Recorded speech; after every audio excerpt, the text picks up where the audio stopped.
manifestations of dragon blood merging into the body.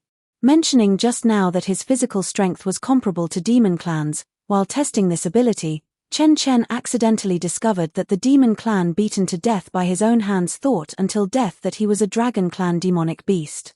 They kept proclaiming that they were on good terms with some senior of the dragon clan demonic beasts. Afterward, Chen Chen discovered that as long as he prepared another dragon clan demonic beast's inner core to cooperate with his divine sense to conceal his aura, he could almost achieve a fake-as-real effect. This effect could eliminate most unnecessary troubles during demon hunting operations in Outer Star Sea. Looking inward into his Dantian. Late core formation. The light blue Tensigan beside the golden core was still there. Ever since that synchronization, it had remained there, rotating around the golden core along a stable orbit. Chen Chen had once tried to prod it with his divine sense, but it remained unmoved. He currently found that half of the spiritual qi he refined during cultivation would be swallowed by it, and its size was now almost catching up to his golden core. As well as assisting him when he compressed his cultivation base with profound water rotation, all other uses were completely unknown. Judging by this momentum, it meant there might be a second golden core. Since he couldn't figure it out even at the late core formation stage, he probably had to reach the nascent soul stage to understand some differences. Chen Chen slowly sat up and walked to the corner of the quiet cultivation room beside a person-high stone vat crouching there.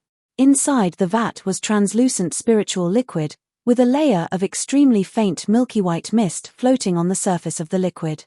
At the bottom of the vat lay a dozen silver beetles the size of a thumbnail. Gold-devouring beetles. On the back of every single beetle was a thin golden line, which was the sign of turning into an adult. The golden line appeared during the second molt.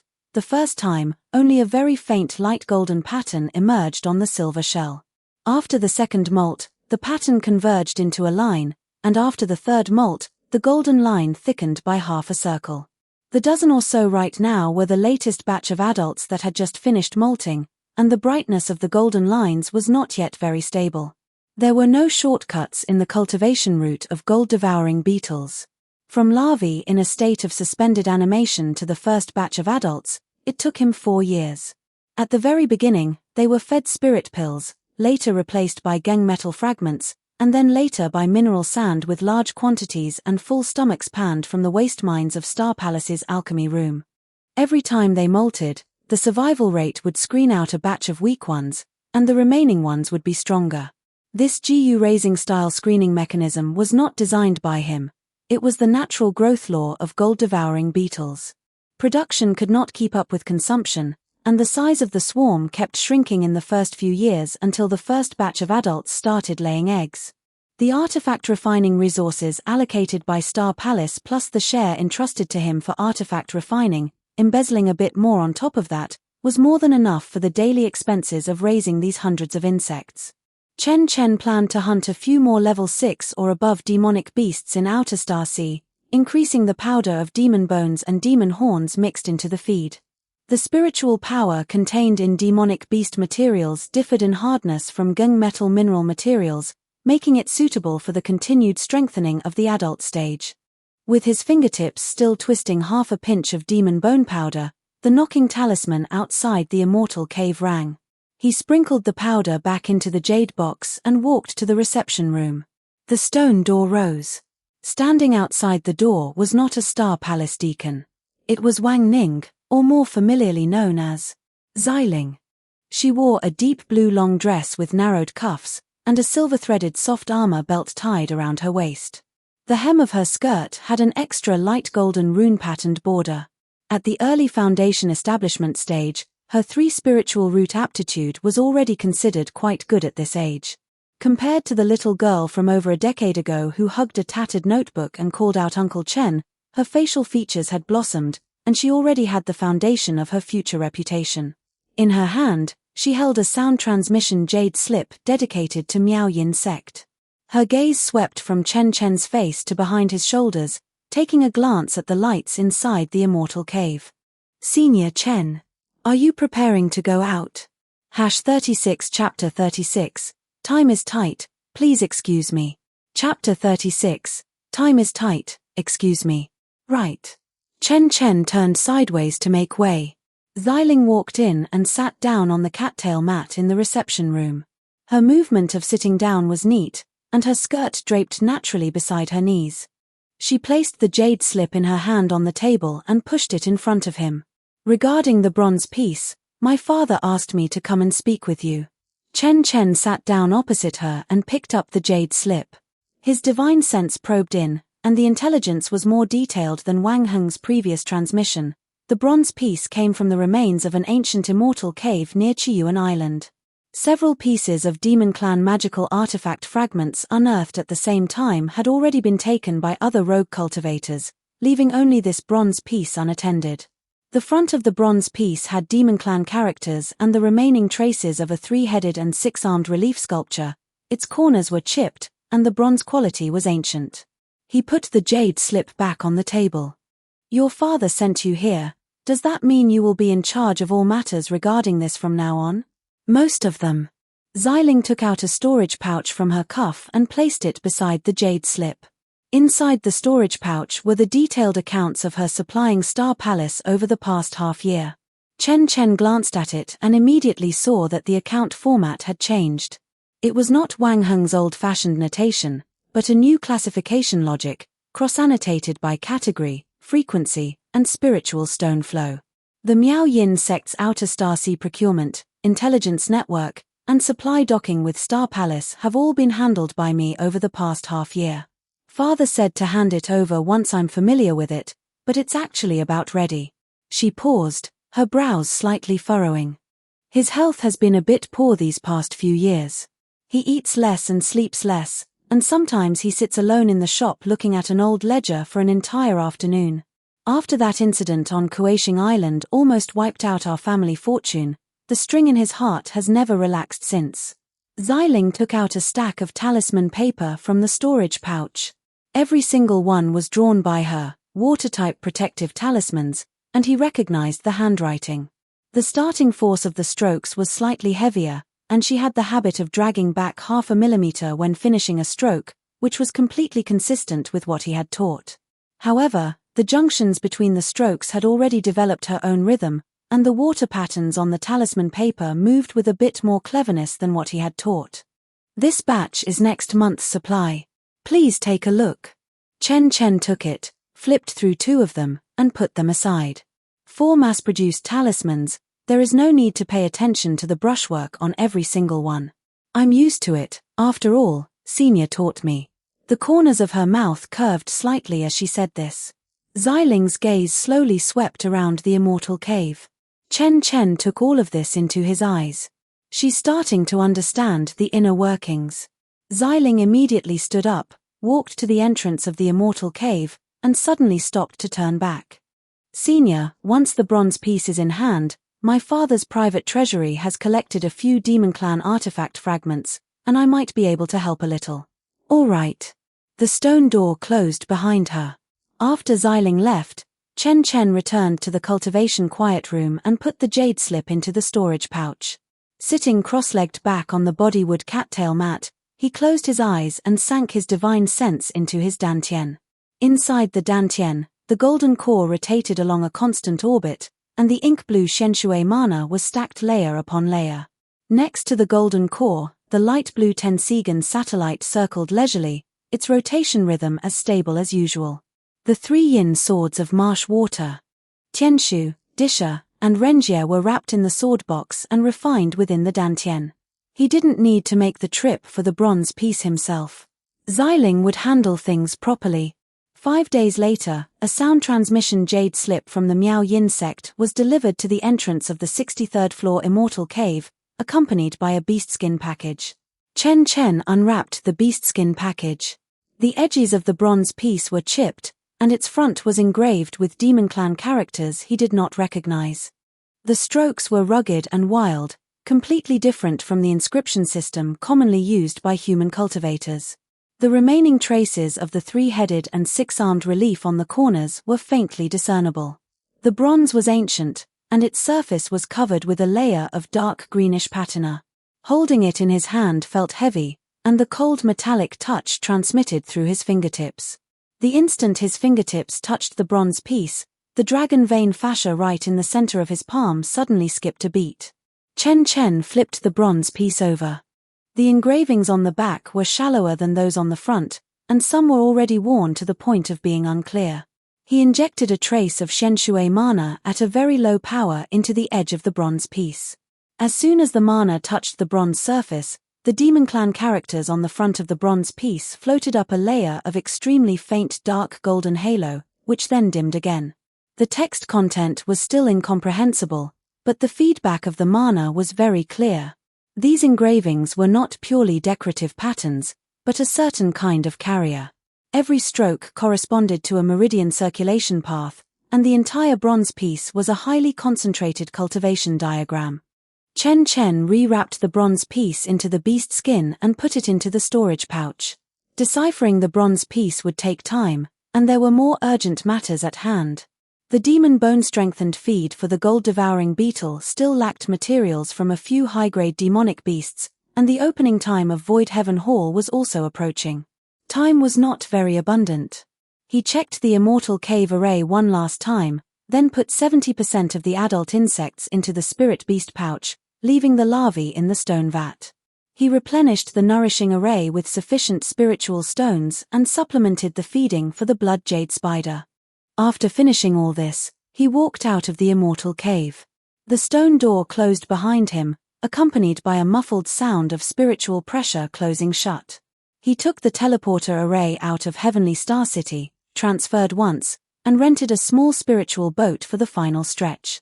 Several rank 7 demonic beasts were migrating from the deep water area to the shallow reefs of the outer sea, and many demon hunting teams no longer dared to venture far into the open sea alone. The spiritual boat glided across the sea surface, and the white waves pressed out by the bottom of the boat dragged into a continuously expanding arc at the stern. After entering the marginal waters of the outer Star Sea, Chen Chen had the boatman stop at the periphery of a group of reefs northeast of Silver Shark Island, paid the spiritual stones, and sent the man back. "I will walk the way back myself." The boatman took the spiritual stones, saw the Star Palace token at Chen Chen's waist, and swallowed the advice that had reached his lips. The spiritual boat turned around and quickly shrank into a small black dot in the sea mist. Chen Chen stood on the reef. The seawater surged beneath his feet, crashing against the reefs and shattering into white foam. The sea breeze carried a heavy salty, fishy smell and a trace of faint bloodlust. Chen Chen took out a rank 6 demonic core of a Dragon Clan demonic beast from the storage pouch, held it in the palm of his left hand, and spread his divine sense outward from his dantian, gathering his own human cultivation mana aura layer by layer. At the same time, using the demon cultivator affinity characteristics of the Hanyuan subduing dragon physique, he released the residual demonic beast spiritual pressure within the Dragon Clan demonic core outward. Within a few breaths, the human cultivation aura on his body was completely covered up, replaced by a layer of faint Dragon Clan demon cultivator spiritual pressure. It was not a pure Dragon Clan demonic beast, but rather resembled the existence of a transformed branch of a Dragon Clan bloodline. This level of disguise could not fool demonic beasts above the transformation stage in a face-to-face identification, but it was already sufficient within the territorial perception of deep-sea demonic beasts. Low-rank demonic beasts would automatically retreat after capturing this layer of spiritual pressure. High-rank demonic beasts would develop hesitation. The sensitivity to levels among demonic beasts was far more instinctive than a human cultivator's perception of cultivation level, and the Dragon Clan bloodline naturally stood at the upper reaches of the coercion chain among water-type demonic beasts. After the disguise was completed, Chen Chen glided at a low altitude close to the sea surface using the Shenshui escapism technique. The Shenshui escapism technique was a variant escapism technique inherent in the Taibai Shenshui art. Although its speed was slightly slower than the Gungbai escape light, its spiritual power fluctuations were more restrained than the Gungbai escape light, making it better able to handle certain unexpected situations. In sea areas densely populated with demonic beasts, it was not easily locked onto from a distance. Beneath the sea surface, huge shadows occasionally glided past. A few times, the shadows stopped for a split second directly below him, and Chen Chen could feel those vertical pupils staring at his outline through the seawater. A moment later, The shadow slowly sank back into the deep sea. The spiritual pressure of the Dragon Clan demon cultivator was working. After penetrating about 100 miles into the outer star sea, the color of the seawater changed from light gray-blue to deep ink green, the spiritual chi concentration increased significantly, and the demonic beast spiritual pressure carried in the water also became denser. Chen Chen stopped on an underwater reef platform. The reef was surrounded by mountains on 3 sides with only a narrow entrance, making it suitable as an ambush point as well as a desperate corner for a cornered beast.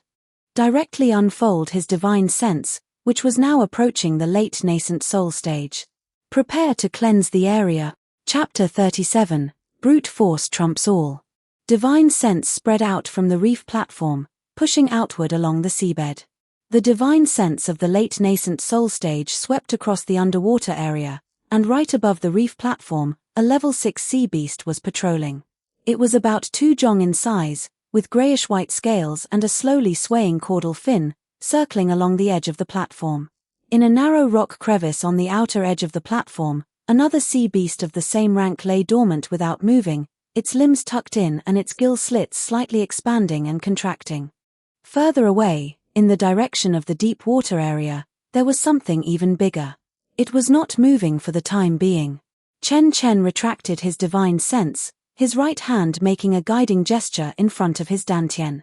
An ink-blue stream of light shot out from in front of his abdomen, and the Tianshu sword materialized before him. The blade was narrow and long, entirely wrapped in a heavy layer of ink-blue halo, with Shenshui sword chi slowly circulating along the spine of the sword. The moment the sword came out, the surrounding seawater was pushed away by the ink-blue halo, forming a vacuum layer around his body. Chen Chen reached out to grip the hilt, casting a glance upward. That patrolling sea beast happened to swim directly above the platform, the patterns of its belly scales clearly visible across several jong of seawater. Chen Chen let go of the hilt. The Tianshu sword rose into the air by itself with its tip pointing upward, dragging a straight trajectory of ink-blue halo in the water. Where the sword passed, the seawater was churned by the Shenshui sword chi into 2 parallel undercurrents, rolling upward from both sides of the sea beast, intersecting above its head, and then instantly pressing downward. The Shenshui sword chi turned into an ink-blue curtain of light, closing in from all directions toward the center, with the resistance of the water stacking layer upon layer under the amplification of the Shenshui mana. The sea beast violently whipped its caudal fin twice, its body darting forward less than half a jong before slowing down. Bound by the Shenshui sword chi, it was as if it had fallen into a quagmire. The sea beast grew furious, letting out a roar as it abruptly opened its mouth, while a turbid demonic energy water bomb in its throat was still condensing.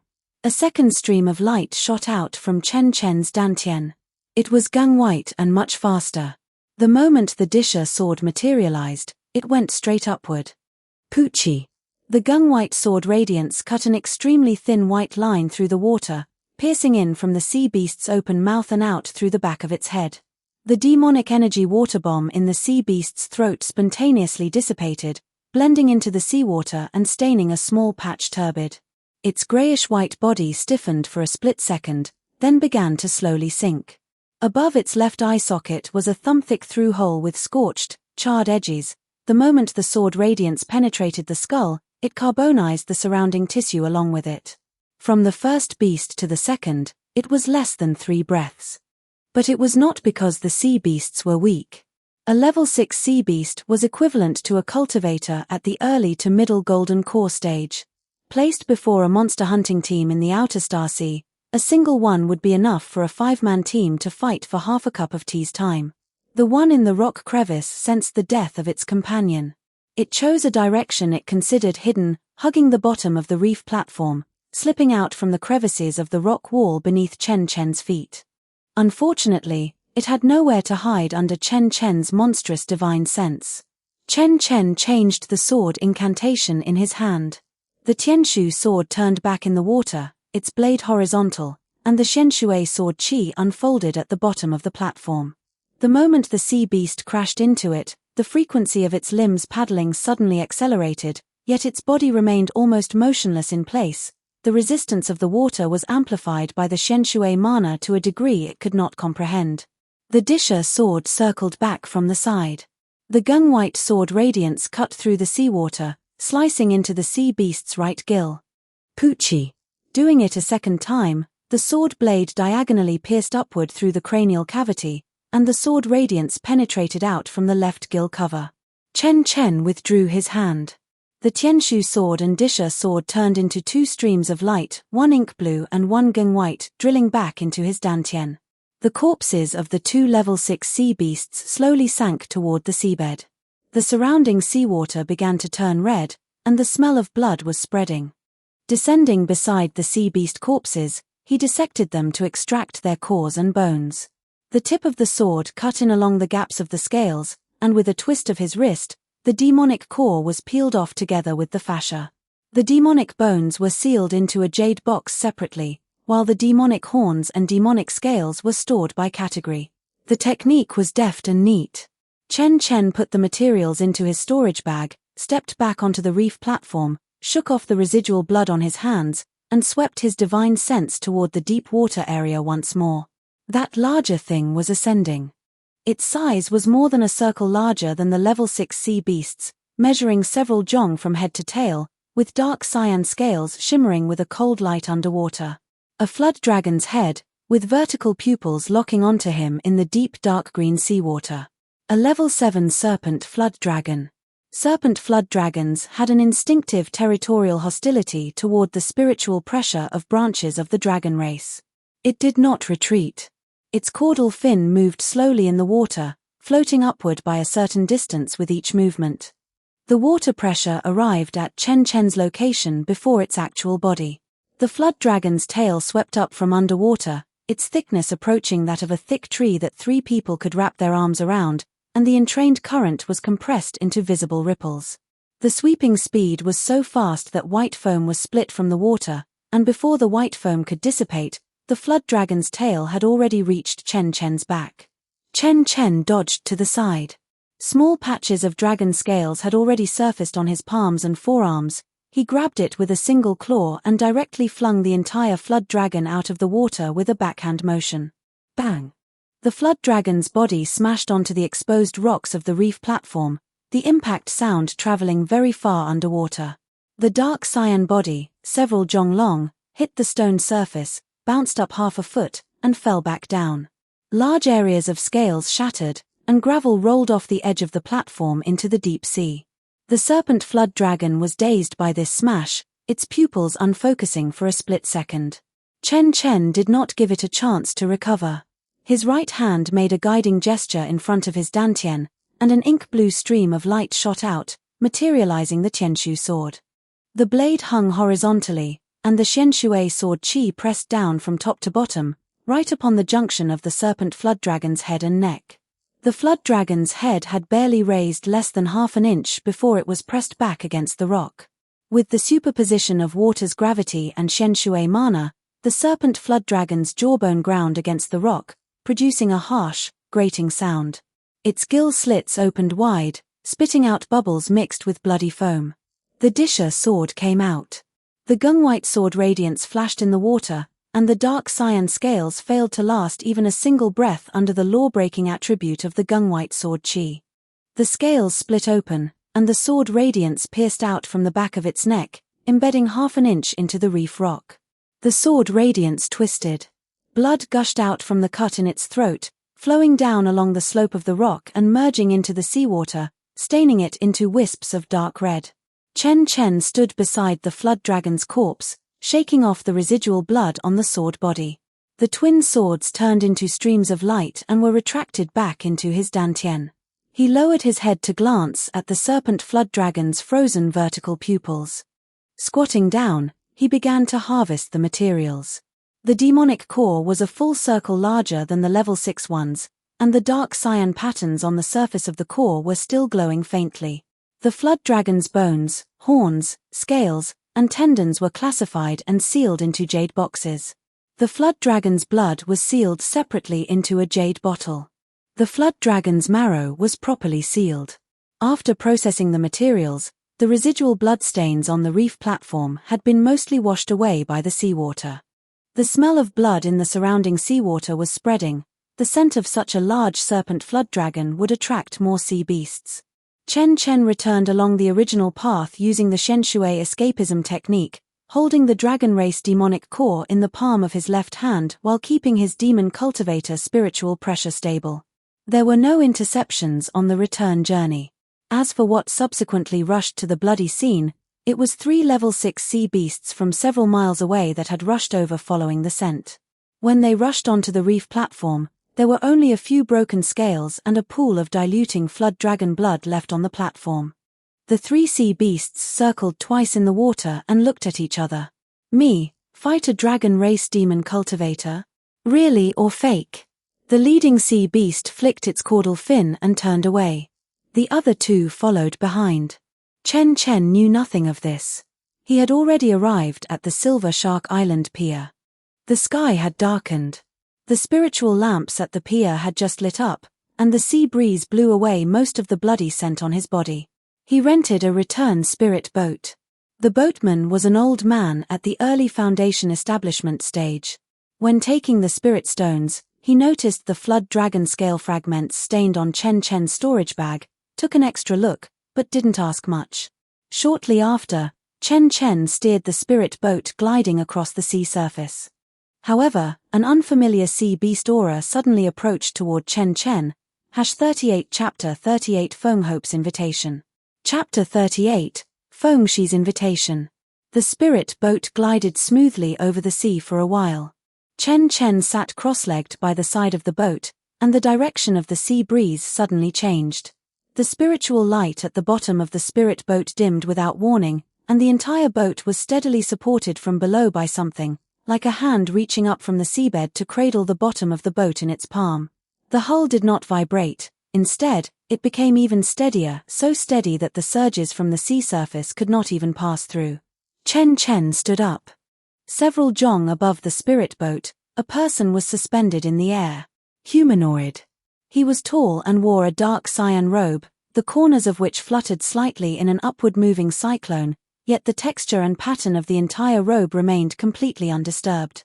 He had a handsome face with somewhat firm jawlines, and the corners of his mouth curved slightly. 9th level, human-formed demon cultivator. Chen Chen's left hand was already grasping the 6th level dragon monster core inside his storage bag. The demon cultivation affinity trait of the Hanyuan subduing dragon physique instantly activated, and the lingering spiritual pressure of the monster core was released outward from his palm, intertwining with his own human cultivator mana aura to form a disguise of a branchline dragon demon cultivator. That person looked down at him, the arc at the corners of his mouth becoming even more arrogant. There is no need to test it. He shook his head, correcting a harmless misunderstanding. That disguise of yours is more than enough to fool 7th level flood dragons, and the residual dragon aura is also genuine. It's just that your weapon refining techniques, mastery of formations, and the outputs of your talisman workshop are very renowned, fellow Daoist Chen. He descended from the air, his toes landing lightly on the wooden edge of the spirit boat's gunnel, yet the gunnel did not sink downward at all. I've been paying attention to you for more than a day or two, fellow Daoist Chen. My whereabouts have been exposed. Someone inside Star Palace passed the message. Or the demonic beasts under his command targeted me right at the Silver Shark Island dock. Chen Chen let go of the monster core. Who are you? Feng Shi. He unclasped his hands from behind his back and slightly cupped them in a greeting, the etiquette between human cultivators, his movements smooth, natural, and just right. I have a small weapon refining project and would like to ask fellow Daoist Chen to do me the honor of helping out. What if I don't? You will help. Feng Shi softly interrupted when he was halfway through speaking. I've prepared some modest wine in Blackstone City on Chiuan Island. Fellow Daoist can try it before deciding. He turned his head to glance at the old man at the stern, took a small cloth bag from his cuff, and threw it onto the deck. The mouth of the cloth bag loosened, revealing a few spiritual stones of decent quality. As for tonight's events, you saw nothing else. The boat captain's lips trembled twice, but he said nothing. He glanced at Feng Shi, then at Chen Chen. Chen Chen nodded at him. As if freed from an acupuncture seal by this nod, the boat captain grabbed the cloth bag on the deck, tucked it into his bosom, turned the bow around, and headed back towards Silver Shark Island. The tail light of the spirit boat, which briefly went out when the hull was supported, lit up again, shrinking into a dark red in the sea fog that flickered twice before disappearing. Only 2 people remained on the sea surface. One stood on the water surface, and the other stood on the boat's gunwale. She looked at Chen Chen. A cyan glow was shining steadily in his pupils. Fellow Daoist Chen is well versed in the 4 arts, and you can even set about improving the city-protecting grand formation. You are truly young and promising. Chen Chen fell silent for a moment. You flatter me. The smile on Shi's face grew even more genuine. He turned around, his feet moving without any wind, his cyan robe gathering into a single line in the sea breeze as his entire body rose back into midair. The direction was slightly northward. Chiyuan Island. Chen Chen summoned the Gungbai escape light, and the sword Qi carrying the Disha sword paved a pale white light trail beneath his feet. The escape light followed about half a li behind Shi, a distance that was neither too close nor too far. Shi did not look back, but Chen Chen could sense that. He was always within the other party's perception range. Run away? To be honest, Chen Chen was not yet confident enough in his escape speed to slip away right under the nose of a nascent soul cultivator. Along the way, the two did not speak. Shi flew in front with a casual posture, occasionally looking down at the sea below. Chen Chen followed behind, his mind already beginning to recall details from his past life memories. Fengling Force, Bayan Wine, and most importantly, the Wind Thunder Wings. Fengling Force is easy to resolve, though. The wind on the sea grew colder and colder, and the outline of an island appeared ahead. Chiyuan Island. The buildings on the island were pitch black throughout, and the stones exuded a cold, hard texture under the moonlight. Black Stone City. Shi slowed his landing speed. When Chen Chen caught up, he turned his head and glanced at him. Cultivators and human-formed demonic beasts in the city each have their own rules. Fellow Daoist just needs to follow me. Chen Chen glanced at him. The outline of Blackstone City beneath his feet was growing larger, and his politeness became even more genuine against the backdrop of the black buildings. He followed Shi and landed at the entrance of Blackstone City. The streets of Blackstone City were paved with black sandstone, and the buildings on both sides varied in height with flying eaves and upturned corners. Spiritual lanterns hanging under the eaves came in various colors. The color of the light represented the affiliation of the shop. Red lights denoted human cultivator merchant shops, and green lights were the territory of demonic beasts. There were quite a few people on the street. Cultivators and human-formed demonic beasts walked mixed together, maintaining a tacit understanding of distance from one another. Chen Chen took all of this into his eyes. Shi walked half a step ahead of him, his pace neither hurried nor slow. After entering the city, his temperament shifted slightly. Out on the sea, he was a 9th-level human-formed grand demon who intercepted the spirit boat. Walking on the streets of Blackstone City, he walked like a proprietor inspecting his own property. After turning 2 streets, a 3-story pavilion appeared ahead. Built upon a foundation of black rock with vermilion pillars and beams, the eaves did not hang spiritual lanterns, but rather a row of wind chimes. The wind chimes swayed gently in the sea breeze without making any sound. The inner wall of every single bell was engraved with a silencing restriction. Above the main gate, 3 golden characters were inscribed on the plaque, Tsuanjin Pavilion. The handwriting was upright, creating a sharp contrast with the coarse texture of the full city black rock. Standing at the entrance were 2 attendants, a man and a woman, both at the foundation establishment stage. The man wore a cyan grey short jacket, and the woman wore a water blue long dress. Seeing Shi approach, they lowered their heads simultaneously. Shi did not look at them, pushing open the door and walking straight in. They arrived at the top-floor hall. The floor was paved with polished white sandstone, forming a stark contrast with the black rock outside. In the center of the hall stood a long agarwood table, upon which 2 sets of jade cups and a slender-necked jade pot had already been placed. Hanging on the 4 walls were not calligraphy or paintings, but magic tool structural diagrams. Chen Chen glanced over them. They were all genuine items, though their grades were not top-tier, their structures were rigorous. Fellow Daoist Chen, please sit. Feng Shi walked to the host seat at the head of the long table, naturally lifting his robes and sitting down, then gestured toward the futon opposite him. The futon was placed in the guest position, backing the main door and facing Feng Shi. Chen Chen sat down on the futon. His right hand rested on the table edge, while his left hand hung naturally by his side near his knee, his fingers relaxed yet maintaining a distance ready to form hand seals at any moment. Feng Shi picked up the jade pot and uncorked it. The spout tilted, and emerald green wine liquid poured into the jade cup. Immediately, a layer of pale blue flames that constantly shifted shapes floated on the surface of the wine. The flames did not rise upward, instead flowing along the surface of the wine like a pool of frozen flowing flames. An extremely rich aroma of wine diffused into the air, and a single sniff caused the mana in his meridians to spontaneously accelerate its flow rate by 0.5%. Bayan Wine. Chapter 39, Ghostly Ideas Generating. Feng Shi pushed a cup in front of Chen Chen, picked up the other cup himself, and let the wine's aroma gather at the rim of the cup. In the entire chaotic star sea, I am the only one who can brew this wine. Fellow Daoist Chen is truly in for a treat. He held the cup, looking at Chen Chen from above the rim. Drinking a cup in the late core formation stage has miraculous effects on breaking through minor bottlenecks. He drank it first to signal that it was non-toxic.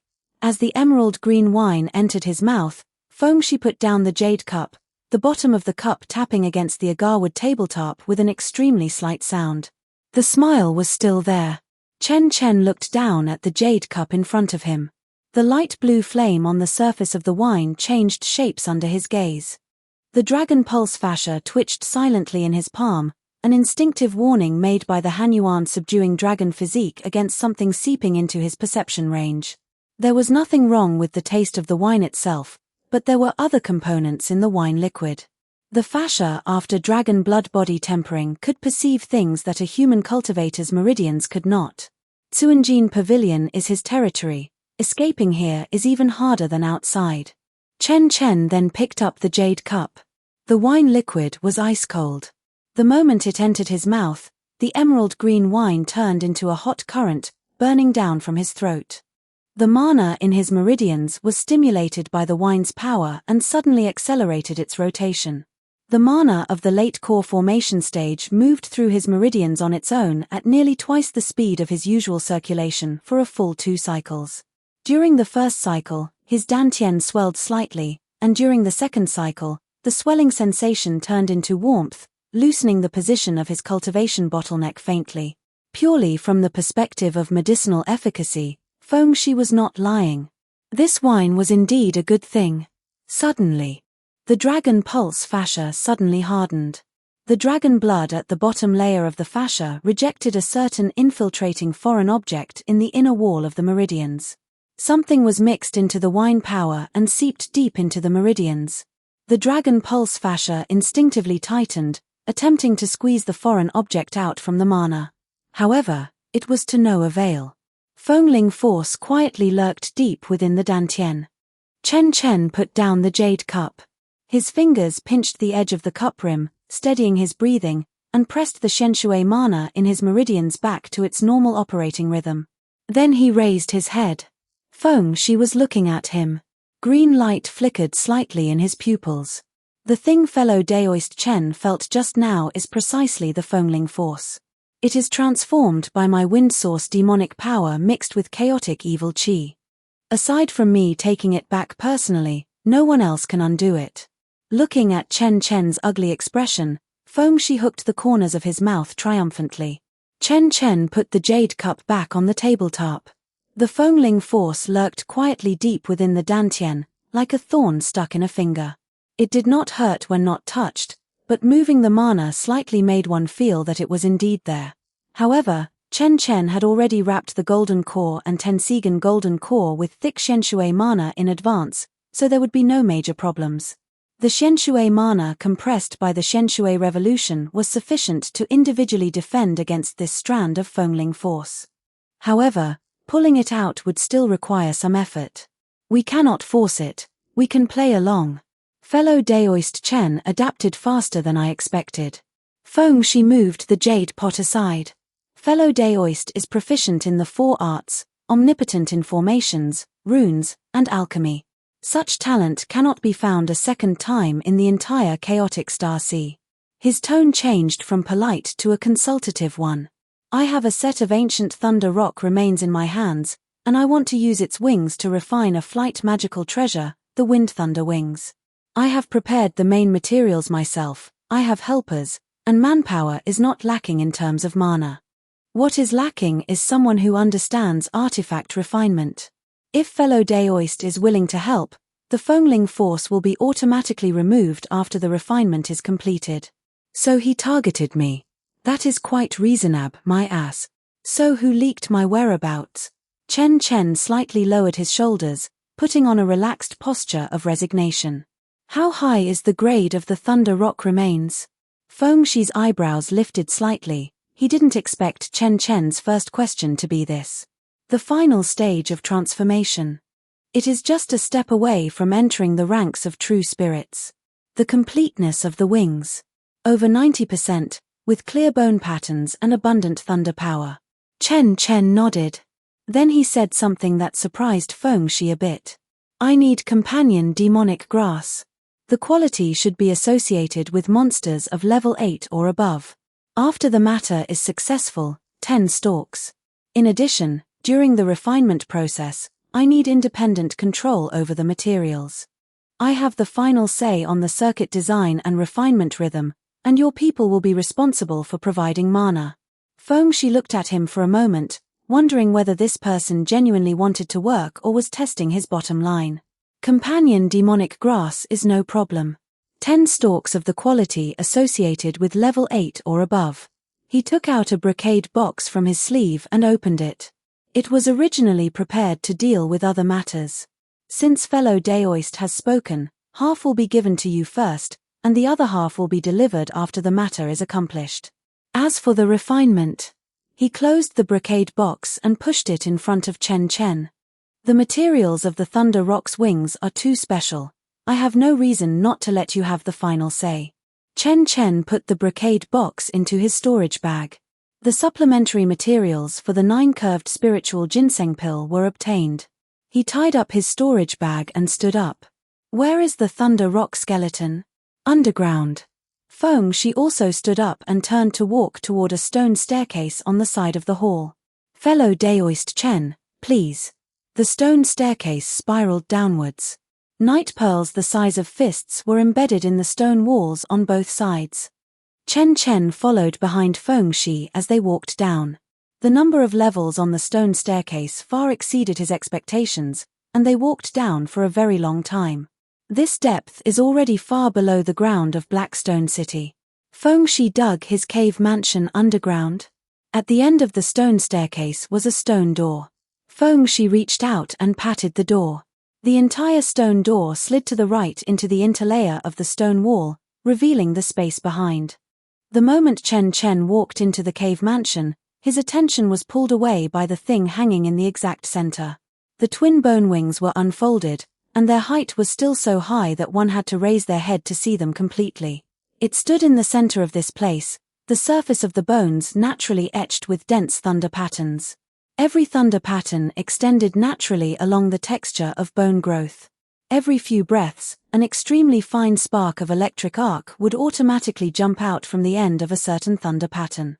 The electric arc hit the stone wall of the cave mansion, and the surface of the stone wall had already been scorched by long-term sputtering into countless pinhead-sized charred holes. Beneath the skeleton was the earth core fire specially introduced by Feng Shi. Chen Chen stood in front of the skeleton. Feng Shi stopped behind him without interrupting him. After waiting for a moment, Chen Chen moved his gaze away from the wing bones and turned to the artifact refinement platform in the middle of the cave mansion. The stone tabletop was heavy and rugged, with dark traces left by high-temperature scorching remaining on the surface. A few storage bags and some scattered artifact refinement materials were placed casually by the side of the table. Gang metal, red copper, and a few pieces of wood spirit jade of decent quality. There were also some demonic materials whose names Chen Chen could not call out. You tried before. Feng Shi did not deny it. Every time it reached the intersection of wind and thunder forces, it went out of control. I spent several months repairing it. If it explodes again, this skeleton will shrink. Chen Chen walked a circle along the artifact refinement platform and stopped in front of a scattered sketch by the edge of the table.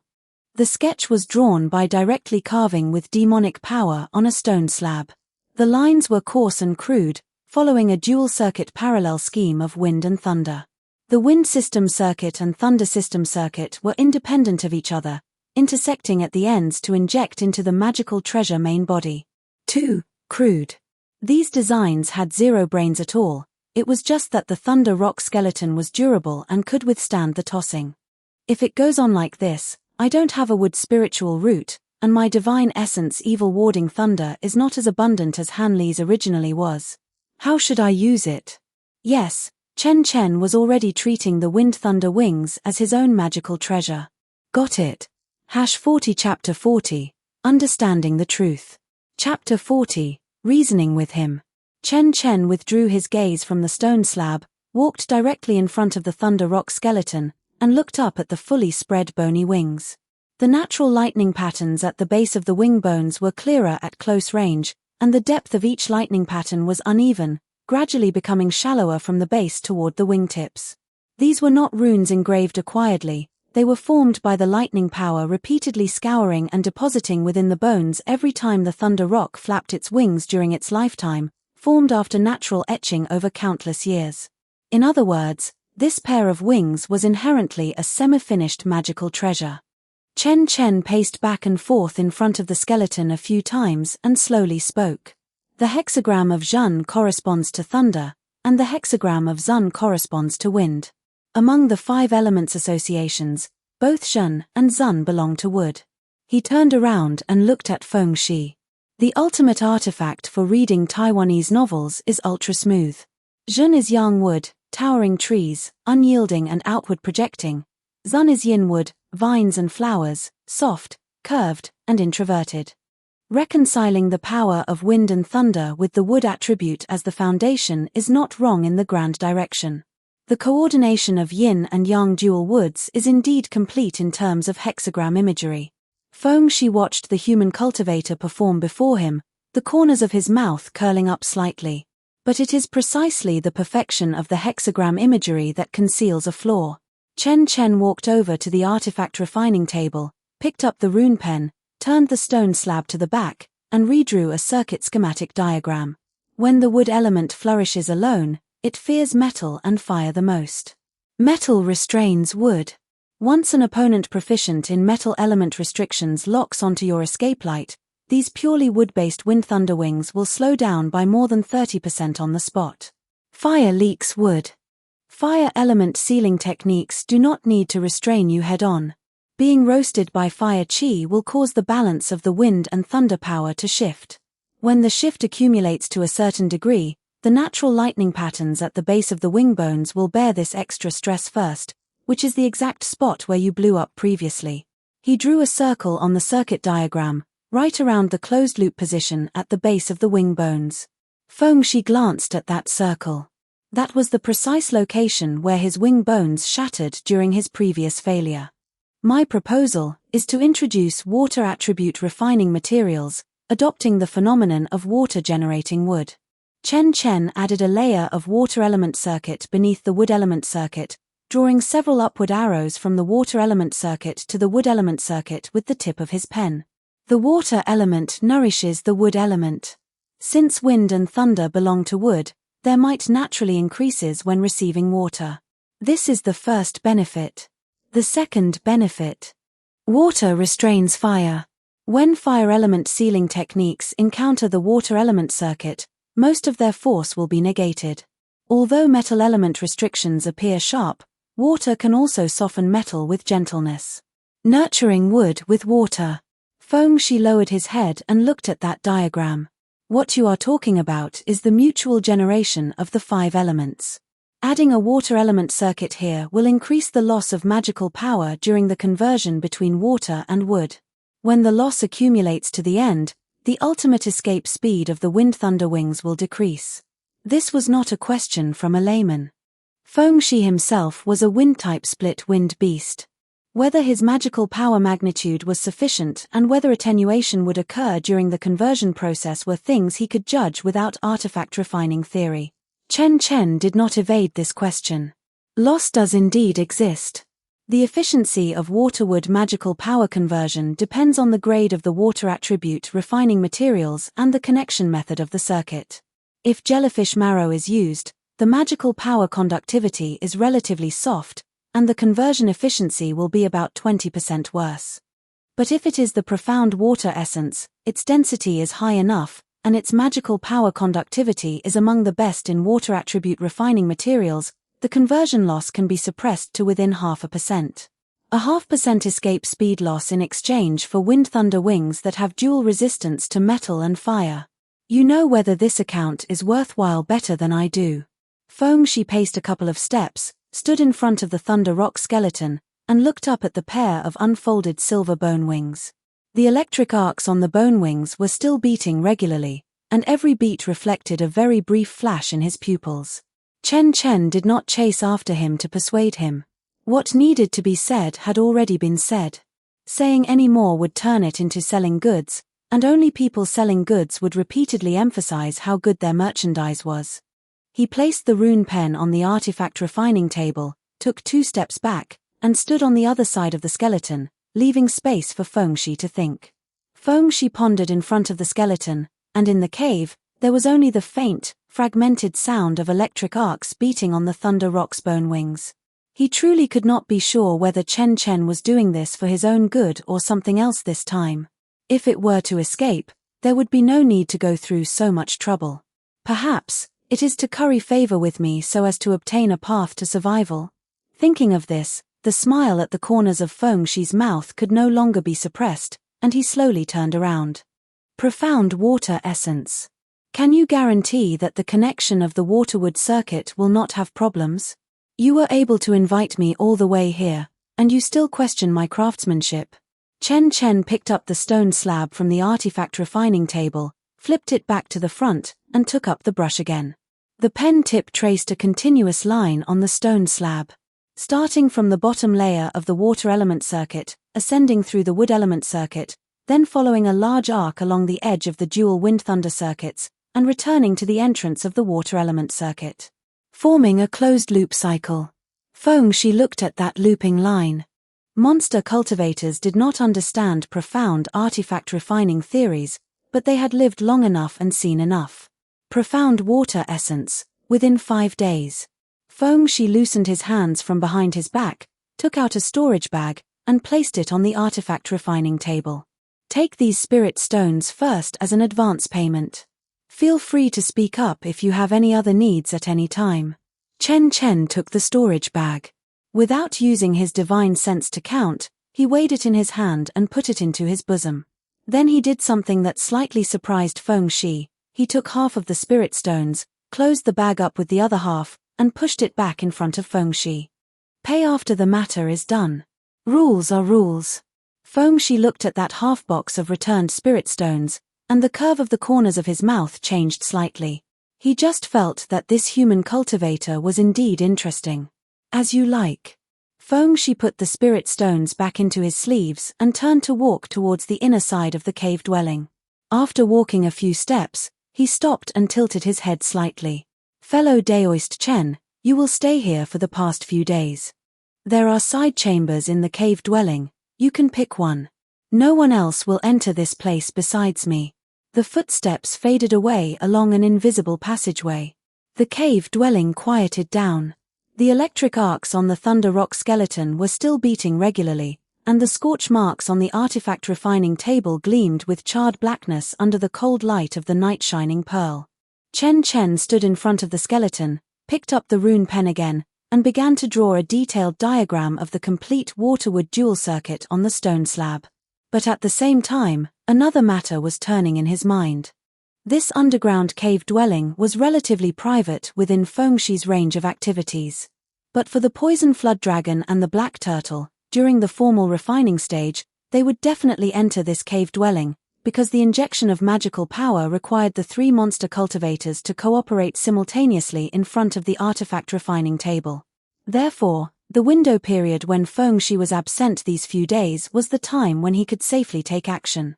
The materials for the Heavenly Thunder Bead. Geng Metal Thunder Sand is still enough. 1/3 of the 7th grade Flood Dragon's bone marrow remains, half of the Thunderfin beast's fin membrane was cut previously, and there are 2 small pieces of the lightning-struck wood core left. He pushed the circuit diagram aside, took out a small pinch of materials from the spirit beast bag, and placed them on the artifact refining table. The amount of Geng Metal Thunder Sand was only enough to make 2 enhanced versions, so he took half of it. The 7th grade Flood Dragon bone marrow was the adhesive, the Thunderfin beast's fin membrane was the carrier of thunder power, and the lightning-struck wood core was the detonating primer. The dosage of each material was so small that when Feng-Shi returned and glanced at the artifact refining table, he would only see scattered waste materials without arousing suspicion. Simultaneous transmigration. We level up alone across multiple worlds. Chapter 41. The Hidden Backup Plan, Heavenly Thunder Bead. After Feng-Shi's footsteps faded away along the stone stairs, Chen Chen did not act immediately. He stood in front of the artifact refining table and waited for about the time it takes to brew half a cup of tea, spreading his spiritual sense outward along the stone walls of the cave dwelling. Feng-Shi's aura had indeed retreated above ground, in the direction of the Inchgold Pavilion in Blackstone City. This distance was safe enough. He pushed the detailed circuit diagram on the stone slab aside, took out Gungjin Thunder Sand, Flood Dragon Marrow, and lightning-struck wood core fragments from his beast taming bag, and arranged them on the artifact refining table. The amounts were very small, with each piece only about the size of a fingertip. He wrapped the materials in his palm with Shenshui mana, compressing the thunder power layer by layer and locking the rune patterns down tier by tier. The entire process took less than half a cup of tea's time. After carving the first section of runes, he sealed the semi-finished product into the very bottom of the beast taming bag, letting the aura of the gold-devouring beetles cover up the fluctuations of the magic artifact. Only a few inconspicuous material fragments were left on the artifact refining table, mixed into the stone powder that had fallen while drawing the circuit diagram earlier, showing no abnormalities whatsoever. Only after finishing all this did Chen Chen pick up the rune pen again, stand before the thunder rock skeleton, and begin tracing the arc of the thunder patterns at the base of the wing bones. This process would last the entire night, while another matter was simultaneously spinning in his mind. It is impossible for Feng-Shi to come and stare at me every single day these 5 days. He still has his businesses in Blackstone City to manage, and he also needs to contact the Poison Flood Dragon and the Black Turtle over there. The window period every time he leaves the cave dwelling is when I can make my move. It should not be a big problem. The real problem is, who is going to support the wood attribute spiritual chi? Originally, Han Li was captured to act as a power bank to supply wood attribute spiritual power, but Chen Chen himself did not possess a wood spiritual root.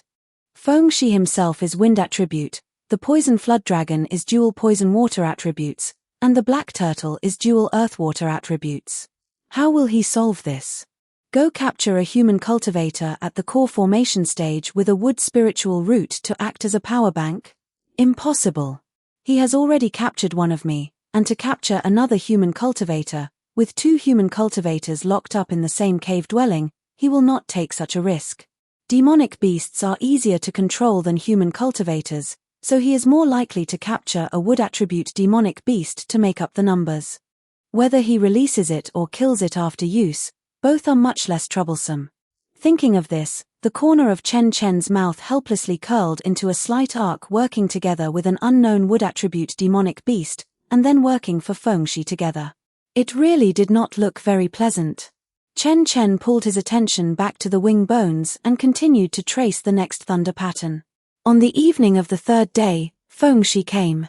This time, he did not come alone.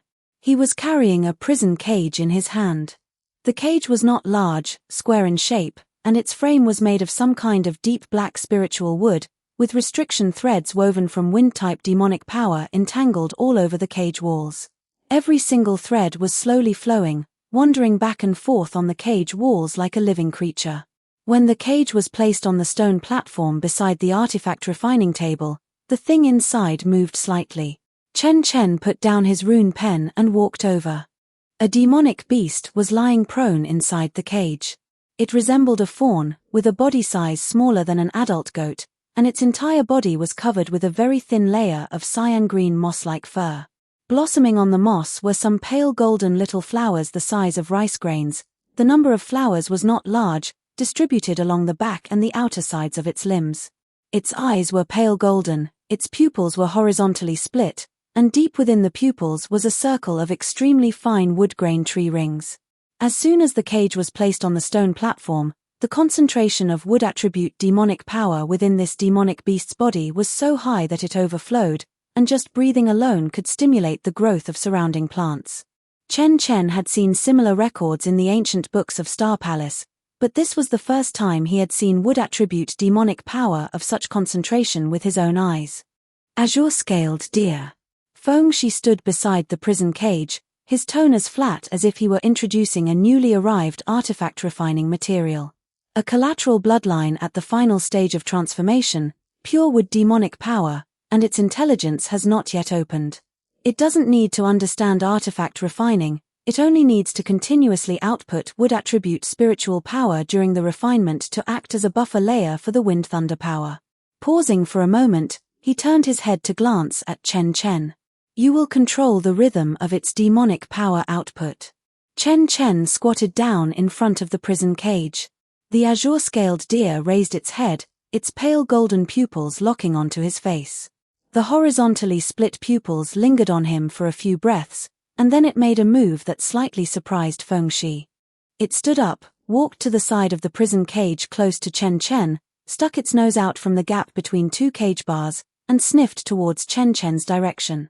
Its nostrils slightly flared, and the breath it exhaled carried a very faint scent of fresh grass. Chen Chen did not immediately reach out to touch it.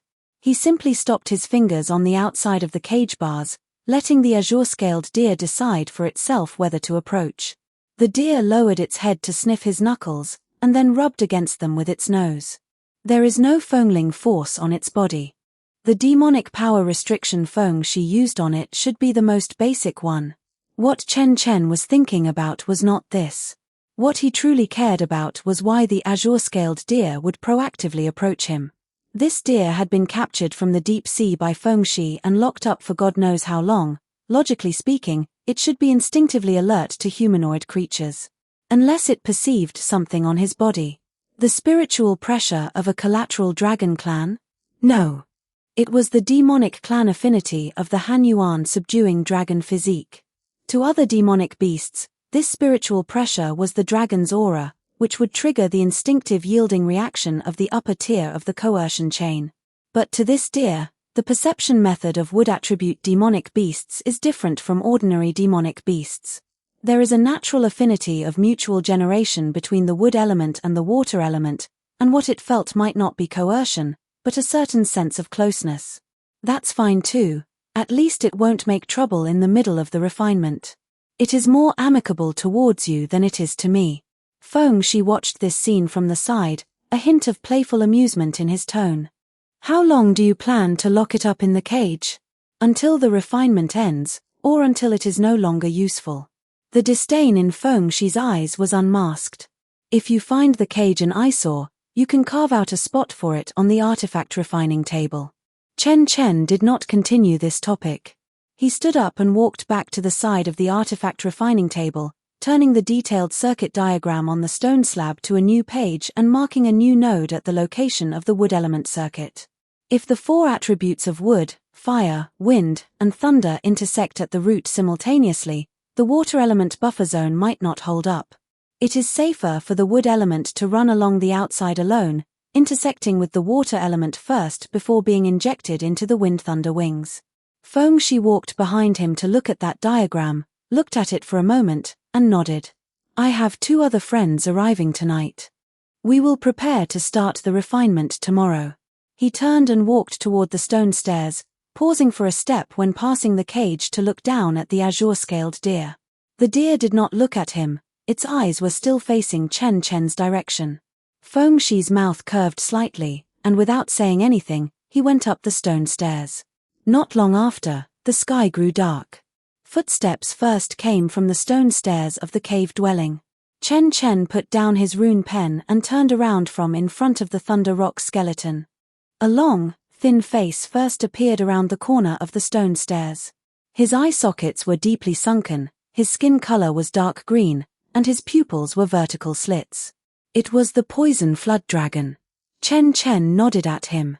The poison flood dragon did not respond, averted his gaze, walked over to the stone pier on the left side of the artifact refining table, sat down, and crossed his arms. The black turtle followed behind the poison flood dragon down. He was short and sturdy, with a slightly hunched back, and his skin was as rough as reef rocks beaten by waves by the sea for hundreds of years. His footsteps were much slower than the poison flood dragon's. After entering the door, he only glanced at Chen Chen once, then turned his head to look at the Thunder Rock skeleton. From sitting down to withdrawing his gaze, he did not say a single word. Feng Shi came down last, and the azure-scaled deer was still lying quietly inside the cage. Feng Shi clapped his hands and pointed at Chen Chen. Everyone is here. Fellow Daoist Chen has the final say in this refinement. Raise any objections on the spot. Once the refinement starts, everyone will follow his rhythm. The poison flood dragon's vertical pupils turned half a circle, sweeping from Chen Chen's body to Feng Shi's body. You trust him? Fellow Daoist Chen is a promising young grandmaster of the 4 sects. This little difficulty is still a piece of cake, right? Fellow Daoist Chen. Seeing the silent Chen Chen, the poison flood dragon understood that this human cultivator must have had his weakness seized by Feng Shi. Then he exhaled a breath through his nose and said no more. The black turtle slowly nodded. 42 Chapter 42 Surprise. Bouncy Bomb. Chapter 42. Surprise. Bouncing Bomb. Poison flood dragon withdrew its gaze from Chen Chen and did not press further. Feng Shi was holding a storage pouch in his hand, inside of which were various monster cores piled to the brim. Their grades ranged from level 5 to level 7, numbering in the thousands. Poison Flood Dragon and the Black Tortoise walked to their respective predetermined positions on either side of the artifact refining platform. Poison Flood Dragon stood on the east side, near the water attribute mana input location of the formation conversion disk. The Black Tortoise stood on the west side, near the earth attribute mana input location. The azure-scaled deer was released from the cage by Feng Shi. Chen Chen marked out a flat stone platform for it beside the artifact refining platform. The deer stepped onto it, its 4 hooves brought together. Then, let's begin.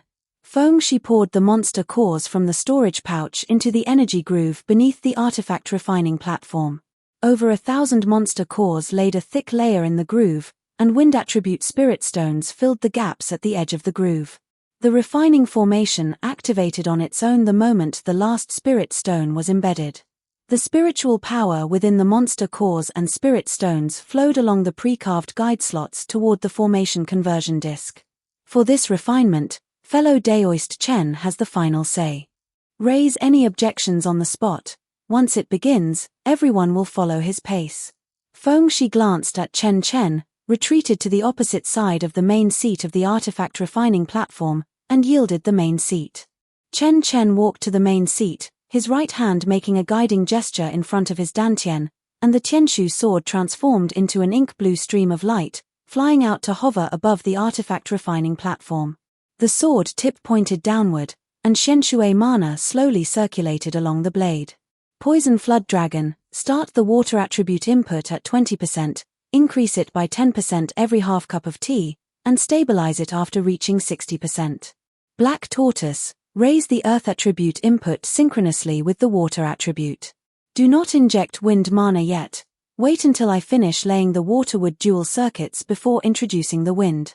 Poison Flood Dragon's palm pressed onto the water attribute input end of the formation conversion disk.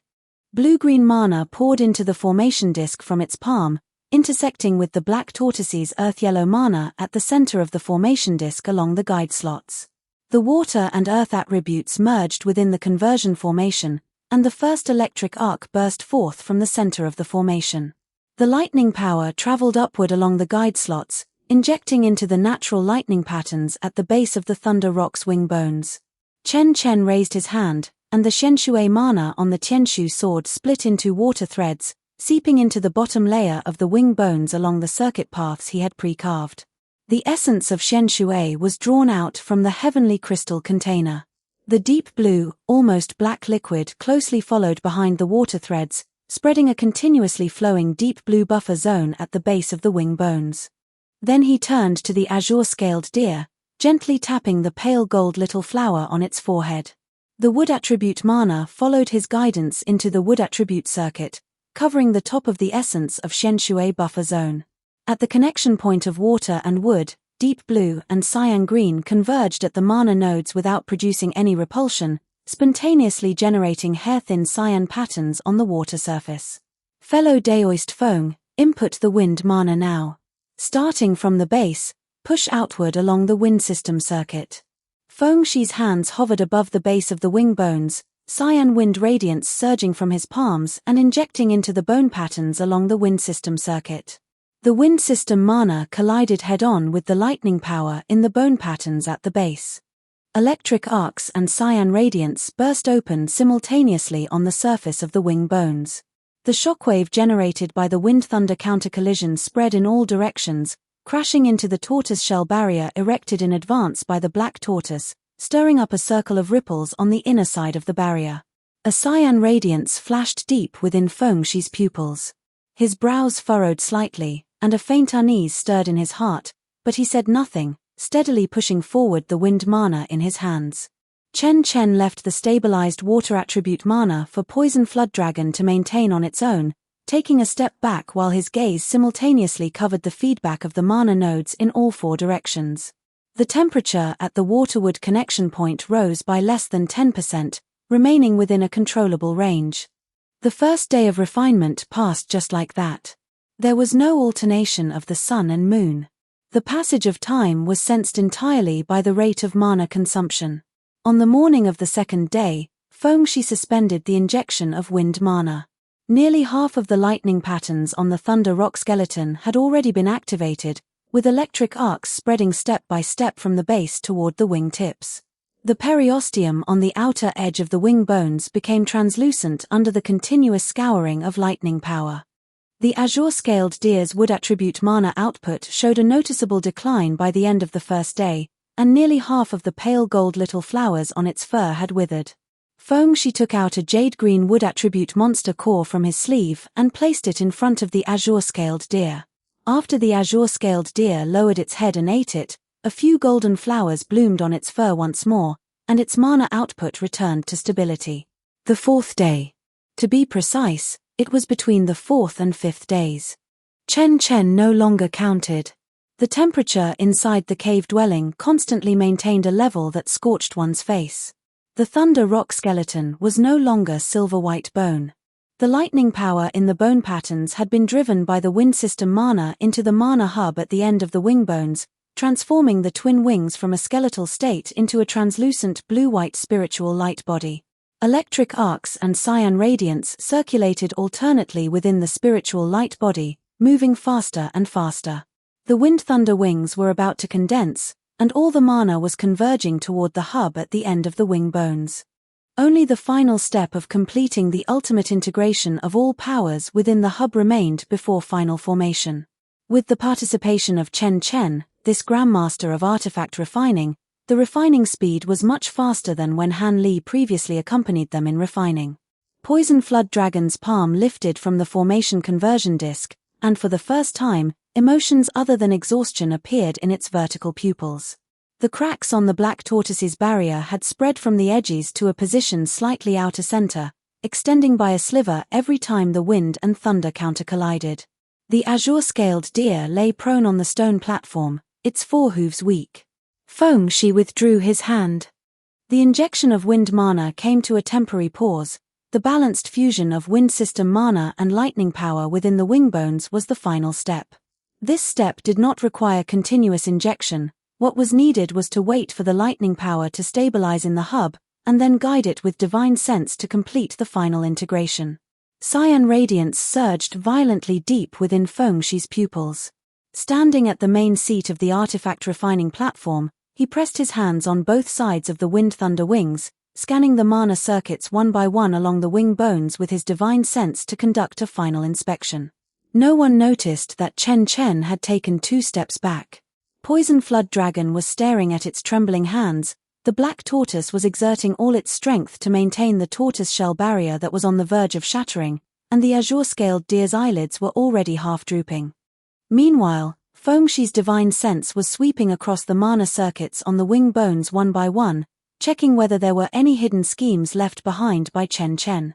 Under Chen Chen's deliberate design, the refining time was shortened, but the intensity of consumption was solidly increased. Furthermore, Fengshi's obsession with the wind-thunder wings meant it would never oppose Chen Chen's arrangement to shorten the refining time. This is the opportunity. Chen Chen narrowed his eyes slightly, took out a mana-restoring medicinal pill from his cuff, and swallowed it. Feeling his mana gradually refilling, Chen Chen let his left hand hang down to his waist. Just at the moment before Fengshi pressed his hands on both sides of the wind-thunder wings and prepared to use his divine sense to guide the final integration, Chen Chen's fingers pulled out from the opening of the beast-taming bag.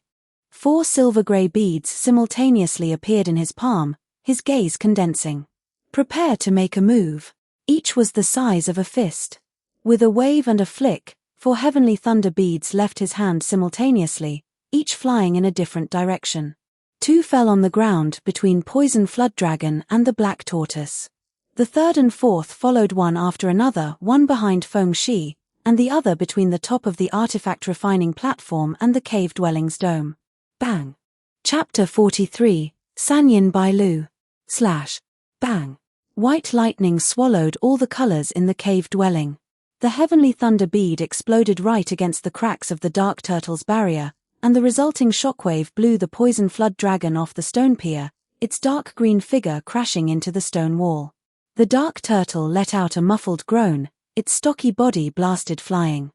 The barrier shattered into pieces and was instantly engulfed by the subsequent lightning. The 3rd and 4th ones exploded simultaneously behind and above Fengshi.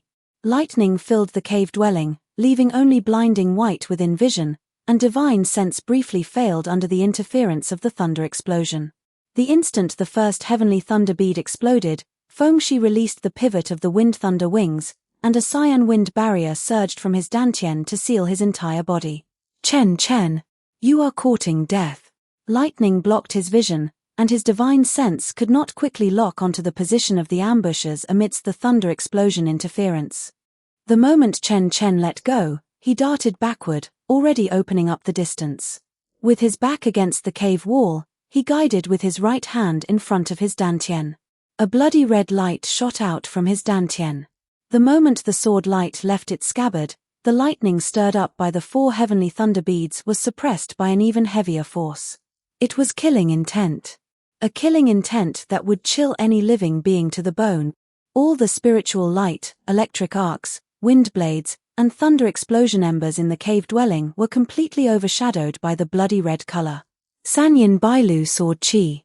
Decades of accumulation, a single sword drawn. The bloody sword Chi churned on the body of the human tribulation sword, its color so deep that the red was nearly black. A trump card nurtured for decades. I originally wanted to save it for the Void Heaven Hall. It's really cheapening you. Fengshi. Chen Chen manipulated the human tribulation sword to slit his right wrist, mobilizing the dark blue dragon blood essence from deep within the Hanyuan subduing dragon physique to blend into the human tribulation sword. In an instant, a tuft of Chen Chen's hair turned grayish-white. At the same time, Chen Chen's left hand raced against time to form a sword art, drawing out a wisp of Gungbai sword chi to blend into it. The human tribulation sword fell. The churning bloody sword chi, mixed with wisps of blue and white ribbons and bursts of dragon might, pointed directly at Fengshi. The aftermath of the sword chi leaving its scabbard tore open the dome, splitting the foundation of Blackstone City to let the moonlight pour down from the crack, illuminating Fengshi's face. His pupils reflected that 3-colored sword light descending from the sky. The rank 9 split-wind beast stiffened for a split second before this unfamiliar natural coercion. The wind barrier shattered into cyan pieces the moment the sword light made contact, and the sword light instantly passed through them and landed on his body. The protective magic power was torn open under the sword chi of the human tribulation sword. Squish. Bang. Everything in Feng Shi's chest cavity was shredded all at once by the sword chi. His upper torso and head were directly crushed. The original skeleton of the split-winged beast had already begun to disintegrate before he fell to the ground. The humanoid form could no longer be maintained, and the skeleton propped outward, several times larger than the humanoid form. Only his limbs and a pair of wings hung limply in place. Feng Shi was dead. The human tribulation sword was retracted. Most of the bloody red on the sword body faded, leaving only a very faint layer of red on the sword ridge. Decades of accumulation, exhausted in a single sword strike. The crack on the dome of the cave dwelling was still expanding. Gravel constantly fell from the edge of the crack, and the spirit lamplight from the ground of Blackstone City shone through the crack, mixing with the moonlight and falling on the remaining thunder explosion embers. The poison flood dragon spat blood in the recess of the stone wall. Its vertical pupils could still focus, but its arms could not support its body. The dark turtle crawled out from the pile of rubble with sluggish movements, with more than one crack appearing on its turtle shell. The azure-scaled deer lay on the stone platform with its light golden pupils half open, surprisingly surviving the aftermath of the human tribulation sword. Chen Chen did not care about the poison flood dragon and the dark turtle. The human tribulation sword was exhausted, all heavenly thunder beads were used up, and the accumulation of Sanyin Bailu sword chi in his dantian became 0. Tianshu and Disha were still there, but combined, the two swords could not kill two severely injured rank 8 demon cultivators. With quick eyes and swift hands, Chen Chen stepped on the human tribulation sword and flew straight below the wind thunder wings. The wings hovered in mid-air, with electric arcs and wind blades still alternately flowing within the spiritual light body. He reached out and grabbed the wings, wrenched the wind thunder wings down from mid-air, and stuffed them into the storage bag. Then he bent down and swept Feng Shi's original corpse into it as well. The inner core and feathers of a rank 9 split-winged beast were top-tier materials. Leaving them here to feed the poison flood dragon would be a waste. The azure-scaled deer was still lying on the stone platform. Chen Chen paused for a step in front of it. The azure-scaled deer raised its head, its light golden pupils reflecting the moonlight leaking down from the dome's crack. The wind-type restriction on the cage was dissipating on its own due to Feng Shi's death. This little fellow, not simple, take it away. Chen Chen did not hesitate for long. He bent down, scooped the deer up from the stone platform, and hoisted it onto his shoulder. Carrying the azure-scaled deer with one hand, Chen Chen kicked off the ground, and the human tribulation sword supported him, shooting straight out through the dome's crack. Gungbai escape light swept across the sky above Blackstone City. Most of the spirit lamps in the city had gone out, and several demonic cultivator auras were converging from various places toward the crack direction. No one rose into the air to intercept. That bloody sword light that split the city had been seen by everyone after all. Immediately, Chen Chen changed direction and flew toward the southwestern sea area. The escaping speed of the human tribulation sword could not compare to the wind thunder wings. The Gungbai escape light carrying a man and a deer flew close to the sea in the night, pressing a slender indentation out of the sea surface. After flying for about half a quarter of an hour, the outline of an unnamed small island emerged on the sea ahead. The island was very small, only a few hundred paces across from east to west. Sparsely growing salt-tolerant shrubs dotted the island, and a small patch of reef terrace rose in the center. Chen Chen descended, and the moment his toes touched the ground, the human tribulation sword automatically retracted into his dantian. The azure-scaled deer slid down from his shoulder, its 4 hooves landing on the sandy ground. Its legs went soft for a moment, and then it steadied itself. Its light golden pupils looked around, and it lowered its head to sniff a clump of seaweed sprouting from the sand. Chen Chen did not talk nonsense. A contract imprint was directly driven into the azure-scaled deer's mind. It was also sensible enough not to resist, so Chen Chen casually tossed some lower-aged spiritual plants to it. Then he took out the array disc and array flags, and set up a simple concealment array around the island. The array flags were inserted into the reef crevices and shrub roots, and the array disc was embedded into the groove in the center of the reef terrace. After the array was activated, An extremely faint grey fog rose over the island. Viewed from the outside, this cluster of reefs merged into one with the surrounding sea. After finishing all this, he sat cross-legged on the reef terrace.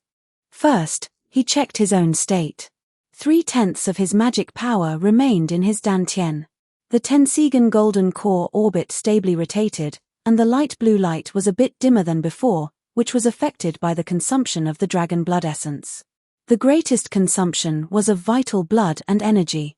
He raised his hand to twist a tuft of hair hanging by his ear. The hair touched by his fingertips was dry and brittle, its color fading from ink black to grayish-white.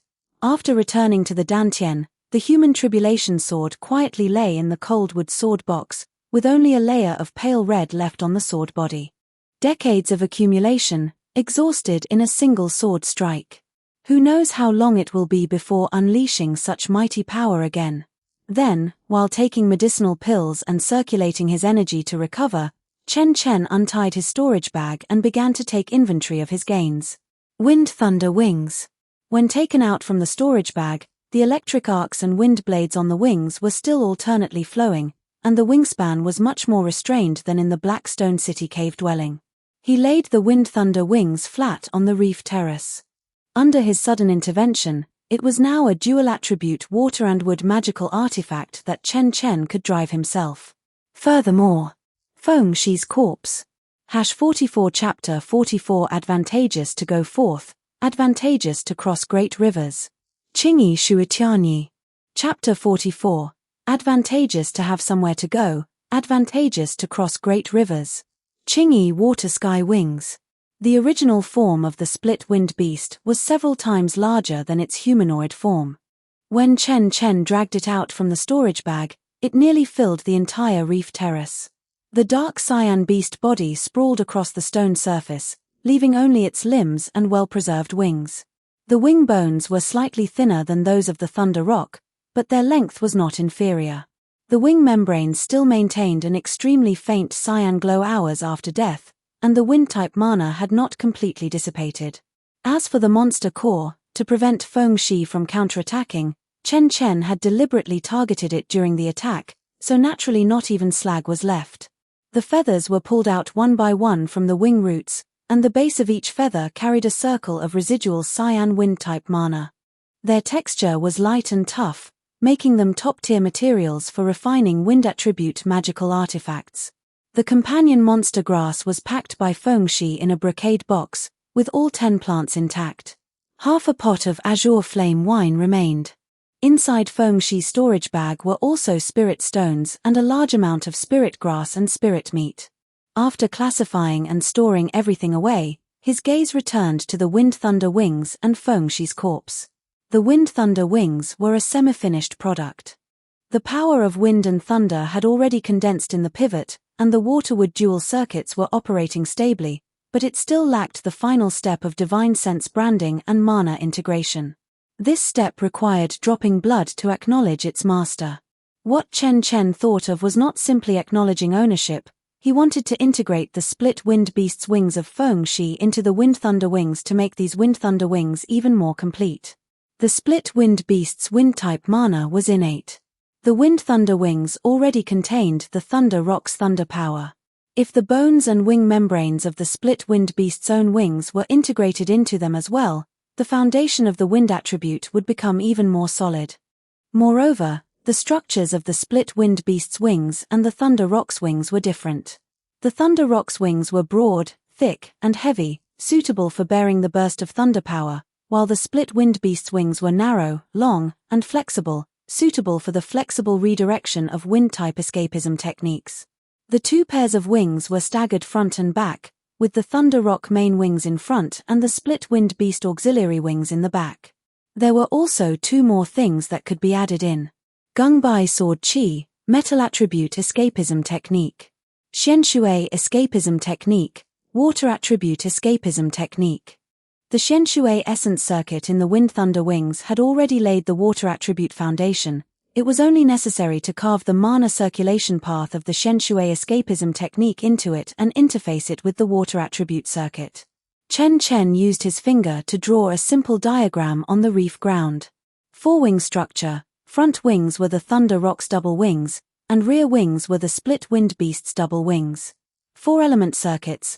Thunder Rock bone patterns were natural thunder patterns, Split Wind Beast wing bones were natural wind veins, metal ran along the outer sides of the front wings, and water ran along the bottom layer of the 4 wings. Metal generates water, and water generates wood. He turned his head to glance at the azure-scaled deer. The deer was lying next to the bushes, chewing on spiritual plants in its mouth, its light golden pupils half-closed, and a few new flower buds were sprouting again under the moonlight on the light golden little flowers on its fur. It was recovering.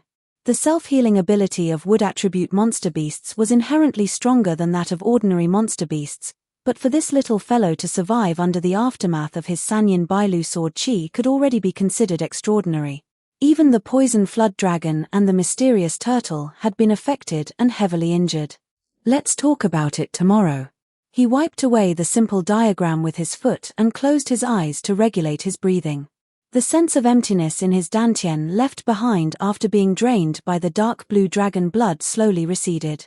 By his ears were the rhythm of the waves crashing against the reefs and the faint, rustling sound of the azure-scaled deer chewing on seaweed. When the horizon turned pale, he opened his eyes. The azure-scaled deer had already stood up, with 7 or 8 light golden small flowers blooming on its cyan-green fur, several more than last night. Seeing Chen Chen open his eyes, it walked over and lowered its head to nudge his knee with its nose. Chen Chen reached out and tapped it on the forehead, his fingertips touching the smallest golden flower. Wood attribute mana seeped out from the flower stamen, transmitting along his fingers into his dantian. A perceptual connection was established. Between the azure-scaled deer's wood attribute mana and his shenshui mana was the distance of the mutual generation of the 5 elements. Water generates wood, and his mana happened to be nourishing to the deer. During yesterday's refinement, these 2 forces had already run in within the circuit for a sufficiently long time.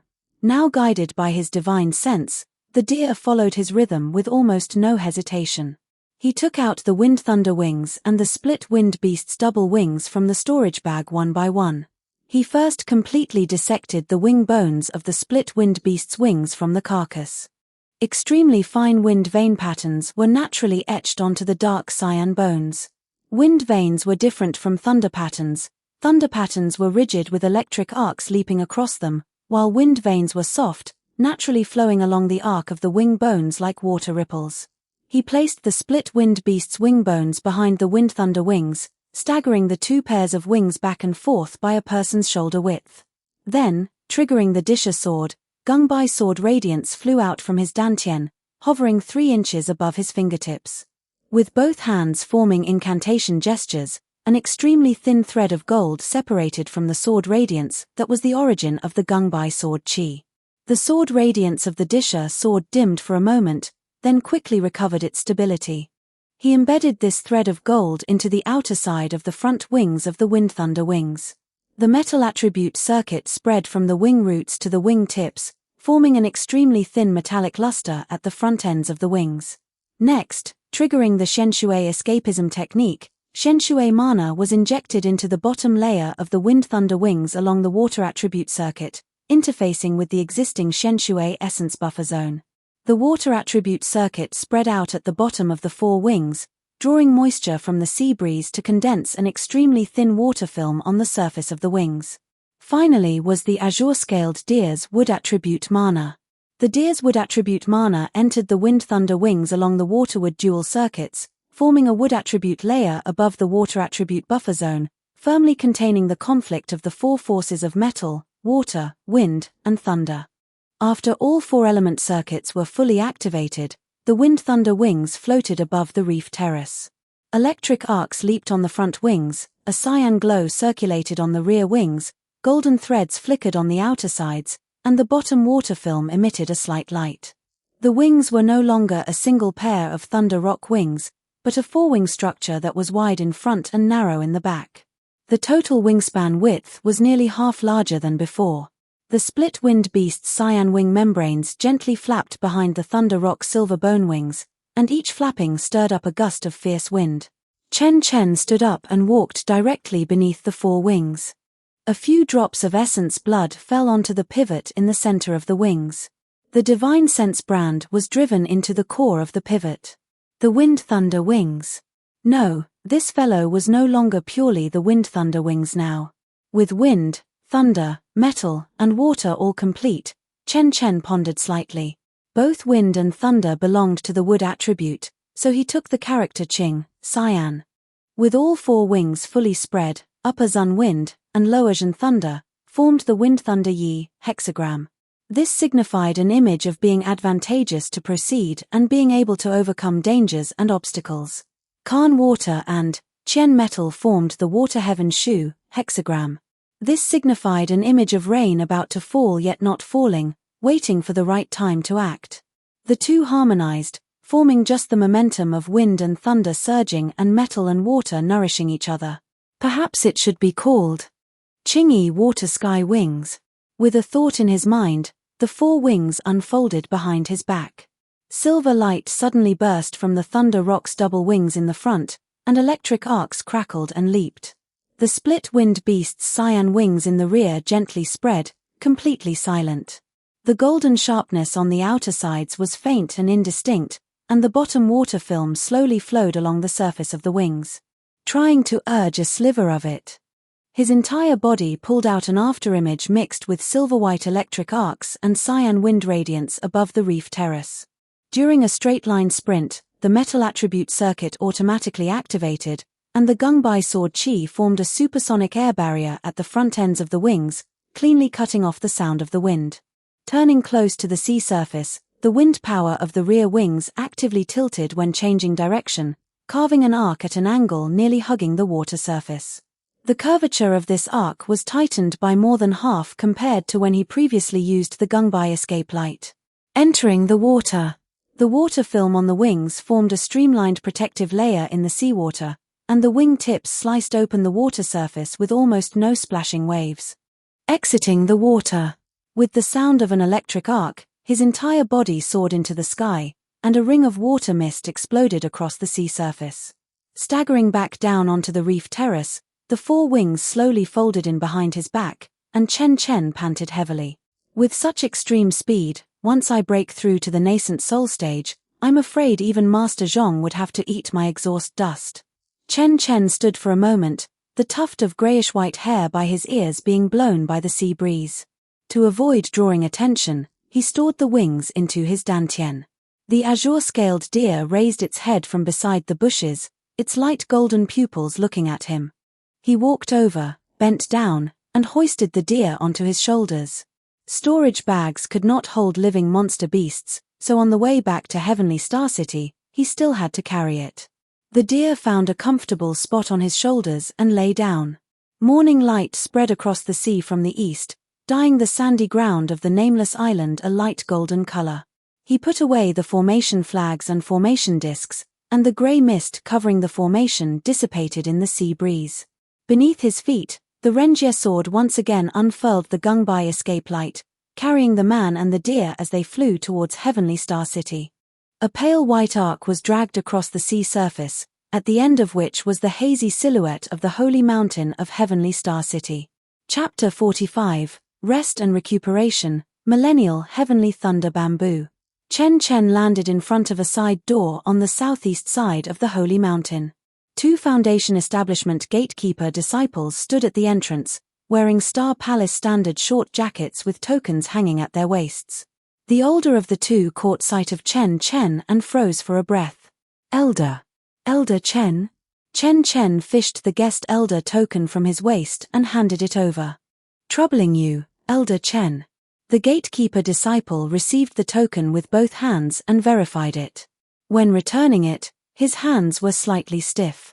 A while ago, some people said that you had an accident in the outer star sea. Thanks to certain people's blessings, I'm still alive. The gatekeeper disciple didn't dare to respond.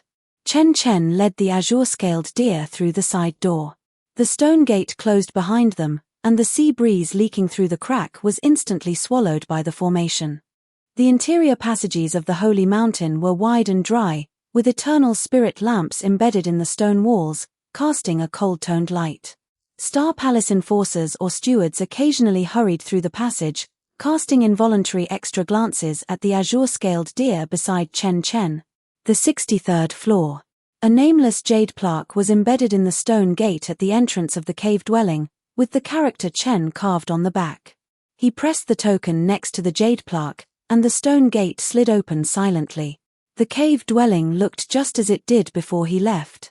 The reception room, alchemy room, talisman room, and cultivation chamber. The spirit stones of the spirit-gathering formation had been depleted, and the core was dim. After replenishing the spirit stones, the azure-scaled deer slowly paced around the reception room before finally lying down at the entrance of the herb garden, resting its chin on its front hooves.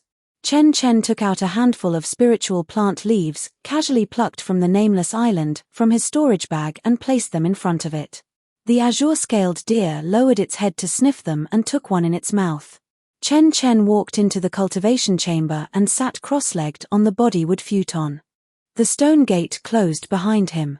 Feng-Shi had refined the wind thunder wings ahead of schedule. The only possible reason was that incident on Kuaishing Island, his intervention in the Miao Yin sect's affairs, had altered the timeline of Feng-Shi capturing the Thunder Rock. The butterfly had flapped its wings, moving Feng-Shi's progress forward by goodness knows how many years. Chen Chen's whereabouts had only been transmitted through Star Palace's internal channels. Someone had leaked his itinerary. A colleague. An informant. Or both. Having attained the 63rd floor with over a decade of guest elder seniority, in the eyes of those who had endured much longer yet could only live on the 50s, his position wasn't earned, it was snatched. Chen Chen didn't want to investigate this right now. The Void Heaven Hall would open in 5 years. His Sanyin Bailu sword chi was completely exhausted. His strongest trump card accumulated over decades had been completely wiped out with a single sword strike in Blackstone City. Without this trump card, entering the Void Heaven Hall with late core formation cultivation would make self-preservation barely possible when facing nascent soul-tier-old monsters like Jiin, Xuangu, and Manhuzi, let alone dreaming of seizing the Heaven Void Cauldron and the dry blue ice flame. Forming a nascent soul was imminent. Silence. He closed his eyes, and his divine sense sank into his dantian. The Cyan Fengling Force. Feng-Shi was already dead, so the Fengling Force had lost its source and was spontaneously dissipating. At this rate, complete purification would take at least a decade or more. Chen Chen hadn't dealt with it at the time. He had only wrapped it layer upon layer with Shenshui mana, temporarily sealing it within a magical power crevice on the outer edge of his golden core. Now that he was back at the cave dwelling, the first thing to do was to uproot it completely. Closing his eyes. His late nascent soul-tier divine sense descended from between his brows, following his meridians to sink into the dantian. The wrapping layer of Shenshui mana was still there, the ink blue mana tightly and securely trapped that wispy strand of cyan wind. He began to peel it away. His divine sense split into dozens of fine threads, probing into the gaps of the Shenshui mana wrapping layer. Guided by his divine sense, the Shenshui mana slowly advanced along the cyan wind threads. For every fraction of an inch it moved forward, the Fengling Force shrank back by a fraction. Taking advantage of the moment when the Fengling Force dispersed, the Shenshui mana pressed in from the sides, wrapping up its main roots completely. Then, with a fierce tug, the cyan wind threads were ripped entirely out from the dantian wall by the root. At the very last instant of being extracted, the Fengling Force exploded into a turbulent vortex of wind, frantically colliding within the Shenshui mana wrapping layer and emitting a sharp screech. The Shenshui mana suddenly tightened, crushing the entire wind vortex along with the remaining cyan debris into oblivion. A hair-thin dark scar was left in the dantian where the Fengling Force had pierced it. The Shenshui mana automatically surged up to cover it, beginning a slow repair. Chen Chen opened his eyes, exhaled a breath of stale air, and sat quietly on the futon for a moment before standing up. In the reception room, the azure-scaled deer was still lying at the entrance of the herb garden, resting its chin on its front hooves. It had eaten half of the spiritual plant leaves, while the other half lay scattered on the floor. Chen Chen walked past it and pushed open the stone gate of the herb garden. The herb garden was about 3 jong square, with a light-transmitting jade slab embedded in the dome. The natural daylight of the holy mountain's spiritual vein filtered down through the jade slab, casting a whitish color temperature. The ground was covered with spiritual soil transferred from the Star Palace's spiritual planting workshop, making the soil layer soft and moist. The branch veins of the spirit-gathering formation were buried beneath the soil, and the concentration of spiritual qi in the air was nearly double that of the reception room. Several plots of auxiliary herbs in the garden, polygonatum for consolidating the foundation and nourishing the origin, and purple glossy ganoderma for replenishing qi, were all commonly used categories in alchemy. The heavenly thunder bamboo in the center was a head taller than a person, its stalk a pale golden color with distinct joints. Between the bamboo joints, a few extremely fine silver arcs of electricity occasionally flashed, extinguishing instantly and amounting to nothing much. Millennial heavenly thunder bamboo. It was the only one he had cultivated by exhausting all his guest elder accumulations of over a decade. Beside the roots of the heavenly thunder bamboo rested a crystal bottle-shaped magical artifact. It was palm height, with a translucent bottle body carved all over with delicate rune circuits. The circuit design referenced the concept of the Way of Heaven Talisman's disassembly cursed technique, and the core reversal logic came from the Huanyang cursed technique. By inputting precious herbs brimming with vitality, the formation inside the bottle absorbed the essence of the sun and moon filtering through the herb garden's dome, refining the vitality within the herbs into vitality liquid. Every single drop of vitality liquid could drastically shorten the growth cycle of spiritual plants. It could be considered a pirated copy created by Chen Chen mimicking the Heaven Bottling Vial. Compared to the Heaven Bottling Vial, it was far inferior. A single drop of green liquid from the Heaven Bottling Vial could allow a spiritual plant to cross decades of growth thresholds overnight, whereas the vitality liquid of the vitality nurturing bottle needed to accumulate over time, requiring at least several months to fill a whole bottle. But for this heavenly thunder bamboo to grow from that initial rooted little seedling to its current age, besides the foundation of the spiritual soil and the spirit-gathering formation, it relied mostly on this. Only a shallow layer of vitality liquid remained at the bottom of the vitality nurturing bottle. He had forgotten to replenish the herbs before leaving. He took out several spiritual herbs confiscated from Fengshi from his storage bag. Their grades weren't low, as herbs collected by level 8 or higher fierce beasts were never poor. He crushed them and threw them into the bottle. The runes inside the bottle lit up, the spiritual herb fragments slowly dissolving within the halo, and the level of the vitality liquid began to rise slowly. Chen Chen placed the vitality nurturing bottle back at the roots of the heavenly thunder bamboo, squatted down, and pressed the spiritual soil with his hand. The roots of the heavenly thunder bamboo were slowly writhing deep in the mud, and the root system's range had expanded by a circle compared to before he left. This bamboo's foundation was already firmly planted, all it lacked was time. He walked out of the herb garden, turned around, and pushed open another stone gate directly opposite. This side room was slightly smaller than the herb garden. In the center stood an ironwood tree with a trunk about as thick as a person could hug, its iron-gray bark rough and its branches and leaves dense. Hanging from the branches were over a dozen dark golden insect nests about the size of a palm. Their shells were translucent, faintly revealing the outlines of the adult gold-devouring beetles curled up inside. The adult beetles crawled slowly among the branches, the golden lines on their carapace flickering on and off in the shadows of the ironwood leaves. The larvae gathered in clusters on the mineral sand layer beneath the tree, gnawing on a newly replenished batch of dark iron. The chewing sound was dense like rain. On the other side beneath the tree, within the nourishing formation area paved with spiritual soil, the blood jade spider was curled up in the center of a newly woven spiderweb. The spiderweb stretched from the roots of the ironwood tree to the corner of the wall, the spider silk casting a faint white fluorescent glow under the spirit lamp. The blood jade spider's size had grown another circle larger than last month, its abdomen plump, and it was in the interim period of shedding its shell. Chen Chen took out dragon blood from his storage bag, the dragon blood of a level 7 poison flood dragon, sealed in a jade bottle. He poured half of it into the spirit stone trough of the nourishing formation. The dragon blood seeped into the formation patterns, and the spiritual light of the nourishing formation changed from pale white to dark red. The 8 legs of the blood jade spider trembled simultaneously. He casually turned over the mineral sand in the gold-devouring beetle lava area, picked out the dark iron chewed down to mere scraps, and replaced it with a new batch.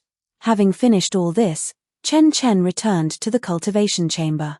The replenished spirit stones were already shining brightly in the core of the spirit-gathering formation, and the concentration of spiritual qi in the cave dwelling began to rise back up. He sat cross-legged again on the bodywood futon, closing his eyes to regulate his breath. The dark scar in his dantian where the Fengling force had pierced was fading, and the circulation speed of the Shenshui mana was much smoother than before. With the hidden danger of the Fengling force removed, the next step was to restore his dantian's condition and then begin the official sprint toward forming a nascent soul. 46 Chapter 46 The Dragon Dance Above the Moon. Chapter 46 Dragon Dance Above the Moon. There was no day or night outside the window. The Sacred Mountains cave dwelling had no exterior windows, and the spiritual lamp maintained a constant color temperature. Chen Chen did not know how long he had been regulating his breath. When the knocking talisman sounded, he opened his eyes. The stone door rose. Xiling stood outside the door. More than half a month had passed since they last met. She wore a light purple casual robe with wider cuffs, and her waist lacked the silver-threaded soft armor belt. Her hair was meticulously pinned back behind her head with a hairpin, and there were a few more stray locks at her temples than last time. There was no extra expression on her face, but Chen Chen noticed the wooden box she was holding in her hands. "Senior Chen, have you finished resting?" She did not come the first moment because she knew Chen Chen needed time to recuperate after returning from a narrow escape with death. And after waiting for all these days, she could wait no longer. "Come in." Chen Chen stepped aside to clear the way. Xiling walked into the reception room and swept her gaze around. At the entrance of the herb garden, the azure-scaled deer raised its head and exchanged a glance with her. Xiling did not ask much, walked over to the stone table, and placed the wooden box on it. The copper piece was delivered last time. These few pieces are remnant demon artifacts dug out from my father's private treasury, excavated together with the copper piece. She opened the wooden box. 3 remnant artifacts lay side by side on the velvet cloth at the bottom of the box, a broken sword hilt engraved with demon script, a bone heart protecting mirror with shattered edges, and a small bronze tripod with only 3 legs remaining. Each of them was engraved with demon script belonging to the same system as the Brahma Holy True Sheet. Their grade was not high, but the completeness of the inscriptions was much better than the copper piece. Chen Chen picked up the broken sword hilt piece from the box, his thumb pad slowly tracing along the strokes of the demon script. These items have been pressed at the bottom of the treasury for quite some years. Xiling sat down on the cattail mat, took out an account jade slip from her cuff, and placed it on the corner of the table. "I checked the excavation records. They came from the same cave dwelling ruins as the copper piece. Father said they might be old items that drifted over from the Sea Clan back then, and no one has ever recognized them." Chen Chen put the broken sword hilt piece back into the box and closed the box lid. "Thank your father on my behalf." Xiling nodded. Then silence. Inside the reception room, only the extremely faint hum of the spirit-gathering formation operating remained. The azure-scaled deer yawned at the entrance of the herb garden, its hooves scratching a slight friction sound against the stone slab. The light in Xiling's eyes flickered slightly. How long will Senior be in closed-door cultivation next? The opening of the Void Heaven Hall is imminent. At the very least, I will emerge from seclusion before the Void Heaven Hall opens. I have taken over most of the matters within the sect now, but my own cultivation is low, and Father spends most of his time looking at old accounts in the shop now. How about letting my father come to guard your cultivation? Chen Chen helplessly shook his head slightly. You girl are very smart, but when it really comes to urgent matters, you truly can't tell the primary from the secondary. Hearing this, Xiling tightly clutched the corner of her robe without refuting, as she also realized her impropriety. It is Xiling who thought too much. However, it is good that you have this intention. Like this, when the Void Heaven Hall opens then, you will follow me. Hearing this, Xiling's pupils shrank slightly, instantly understanding Chen Chen's underlying meaning. Senior Chen was in such a hurry to enter closed-door cultivation after returning this time. Of course. In a place like the Void Heaven Hall, core formation cultivators had no qualifications to sit at the table, let alone qualifications to bring others along. Then Xiling congratulates Senior Chen in advance here. Then she stood up and left without any hesitation, the stone door closing behind her. Chen sat alone in the reception room, his fingertips slowly rubbing against the broken verdigris edges of the Brahma Holy True sheet. The copper piece was icy cold, and the 3 demon remnant artifacts lay quietly under the spiritual lamp, the demon script strokes on them as rough as beast claw scratches. Deciphering would take time. He stood up, stored the wooden box and the copper piece together into his storage bag, and then turned to walk into the herb garden. The azure-scaled deer followed behind him, its 4 hooves stepping on the spiritual soil to produce a fine, rustling sound. The heavenly thunder bamboo stood quietly under the spiritual light, the silver electric arcs between the bamboo joints flickering on and off. The faint, shimmering light golden pattern at the bamboo joints was a sign that its age was approaching a critical point. It was still far off, but the direction was right. The life-nurturing bottle operated quietly beside the bamboo roots, the faint light of the runes inside the bottle flickering on and off at an extremely slow rhythm. The newly added spiritual herbs had mostly dissolved, and the level of the life liquid was about a finger higher than before. Chen squatted down to inspect the spiritual soil at the roots of the heavenly thunder bamboo. The soil layer's moisture was moderate, and the branch veins of the spirit-gathering formation were operating normally. The azure-scaled deer poked its head over from behind his shoulder, using its nose to touch a small bamboo shoot newly sprouted at the base of the bamboo stalk. Then it stepped back half a step, lying down on the spiritual soil about 3 feet away from the roots of the heavenly thunder bamboo, resting its chin on its front hooves with its light golden pupils half closed. Chen glanced at it. Ever since entering the herb garden, it liked to stay near the heavenly thunder bamboo, likely due to a wood attribute beast's natural affinity for spiritual plants. Without thinking much, Chen stood up and returned to the quiet room. The muffled sound of the stone door closing fell behind him, and the low hum of the reactivated spirit-gathering formation seeped up from the ground. He sat cross-legged on the bodywood cattail mat. Half a pot of azure flame wine, a bottle of yuan-enhancing pills, and all the spiritual herbs and spiritual meat refined from Fengshi's storage bag were sub-packaged into several rows of porcelain bottles, lined up in front of the cattail mat. He closed his eyes. He detached his attention from the sense of time, no longer calculating how many incense sticks or days and nights had passed, only counting the cycles of the heavenly circuits. The spirit-gathering formation continuously sucked spiritual chi from the sacred mountain's spiritual veins to pour into the quiet room, the air so thick that one could almost taste the faint bitterness of spiritual chi with their tongue. Not knowing how long had passed. The feeling of his body was entirely pulled away. His whole person plummeted downward, and when stepping firmly again, beneath his feet was a flat, grey ground. Grey mist surged from all directions. Origin space. The grey mist had not completely dispersed yet, and Chen first heard a voice amidst the gaps of the roiling mist. "You're here again." Amazawa Chen's voice. The grey mist converged within a few breaths. The 5 people stood in their respective positions, forming a loose circle. Dragon Clan Chen was at the innermost side. The dark golden mark on the periphery of his crimson-slit pupils was still there, and sea-blue dragon scales spread from the back of his hand to his forearm. The dragon blood fluctuation suppressed by the embryonic breathing method caused the surrounding grey mist to flow a beat slower around him than elsewhere. The outcast Chen sat cross-legged on the ground. He looked the most relaxed, with his elbows resting on his knees, but Chen noticed that his gaze locked onto him from the very first second the grey mist dispersed. Amazawa Chen folded his arms across his chest. Then there was Hyuga Chen. Hyuga Chen stood at the outermost position among the 5. Aside from that pair of Tensigan and fair skin, unexpectedly, a pair of strange dragon horns grew out of his forehead. Memory synchronization began. The flow of information among the 5 people was like several rivers converging into the same sea. After the synchronization ended, there was a moment of silence in the grey mist.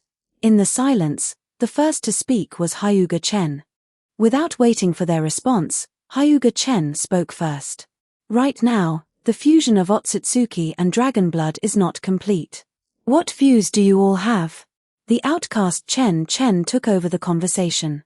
The situation on Yangshan's side is the exact opposite of yours. After the form of the Tensigen stabilized on Yangshan, the soul infiltration of the dragon blood followed the underlying path of life cultivation, and instead, the two re-achieved a balance of essence and life. So, you can try using external force to make the two re-achieve balance, for example, natural energy. Amazawa Chen pulled his right hand out of his pants pocket and spread his palm open. Perhaps you can make use of this. A ball of cursed energy floated out. Immersed within the light golden background were dark navy-leaning patterns. This was a new change produced by the cursed energy after the dragon blood infiltration last time. Cursed technique times dragon dance. Chapter 47. Hyuga is Hyuga, and Otsutsuki is Otsutsuki. The two cannot be compared in the same breath. Amazawa Chen saw him staring for so long and began to explain. After dragon dance is activated, it forms a closed loop in the circuit. For every complete cycle finished, a gain is acquired, and all of one's abilities are locked within the circuit, rendering oneself temporarily unable to use any abilities. For every complete revolution in the closed loop, the circuit simultaneously pulls back and forth between the physical body and the soul, completing the integration and purification of one's soul and body. This is equivalent to promoting the synthesis of all abilities in one's own soul and body. He turned his palm over, exposing the circuit from the other side. The upper limit of the number of layers it can withstand is determined by whichever side of the individual's physical body or soul is weaker. Whichever is weaker, physical strength or soul strength, the shortcoming determines how deep the bucket can hold water. Hyuga Chen moved his gaze away from his palm and spoke. The Otsutsuki bloodline pulled the soul awry, and the dragon blood pulled the physical body awry. It turns out that a skew had occurred between my own soul and physical body. Amazawa Chen closed his palm, and the cursed energy extinguished between his fingers. Right.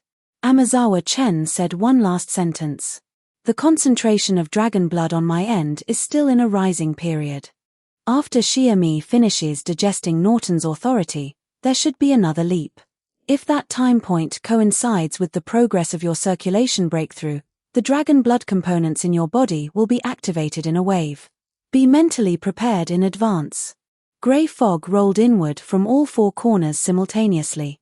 The outlines were swallowed up one by one. Hyuga Chen opened his eyes. The hum of the giant Tensigen echoed in the depths of the ancient city, and the cold hardness of the stone platform seeped through his robes into his skin. That pair of dragon horns on his forehead carried an indescribable awkwardness. The dark blue dragon blood was based on Western dragons, but after mixing with the Otsutsuki bloodline, what grew out was a pair of Eastern dragon horns. He reached out and touched the base of the horns. The bone beneath his fingertips was icy and hard, and the tactile sensation was no different from touching his own skull. Forget it. Since they've already grown, whatever. Having stayed alone on the moon for a long time previously, some judgments were not so easy to be this accurate. But now that the problem had been pointed out, the Otsutsuki bloodline pulled the soul awry, and the dragon blood pulled the physical body awry. Hyuga Chen instead felt a sense of relief. The problem finally had an accurate shape, no longer being a general unsteady fusion, but a skew appearing between the soul and the physical body. Knowing where the skew was, it could be corrected. He put his hands back on his knees and closed his eyes. With a thought. Dragon dance. The far-sighted field of vision of the Tensigen began to pull back from the infinite distance that could originally penetrate the crust to look down upon the ninja world. He felt the chakra in the corresponding meridian branches receding, guided by an invisible force. The energy of the giant Tensigen had to reach him through the chakra conduction wires in the machinery beneath the stone platform. These past few days, he had been sitting on this stone platform. The platform itself was a cultivation platform left behind by Otsutsuki Hamura, with complete energy conduction circuits carved underneath. The pupillary power decayed layer by layer through the circuit, turning into a layer of light golden mist of light when it reached the surface of the stone platform. It was almost invisible to the naked eye, but pressing one's skin against it could make one feel a continuous warmth. Dragon dance, first time. The pupillary power traveled upward along the spine, past Jianjing, and sank into the dantian. Originally, there was no pupillary power in the dantian. Otsutsuki chakra and dragon blood chakra occupied the upper and lower layers respectively here, with a clear horizontal boundary in the middle. Light blue on top, dark blue on the bottom, the two lines did not infringe upon each other, minding their own business like well water not interfering with river water. Through the interference of the dragon dance, the circulating circuit was set up via the guided chakra. Otsutsuki chakra poured downward from the brain, and dragon blood chakra surged upward from the body. When the two met at the dantian junction area, they intertwined. At the edge of the dividing line in the center of the dantian, a transition color appeared, one so thin that it could only be seen through the tensigan's introspective vision. A grayish cyan between light blue and dark blue. Opening his eyes. A layer of dust had fallen on the stone platform. It had fallen off his own body. Under the continuous friction of the pupillary power circulation, a layer of cutin peeled off the surface of his skin, mixed with sweat and trace metabolic wastes discharged from the pores, forming a blurry humanoid outline on the surface of the stone platform. A faint fishy smell was smelled in his nose, his own scent. Next was the daily routine that he would do every day these days. The moon itself was not a natural satellite, but a super Kaibaku Tensai seal released by the Six-Path Sage. The core of the seal was in the deepest part of the moon, suppressing Otsutsuki Kagaya. Now sitting in the ancient city left by Hamura, sitting on the outer shell of Kagaya's seal, the best material was suppressed right beneath his buttocks, not utilizing it would be a waste. He moved stone slabs, chakra conduction metal blocks, and damaged ninja tools scavenged from Toneri's warehouse out from the inner hall. The metal blocks were placed into the refining array of the Divine Machine 100 refinements and melted into extremely thin threads, each with a diameter of only 1/3 of a hair strand. Starting from the center of the ancient city, he laid out runes outward. The light golden runes of the Way of Heaven talisman were imprinted on the gray rock layer on the surface of the moon, and the metal wires were embedded into the rune grooves to serve as the conduction skeleton. The runes radiated outward, covering the ancient city, the outer hall, the crater, and pushing further out to the edge of half the moon. Carving runes on the back of the moon was different from doing so on Earth. Within the intervention range of the giant Tensigan, there was no weather, and no meteors would destroy the runes. Hyuga Chen squatted at the very end of the runes, pressing his palm onto the groove, probing downward along the ceiling layer through the runes. Kagaya's chakra was deep within the core, transmitting a slow pulsation upwards through the thick ceiling layer. The runes got stuck when they advanced to half the moon's range. Going further forward, the density of Kagaya's chakra suddenly multiplied several times over. The runes hit like they were striking an invisible wall, unable to be pushed in no matter how much force was used. Hyuga Chen understood that human greed knows no bounds, and his current strength only reached this far. Aside from the delusion of wanting to refine Kagaya, these rune arrays also served the function of extracting a small portion of Kagaya's chakra to maintain the moon's movement.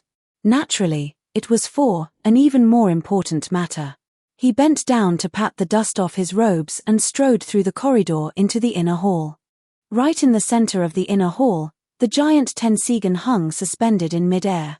Light golden light veins extended from the bottom, flowing along the gaps of the floor tiles to various parts of the ancient city. Hyuga Chen stood directly beneath it, looking up. The light veins were reflected on his face, and the light blue halo in his pupils overlapped with the golden glow of the yellow Tensigan. Now, only the final step remained. He raised his right hand above his head, fingers spread wide. Pupillary power reverse osmosed from the bottom of the giant Tensigan into his palm through the stone platform circuit, his palm pressing against the surface of the eyeball. The touch was warm and smooth, and beneath the crystalline shell, one could feel the slow circulation of internal energy. His attention was retracted layer by layer from the outside, until in the end, only the piece of crystal pressed against his palm and the rhythm of the dragon dance circulation inside his body remained. The huge eyeball-shaped crystal began to shrink. The light golden light shifted from radiating outward to rolling inward. Ripples spread across the crystal surface, and the entire eyeball shrank to the size of a fingernail. The moment the final layer of folding was completed, the light gold turned into deep gold, and the halo condensed into an extremely thin, warm film on the surface of the bead. The round bead hung half an inch above his palm, slowly rotating on its own axis. Inside this bead was stored energy reserves capable of moving the moon. It was the entire crystallization left behind from the era of the Six-Path Sage to the present day. Now that he had taken away the giant Tensigan, the previous rune arrays would serve as a replacement, though the effect would not be as stable as the giant Tensigan. Moon phase disorders and the like were of no consequence. Hyuga Chen looked at the orange-yellow bead in his hand. A slit split open on his palm, and he directly swallowed it in. Let's call it the Tensigan orb. 48 Chapter 48. A snake is a snake, and a dragon is a dragon. The two are not comparable. Chapter 48. A snake is a snake, and a dragon is a dragon. The two cannot be mentioned in the same breath. The sensation of the flying thunder god tearing open space was like being turned inside out by someone. When Hyuga Chen landed, his knees were slightly bent, and the mud beneath his feet was damp. The rain had just stopped not long ago, and water was still dripping from the broad leaves of the forest. Southern land of fire. He straightened his waist and first looked around. Tree trunks, bushes, and a beaten dirt path in the distance. No ambush. After waiting for a moment, Hyuga Chen straightened the hem of his robe, sat cross-legged in midair, and began to float northwestward, relying on repulsive force control. Ryuchi Cave was at the border between the land of earth and the land of grass.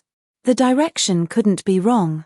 He had gazed at the ninja world from the moon hundreds of times, but back then, he had looked at it from a bird's-eye view. Now stepping on the ground, ridge lines, river valleys, and cliffs, things that were merely lines in the overhead view, suddenly all had height. As he approached the border, a smelly wind suddenly blew in from the northwest. The stench was like a live snake sniffing right under one's nose. The stench grew thicker and thicker, soaking the entire air. Hyuga Chen lowered his altitude, the soles of his feet brushing past the tips of a cluster of withered shrubs. In the Tensigan's field of vision, the chakra of all living things looked like light red ink spots splashed on dark paper. At the base of the mountain ahead, a fissure on the rock wall was seeping out. Snake chakra. He landed about 10 paces in front of the fissure.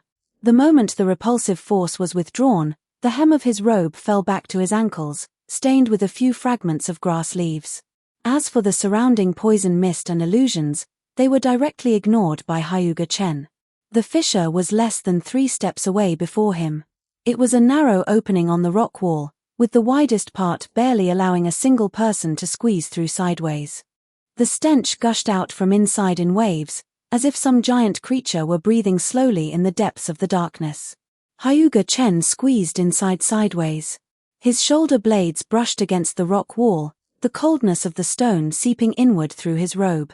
Walking inward for about 10 steps, within the Tensigan's vision, the internal outline of the cave emerged. The tunnel was sinking downward. The slope was not steep, but it kept descending. The stones underfoot became increasingly slippery, their surfaces covered with a thin, sticky layer, seemingly traces of snakes crawling over them, mixed with shed skin fragments. Snakes poked half their bodies out from the stalagmites, and the rustling sound of scales rubbing against stone gathered from all directions. Hyuga Chen walked slowly to prevent the dragon horns on his forehead from hitting the rock wall. Before long, the end of the tunnel suddenly opened up. An underground cast cave. It was so vast that the Tensigan's field of vision could not encompass its boundaries at a glance. Stalactites hung upside down from the dome, the thickest of which would require several people hugging them to encircle. Snake sloughs were scattered across the ground, not just a few, but layers upon layers of debris piled up for who knows how many years, crunching like stepping on dried reed stalks when stepped upon. There were fissures at the top of the cave, and wisps of dark green phosphorescence seeped in from above, enveloping the entire space in a dim hue characteristic of stagnant water. Suddenly, Hyuga Chen's nostrils flared slightly, and he smelled something else. Sweet and cloying, the kind of sweetness of being ripe to the point of rotting, mixed with some indescribable spice, so thick it was choking. The cave changed before his eyes for an instant. The stalagmites turned into carved wooden pillars. The snake-slough debris turned into floor-covering plush carpets. The stalactites overhead turned into hanging silk curtains, behind which rows of long tables laden with food appeared: roast fowl, stewed meat, piles of tropical fruits, and glistening candied pastries. A green-haired girl sat at the end of the long table. She wore magnificent attire unbefitting this cave, her legs crossed, one hand supporting her chin, the corners of her mouth curved into an exaggerated arc. Another one. She reached out, picked up a fruit from the table, and twirled it between her fingertips. "Come over and have something to eat. Having walked such a long way, you must be hungry." Hyuga Chen stopped in his tracks, identifying the respective positions of those 3 chakras deep within the cave. In the Tensigan's field of vision, Tajiriheim's illusion didn't even stir a single layer of ripples. The long table, the plush carpets, the roast fowl, and the candied pastries were, from beginning to end in his eyes, nothing more than stalagmites, snake sloughs, stalactites, and phosphorescence. He continued to walk forward. His footsteps stepped on the snake-slough debris, the crisp crunching sounds echoing in layers throughout the cave. The green-haired girl at the end of the long table tilted her head slightly, her expression turning gloomy. "Aren't you hungry?" Hyuga Chen's gaze swept past Tajiriheim, casting towards an inverted stalactite on the right side of the cave where Ikikishimaheim was hiding behind, her dark blue long hair hanging halfway down from the edge of the stalagmite, believing herself to be invisible. Behind the stone pillar on the left, Tajitsuheim was also there. Her brown hair was coiled at the back of her head, and her fingers were silently forming hand seals. 3. Tajiriheim slowly put the fruit back on the tabletop. "You are the first human to walk in here and not stop." She slid down from the long table, stepping barefoot on the snake sloughs. The moment the soles of her feet contacted the ground, the reflection of scales gleamed below her calves, extending all the way up from her ankle bones to her knees before hiding back into her skin. Those people who came before, she took a step forward. Some cried, some knelt, and some drew their swords and rushed forward. "You are different. You're like a blind man." Hyuga Chen finally shifted his gaze towards her. That pair of dark blue bony dragon horns on his forehead was fully displayed before the eyes of the 3 snakes from both sides of his hairline. Tajiriheim suddenly froze, her slit pupils staring fixedly at Hyuga Chen's forehead. That winding arc. Upright and robust. The cave suddenly became abnormally quiet. "You." Tajiriheim took half a step back, and Ikikishimaheim, hiding behind the stalactite, spoke first. "Tajiriheim. That thing on his head, did you see it clearly?" Tajiriheim didn't answer, she was still looking at that pair of horns. From the base of the horns to the tips, the texture grain on the bony surface, the curving manner of the arc, and the dark blue scales vaguely emerging from the skin transition at the base of the horns, these details pieced together an answer in her eyes that she was unwilling to admit. Tajitsuheim walked around from behind the stone pillar on the left. She was not invisible, her eyes were staring right above Hyuga Chen's forehead. Horns. Ikikishimaheim also appeared from behind the stalactite. Dragon horns. Tajiriheim finally removed her gaze from the dragon horns. She looked into Hyuga Chen's eyes, her split tongue tip licking her lips. "A mere human like you, by what right?" After these words left her mouth, the temperature in the cave seemed to drop by a notch. Not a single snake in Ryuchi Cave did not want to transform into a dragon. The white snake sage had lived for over 1,000 years, exhausting inorganic reincarnation and all senjutsu, yet could never cross that threshold. How long the 3 snake princesses had cultivated under the white snake sage they could no longer count themselves, passing the time day after day with human testers who broke into Ryuchi Cave, biting them to death, devouring them, spitting their bones into the piles of snake sloughs, but the flesh and blood of human testers could not fill that vacancy. Transforming into a dragon. No one could transform. Now a human walked in, with a pair of complete dragon horns growing on his head. Even though Hyuga Chen deliberately restrained himself, in the eyes of the 3 snakes, Hyuga Chen at this moment exuded a faint dragon might all over his body, which was absolute suppression over snakes. Tajiri-Heim's shoulders were trembling. Scales emerged in large patches from her collarbones downwards, and the oppression from the dragon blood caused the snake instincts within her body to try to flee outward. "I'm asking you, where did you steal this pair of horns from?" Hyuga Chen looked at her. Tajiri-Heim's height only reached his chin. She tilted her head back to stare at the dragon horns on his forehead, her pupils contracting into two vertical black lines, her nostrils flaring, her breathing short and rapid. Her body was trembling. It was the scent of a dragon. Hyuga Chen finally spoke. "Move aside." Chapter 49, Ryuchi Cave or Snake Cave? Tajiri-Heim did not step aside. "Step aside." Her tone pitched up by half an octave. Hyuga Chen looked at her. Her slit pupils switched back and forth between dilating and contracting, and the flaring frequency of her nostrils was faster than before. She was desperately sniffing the scent on his body. In the vision of the Tensigan, Tajiri-Heim's chakra flow was extremely unstable. A section of grayish-white bone protrusion had somehow pushed out from under her clothing. Its surface was rough, lacking the luster of horns and without any scales covering it. There was a horizontal crack at the end of the bone protrusion. Tried to transform into a dragon. And failed. The corner of Hyuga Chen's eyes twitched imperceptibly. He had originally thought the snakes of Ryuchi Cave only wanted to transform into dragons in talk, but now it seemed otherwise. Tajiri-Heim's body had already tried it. The tailbone pushed outward to sprout a hornbud, but the hornbud stopped growing halfway when the nutrient supply was cut off, causing the bone tissue to necrose from the inside out, leaving only this crack behind. Every time she shed her skin in her lifetime, she would touch that defective piece. He suddenly understood one thing. Dragon blood was not just suppression to snakes. If it were merely suppression, Tajiri-Heim's reaction should have been fear, retreat, and submission. But she did not. Her upper body leaned slightly forward, the scales at her collarbone were turning outward, and the skin beneath the scales was pale, with faint blue veins faintly visible near the blood vessels, currently engorged with blood. Hyuga Chen frowned tightly, thinking of something unhealthy. Choosing no longer to restrain himself, the dragon might fiercely flooded the entire cave like a tide. The air in the cast cave instantly grew heavy.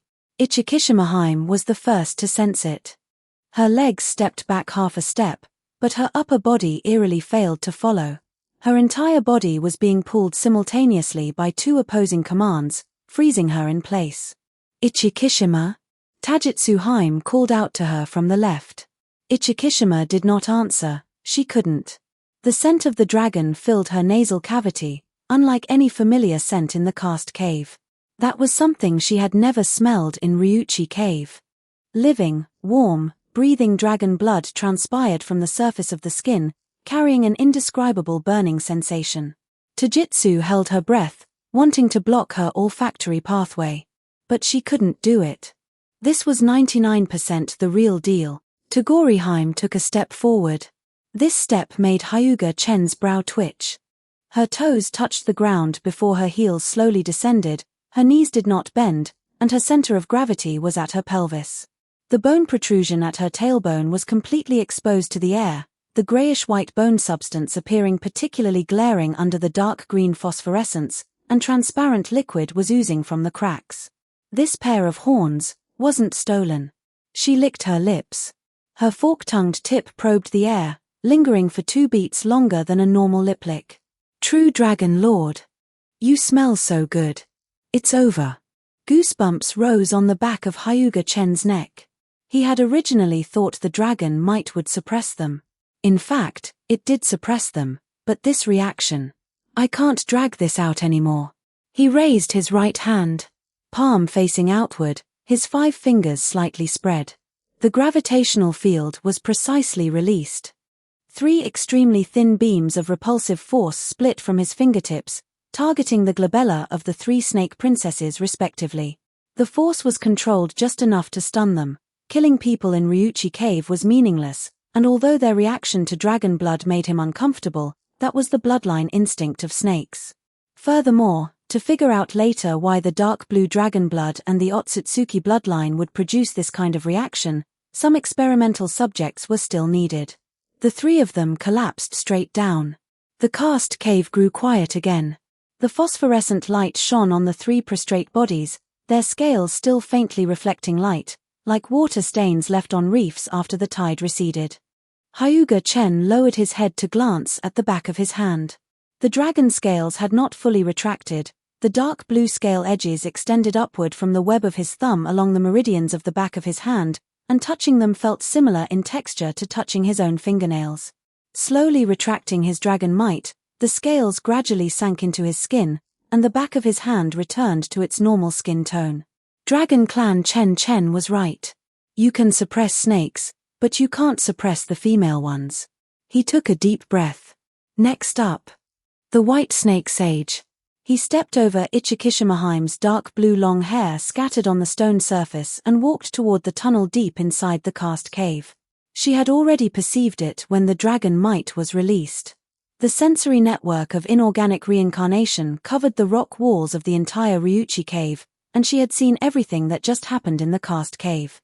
She was waiting.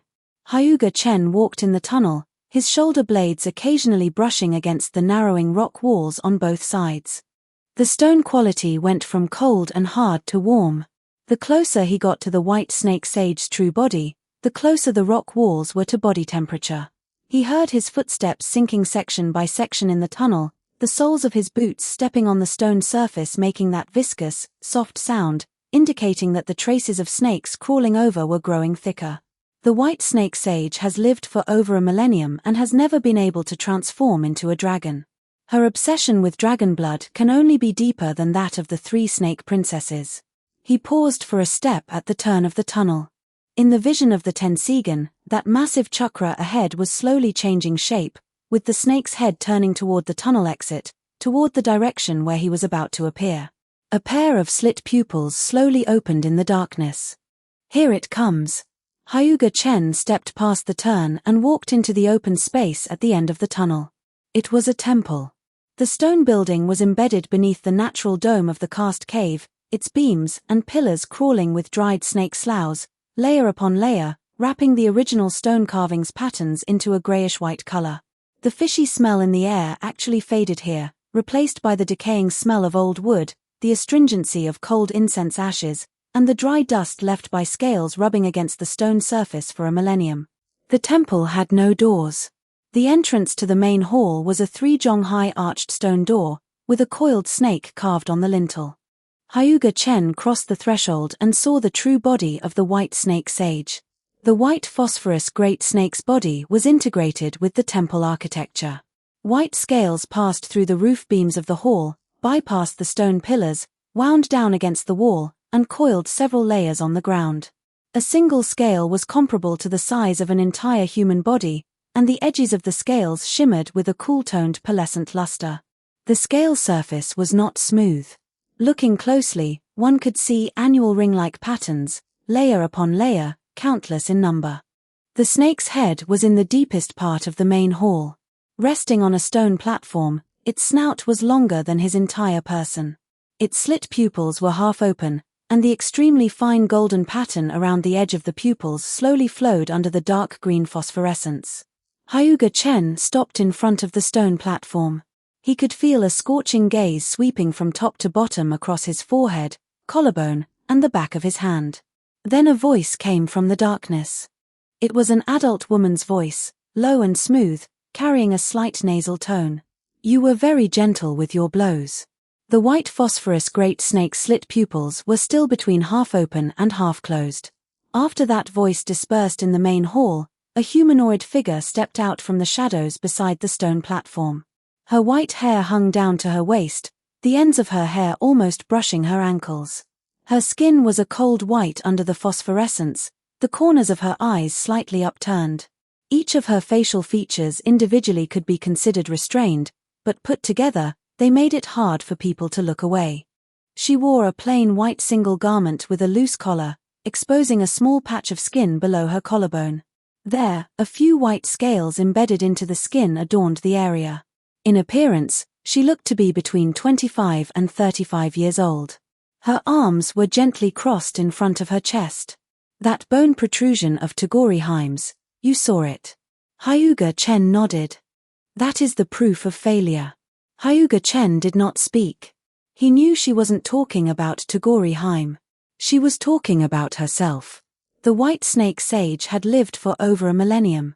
Every path the three snake princesses had tried, she would only have tried more, devouring talented younger generations with the potential to transform into dragons, collecting snake blood to stimulate dragon bones, and forcibly infusing natural energy to set the form.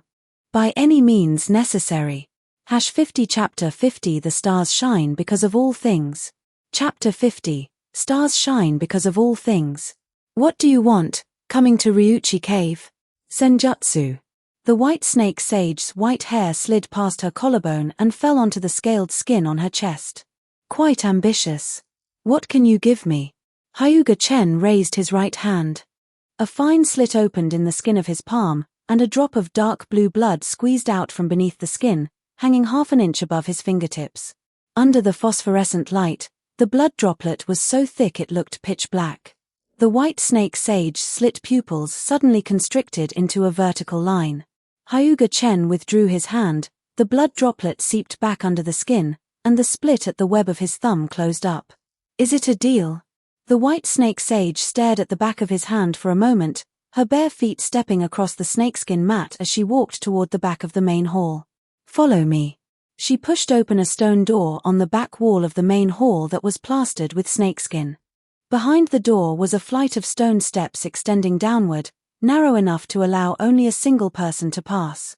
The surface of the steps had been repeatedly rubbed, feeling smooth to the touch, and the air grew more viscous the further down they went. Hyuga Chen followed behind her. After walking for about the time it takes to brew half a cup of tea, the stone steps ended. Before them lay a massive underground fissure. The rocks at the edge of the fissure were soaked by natural energy into translucent crystals, their surfaces covered with snakescale patterns.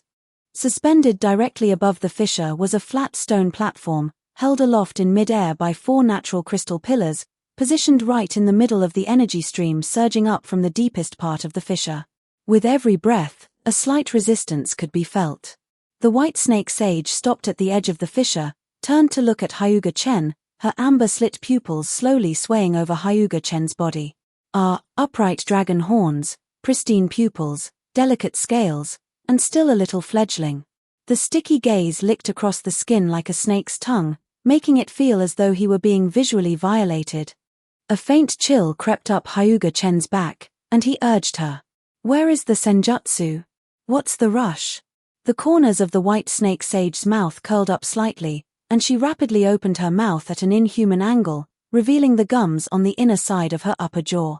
2 milky white snake fangs slowly pushed out from deep within the gums, their tips shimmering with a translucent luster. There was a groove on the inner side of the fang tips, from which a drop of transparent liquid oozed out. Hyuga Chen subconsciously took a step back. He didn't succeed in retreating. Swish. The speed was so fast that even the Tensigen only captured a blur. Her body pressed into his embrace, transmitting a cold and soft sensation through the clothing. His shoulders were locked tight by her 10 fingers. Then came a sharp sting on the left side of his neck. Her icy breath hit Hyuga Chen's neck, sending waves of numbness all the way to his toes. The grooves on the fangs guided snake venom and natural energy to inject simultaneously. Hyuga Chen felt a numbness at his neck first, followed by waves of burning sensation. That burning sensation surged up along his blood vessels, spreading from the side of his neck across his whole body, and Hyuga Chen's clenched fingers gradually relaxed. Some of the natural energy refined by the White Snake Sage herself, combined with a trace amount of snake venom, could assist Hyuga Chen in practicing senjutsu. The White Snake Sage's lips pressed against his neck, a comfortable sigh escaping from her throat. The grooves of the snake fangs didn't just inject, they also allowed a reflux. The blood oozing from Hyuga Chen's neck flowed back up through the fang grooves into her mouth. The amount was small, less than a small mouthful. But it was enough for her to taste everything. Her slit pupils dilated abruptly. A hint of deep blue emerged within her amber-slit pupils, churning violently inside her irises. Real dragon blood alive, breathing, and still in the process of awakening its bloodline. It was so rich that her tongue went numb, and her body actively welcomed it, greedily devouring every drop of the seeping dragon blood. The profundity of the starry sky, the dominance of the dragon blood. The white snake sage's knees softened, and Hyuga Chen hurriedly supported her to keep her from sliding down. Through that thin layer of white clothing, beneath his palm were scales that were beginning to grow warm. That's right. I won the gamble. The source could not be identified, but only this kind of bloodline could truly allow her to transform into a dragon. Not by devouring. The path of devouring had reached its end 2,000 years ago. That uncleanable snake transformation pattern on her arm was the result of doing such foolish things. The white snake sage slowly withdrew her snake fangs. 2 trails of blood slid down Hyuga Chen's neck, and the skin around the wounds tightened on its own to stop the bleeding. She stepped back half a step. Her forked snake tongue licked across the residual deep blue on her red lips. Her chest rose and fell slightly, and large patches of scales appeared on her body. Just a single taste and she reacts like this. If I really gave her a drop of origin blood, she'd probably transform into a dragon on the spot. Hyuga Chen frowned slightly. This looked nothing like the appearance of a sage in his memories from his past life. What are you looking at? You've already received the initiation gift for Senjutsu. The snake venom helps harmonize the rejection reaction of natural energy, and it will last for a little less than half an hour. Once this window passes, absorbing natural energy will depend entirely on your own ability. Get on the stone platform, and then don't die. Hyuga Chen pressed against the already stopped bleeding wound on his neck, his fingertips touching 2 tiny tooth punctures, and the surrounding skin still felt a bit numb. He strode toward the stone platform and sat down. Under the effect of the snake venom, the surrounding natural energy spontaneously gathered toward Hyuga Chen, and the continuously stacking dragon dance within his body seemed to be stimulated. His spirit and flesh were mobilized, roughly pulling in and absorbing the natural energy in the air. The high-concentration natural energy in the fissure appeared as a pale white gaseous state, visible to the naked eye. They rose from the bottom of the fissure, all converging toward the person on the stone platform. At this moment, the Otsutsuki bloodline and the deep blue dragon blood were like starving ghosts, causing his flesh and blood to directly participate in energy absorption. The dragon dance circuit stirred the two together, turning it into a continuously accelerating cyclical mixing. The amount of energy being pumped up from the depths of the fissure grew larger and larger. A wind began to blow around the stone platform, stirring the previously viscous air. Hyuga Chen's dragon horns gradually lit up with a deep blue shimmer, dotted with speckles of light blue stars. The white snake sage suddenly stood up, opening her eyes wide, not daring to miss a single second. She smelled it. Otsutsuki. Otsutsuki chakra, deep blue dragon blood, and natural energy, the 3 previously distinct elements now began to merge under the intervention of the dragon dance, and the Tensigen snapped wide open. Dragon scales inevitably emerged across various parts of his body, and light gold patterns began to grow from the base of the dragon horns on his forehead, gradually spreading across the entire length of the horns as they grew.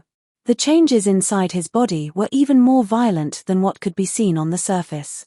Originally, the dragon dance circuit slowly stacked layers circle by circle to enhance the integration of soul and physical body. Now, after natural energy intervened, the rotational speed skyrocketed. Before the 5th circle was even finished, the 6th circle had already started on its own. Hyuga Chen had already clenched his fists, his fingertips sinking into his palms, and he could feel the swelling sensation of scales pushing outward from beneath his skin. Too fast. Hyuga Chen opened his eyes. The originally light blue Tensigen had now become profound, and Hyuga Chen felt something gathering at the edge of his pupils. The white snake sage naturally saw the change in Hyuga Chen's eyes. A golden ring. The golden ring was embedded at the edge of the pupil, its color identical to the light gold patterns spreading across the dragon horns. When the 2 major bloodlines finally merged, the speed of the dragon dance finally returned to normal. An unrestrained aura filled the space, and Hyuga Chen was still immersed in the aftertaste of the new bloodline. Influenced by the aura of this new bloodline, the white snake sage felt as if she were placed amidst a vast and profound starry sky. She took a deep, deep breath. I've found a treasure. Possessing both Otsutsuki and unknown dragon bloodlines. You should at least explain clearly. White Snake Sage watched Hyuga Chen stand up from the stone platform, its fingers gently twisting the hair strands beside its ear. Hyuga Chen thought for a moment. When he closed his eyes during the fusion, he saw a deep blue void with countless brilliant golden stars shining within it. The Starry Sky Dragon Clan. Is that so? Then where is the origin blood you promised me? Writing up to here, I hope readers remember our domain name, Taiwan Novel Network, with a full collection of books, twkhan.com, to enjoy anytime. Hyuga Chen didn't talk nonsense, immediately extending his right hand. His palm split open, and a drop of deep, secluded blue origin blood was squeezed out from it. It slowly floated toward White Snake Sage.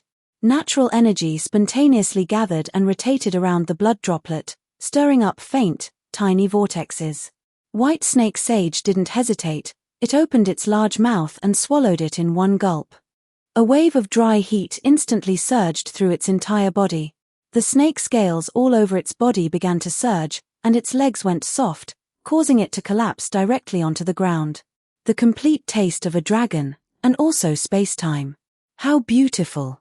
Hyuga Chen stepped across, ignoring it, and walked to the wall in the deepest part of the crystal chamber. He extended his right index finger, and deep blue senjutsu chakra overflowed from his fingertip, seeping into the stone patterns to brand a deep blue cross-star-shaped flying thunder god cursed technique onto the wall surface. Looking back at White Snake Sage, which was still wriggling on the ground, Hyuga Chen shook his head slightly, then activated the flying thunder god and directly left Ryuchi Cave. Chakra equivalent to over 100 Kakashis vanished in an instant, and Hyuga Chen returned to a familiar place. The moon. Hyuga Chen landed on the stone platform where he had been practicing before. Under his feet was the cross-star flying thunder god marker left behind when he last departed. Sunlight slanted over from the west, casting long dark shadows from the broken pillars. Hyuga Chen sat down cross-legged. This trip was mainly to resolve any future troubles. Activating the golden ring Tensigen, the golden ring patterns on the edges of his pupils lit up, and the world in his field of vision instantly zoomed in rapidly. The lunar surface retreated backward, and his line of sight pierced through the lunar crust, through the craters, and through the 380,000 kilometers of vacuum. Arriving above the ninja world, after a slight search, he found rain clouds covering an entire country. Land of rain. His vision pierced through that perennial unscattered rain cloud, and Nagato's rain tiger at will technique chakra was directly ignored. Find Obito first. Even though Kamu served as a top-tier life-saving pupil technique, frequent entry and exit would inevitably leave traces of space. Now, after the bloodline fusion, the evolved golden ring Tensigen was already able to see formless and intangible space-time. Obito was not inside Hidden Rain Village. Hyuga Chen slightly rolled his eyeballs. At the edge of Hidden Rain Village, an underground cavern. That cold and evil chakra, along with Hashirama cells, it was definitely Obito. Another cluster of chakra beside him, light white mixed with turbid black, attached to an intact shell. Black Zetsu. Hyuga Chen formed hand seals with both hands, pulling out two shadow clones from within his body. Clone Jiao sat down cross-legged, maintaining the monitoring and maintenance of the lunar rune array while providing himself with a bird's-eye view of the entire ninja world. Another clone Yi stood up and stretched its wrists, its golden ring Tensigen sweeping a glance toward the lower realm. Clone Yi raised its right hand with its 5 fingers spread open. Coordinated with the bloodline ability that could now directly interfere with spacetime, the Flying Thunder God cursed technique saved more chakra than Flying Thunder God, but its backswing and foresight were too large, so it could only be used in places like this. A deep blue spatial tear was ripped open. Clone Yi stepped in and vanished on the spot. Hyuga Chen's main body withdrew his gaze and returned to the stone platform to meditate and recover. The Tensigen orb heated up inside his body, cooperating with the dragon dance to automatically refine the surrounding natural energy to replenish the consumption. The Eye of the Moon plan would definitely not be allowed to happen. Hyuga Chen had carved the rune array on the moon for so long himself, and it wasn't even completed yet. If Kagaya were to be released, wouldn't that be a joke? Hyuga Chen felt the senjutsu chakra gradually recovering inside his body. Since the Eye of the Moon plan and the Lunar Rune Array were both being taken care of by his shadow clones, he could free up his hands. Then, Hyuga Chen opened his eyes and cast his gaze toward Konoha. A spatial tear ripped open a gap in midair within the cavern, with deep blue afterglow still lingering at the edges. Hyuga Chen stepped out from it and landed on the muddy, gravel-strewn ground. The splashed muddy water had not yet fallen back to the ground when the dragon pressure had already filled the entire cavern. Obito was sitting on a flat piece of rock, right next to Black Zetsu. The moment the spatial tear was ripped open, Obito had already perceived it. The Sharingan in his single-hole mask spun rapidly, and the edges of his body began to turn ethereal. The etherealization got stuck halfway. Obito's left half of the body had already slipped into the Kamu dimension, while the right half remained tangible. The pupil power of the Golden Ring Tensigan pressed directly through the dragon pressure onto the intersecting nodes of the Kamu dimension and the real world. Obito was instantly submerged by an inexplicable panic. "Who are you?" His right hand hung at his side, his fingers pressing against the shadow of the rock wall as he began forming hand seals. Hyuga Chen did not answer. The dragon pressure pressed forward by a step. Obito's body was forcibly bounced back to tangible form between being half ethereal and half real. Obito didn't waste chakra to test Kamu again. He formed hand seals with his left hand, and the wood-release chakra surging from the Hashirama cells on his right arm exploded in his palm. Over a dozen tree branches shot out from the ground, piercing toward Hyuga Chen's direction. Snap, snap. All the tree branches were crushed to pieces by gravitational force half a step in front of Hyuga Chen. Obito straightened his body, only now seeing clearly the pair of golden silk dragon horns on Hyuga Chen's forehead and the golden ring Tensigan. "You also possess eyes that the Sharingan cannot analyze. You are different from those ordinary ninjas. We can." His right hand had been hidden in the shadow of the rock wall all along. While speaking, his fingers completed the preliminary hand seals of Izanagi. The reversal curse technique, which traded the permanent blindness of the right eye Sharingan as a price, had already entered a ready-to-activate state, waiting only for chakra to trigger it. Hyuga Chen stepped forward. The muddy water on the cavern floor parted to both sides under his feet. The dragon pressure suddenly tightened, cutting Obito's words off halfway. His entire body was gripped by an invisible force, his torso and chakra stagnated together, and the rotating tomo in his Sharingan were cut short and stopped. The activation of Izanagi failed. He couldn't move. Poochie. An earth spike suddenly shot out from the ground, piercing through Obito's chest cavity. Senjutsu chakra entered Obito's body through this, completely locking down any possibility of resistance. Hyuga Chen raised his hand and gave a pull. The Hashirama cell's tissue on Obito's right half of the body was directly pulled off by gravitational force. White tissue fibers dragged along large swaths of chakra pathways, looking like a root pulled up by its roots in midair. "Who on earth are you?" The left pupil inside Obito's single-hole mask sharply contracted, and his body lost balance, falling into the muddy water. Hyuga Chen sealed the Hashirama cells into a portable sealing scroll, walked in front of Obito, and used gravitational force to lift his mask. Obito's face was revealed. The Mangekyo Sharingan of his left eye had reverted to the three-tomo form. His thumb and index finger pressed against the upper edge of the eye socket, while the remaining three fingers supported the cheekbone. Steady pressure caused the eyeball to bulge slightly, and his index finger slid in, completely extracting the entire Mangekyo Sharingan from the root of the optic nerve endings. Pop. Tilde. Ah. The optic nerve endings were intertwined with wisps of blood as it was sealed into the second scroll. Obito didn't recognize Hyuga Chen's eyes, but Black Zetsu was extremely familiar with this power and bloodline. Without the slightest thought of wanting to resist, it directly sold out Obito. As long as the green hills remain, there's no lack of firewood. Taking advantage of the few seconds when the eyeball was being plucked, Black Zetsu burrowed into the crack in the ground. Hyuga Chen tilted his head slightly. Backhanded. Yin-yang release Senjutsu chakra condensed at his fingertips, the size of a dark blue marble, which was driven into the muddy ground like a bullet under the acceleration of repulsive force. The spot where the marble entered the ground was precisely the crack where Black Zetsu was located. Boom! A large crater was directly blown out of the ground. Half of Black Zetsu's body had already begun to shatter, and the other half, White Zetsu, had already been reduced to ashes. Your Excellency is Otsu. Hyuga Chen didn't listen to its nonsense, condensing yin-yang release Senjutsu chakra at his fingertips once more. Boom. 52 Chapter 52 All living beings are like ants. Chapter 52 All living beings are like ants. Hidden Rain Village. Atop the tower. The rain had stopped for the first time in a long while. Something tore a fissure above the clouds, running east to west across the entire rain cloud with edges as neat as if cut by a knife. Sunlight poured in through the fissure, cascading in large swaths onto this land shrouded in perpetual rain. In the outermost pavilion at the top of the tower, Conan looked up at the sky.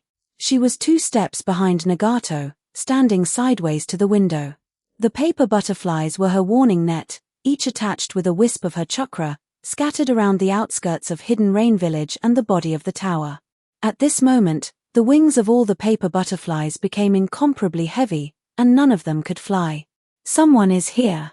Conan turned her right hand over, and the explosive tags folded in her palm floated out from the paper layers, unfolding at her fingertips. Nagato did not turn his head. He sat in a specially made chair, the chakra pipes of the Jido statue connected to his spine from his back, the joints of the pipes swelling and contracting slightly with his breathing. His purple Rinnegan looked towards the fissure in the clouds. Directly below the fissure in the clouds, something was descending. Nagato's vision was shared through the Deva path, seeing it directly through the Deva path's Rinnegan. A black dot pierced out from the fissure, rapidly enlarging in his field of vision to reveal a humanoid outline. A pair of blue-gold dragon horns amidst black hair. A pair of deep blue eyes in his eye sockets, with a circle of golden rings around the edges of his pupils. He had never seen that kind of eyes before. They are not from other ninja villages. Conan manipulated the paper butterflies to redistribute outside the tower, attempting to approach from the side. Chakra. What is going on? All the paper butterflies lost control, turning into scattered pieces of paper drifting away on their own.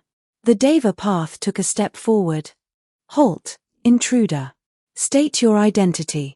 Hyuga Chen hovered in mid-air opposite the top of the tower, manipulating repulsion to pave an invisible platform beneath his feet. The Tensigan swept across the 6 paths of pain, as well as the massive chakra of the Jido statue inside the tower, and finally landed on Nagato's main body. Then he raised his right hand high above his head. Without a single word, sage chakra and massive pupil power condensed in his palm. From nothingness to existence. Deep blue and brilliant gold spirals intertwined. Before the edges of the pillar of light even formed, the tiles on top of the tower had already begun to be blown away by the fierce wind. The scorching heat of the displaced air arrived at the ground before the pillar of light. Conan's explosive tags flew out of the window at that instant, hundreds of explosive tags forming a paper shield between the top of the tower and Hyuga Chen. The Deva path raised its hands above its head, preparing to release Shinra Tensai. The blue-gold pillar of light pierced through the clouds, falling along with the arm. Golden Wheel Reincarnation Explosion. The paper shield of explosive tags vanished the moment it made contact with the pillar of light, failing to block it even for an instant. The pillar of light cut into the tall tower, tiles, iron beams, matter directly vanished at the contact surface. The repulsion of Shinra Tensai was swallowed by the pillar of light halfway through its release from the Deva path's palm. Pain instantly melted under the golden wheel reincarnation explosion. Conan's body turned into paper fragments in the final instant the pillar of light arrived, thousands of paper pieces exploding from inside the tower and scattering in all directions, each carrying a wisp of her chakra. As the power gradually dissipated, overlooking from the moon, a deep canyon appeared on the ground of the Land of Rain. The tallest tower of Hidden Rain Village vanished from the horizon. The Jido statue was not destroyed under this strike, it was only pressed deep into the rock layer. With a shadow clone on the moon serving as a reconnaissance position, he could naturally see all the circumstances clearly. Conan relied on a paper clone to dodge, but Nagato and that pair of Rinnegan had absolutely no possibility of surviving. Hyuga Chen withdrew his hand. After the light of the Golden Wheel reincarnation explosion dissipated, the fissure in the clouds cut open in the sky continued to expand. Sunlight poured down without obstruction, illuminating a circular depression that was still smoking. The water gushing out from the underground water veins had already begun to gather into a shallow lake at the bottom of the depression, the water surface reflecting the shattered blue sky. A few pieces of paper fluttered down from the sky. Hyuga Chen glanced at them. In the Tensigan's vision, within the shadow of a surviving building in the distance, a faint cluster of chakra was reaggregating. Pieces of paper were still floating toward that position from all directions, stacking together piece by piece at a very slow speed. Just a Conan. He turned his head, tore a spatial fissure to throw the sealing scroll retrieved from Obito back to the moon, and then withdrew his gaze. The shadow clone was dispelled. Clone Yi turned into a puff of white smoke and dissipated on the spot. Outside the main gate of Konoha village, a spatial fissure tore open in midair. Hyuga Chen stepped out from the deep blue light, not choosing to hide his whereabouts. The two Chunin guarding the main gate raised their heads at the same time. One of them had originally been leaning against the doorpost yawning. His eyes. Not the Byakugan. A deep blue background, with a circle of golden rings around the edges of the pupils. His partner beside him had already reacted, releasing a carrier hawk for communication. Hyuga Chen did not stop him. Go tell the Sandaime that Hyuga Chen has come. Dragon might spread outward from beneath Hyuga Chen's feet, the ground cracking with fissures that gradually extended outward. Hyuga Chen ignored the two people lowering their heads and playing quail, and strode through the main gate. Konoha's main street. Along the way, Anbu flanked from both sides, 3 on the roofs, 2 in the alleys, and 4 from the direction of the main gate behind. The Anbu ninja did not attack, simply following Hyuga Chen all the way to the main entrance of the Hokage building. Hyuga Chen went upstairs directly. The reception room was on the top floor of the Hokage building. 5 people. Hiruzen Sarutobi was in the main seat, his pipe placed on the ashtray beside his hand, unlit. Danzo was on the single chair on the left, his bandage-wrapped arm extremely eye-catching. Homura Mitakado and Utatane Koharu sat opposite Danzo, their walking sticks leaning next to the armrests of their chairs. Hyuga Hayashi naturally was present as well. Hyuga Chen walked in and directly sat down in the empty chair opposite the main seat. Before Hiruzen Sarutobi's pipe even reached his mouth, Hyuga Hayashi spoke first. How did you lift the caged bird seal? Hand over the method. The main house can consider lessening your crimes. Hyuga Chen turned his head to look at him. Dragon might. The veins at the corners of Hyuga Hayashi's eyes throbbed violently, and he instinctively stepped back slightly, bumping his chair and causing it to shake. Then he immediately realized and stiffly sat straight again. Danzo coughed. 2 Root Anbu members disappeared on the night of your defection, and one of them was found collapsed in the drainage ditch of training ground number 3, paralyzed to this day. Such a useful tactic of throwing dirty water. He was paving the way for Hiruzen Sarutobi. He played the bad cop so that Hiruzen Sarutobi could play the good cop. Before the main person in charge even spoke, he piled up the charges clearly. Whatever the Sandaime said next would be a bestowal of grace. Hiruzen Sarutobi picked up the pipe from the ashtray and lit it. Let's hear his purpose first. He raised his palm towards Danzo's direction, signaling to shelve it for now, and then turned to Hyuga Chen. Homura Mitakado picked up a file from the windowsill and opened it. Stealing the Book of Seals. Trespassing into the Root's forbidden area. Murdering Anbu members. Defecting.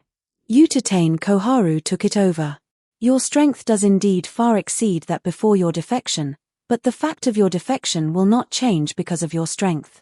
If you are willing to hand over the cracking method of the caged bird seal and accept supervision, Konoha can consider re-evaluating your ninja status. Konoha's intelligence was still quite fast. The matter in the Land of Rain that happened not long ago had locked onto him so quickly.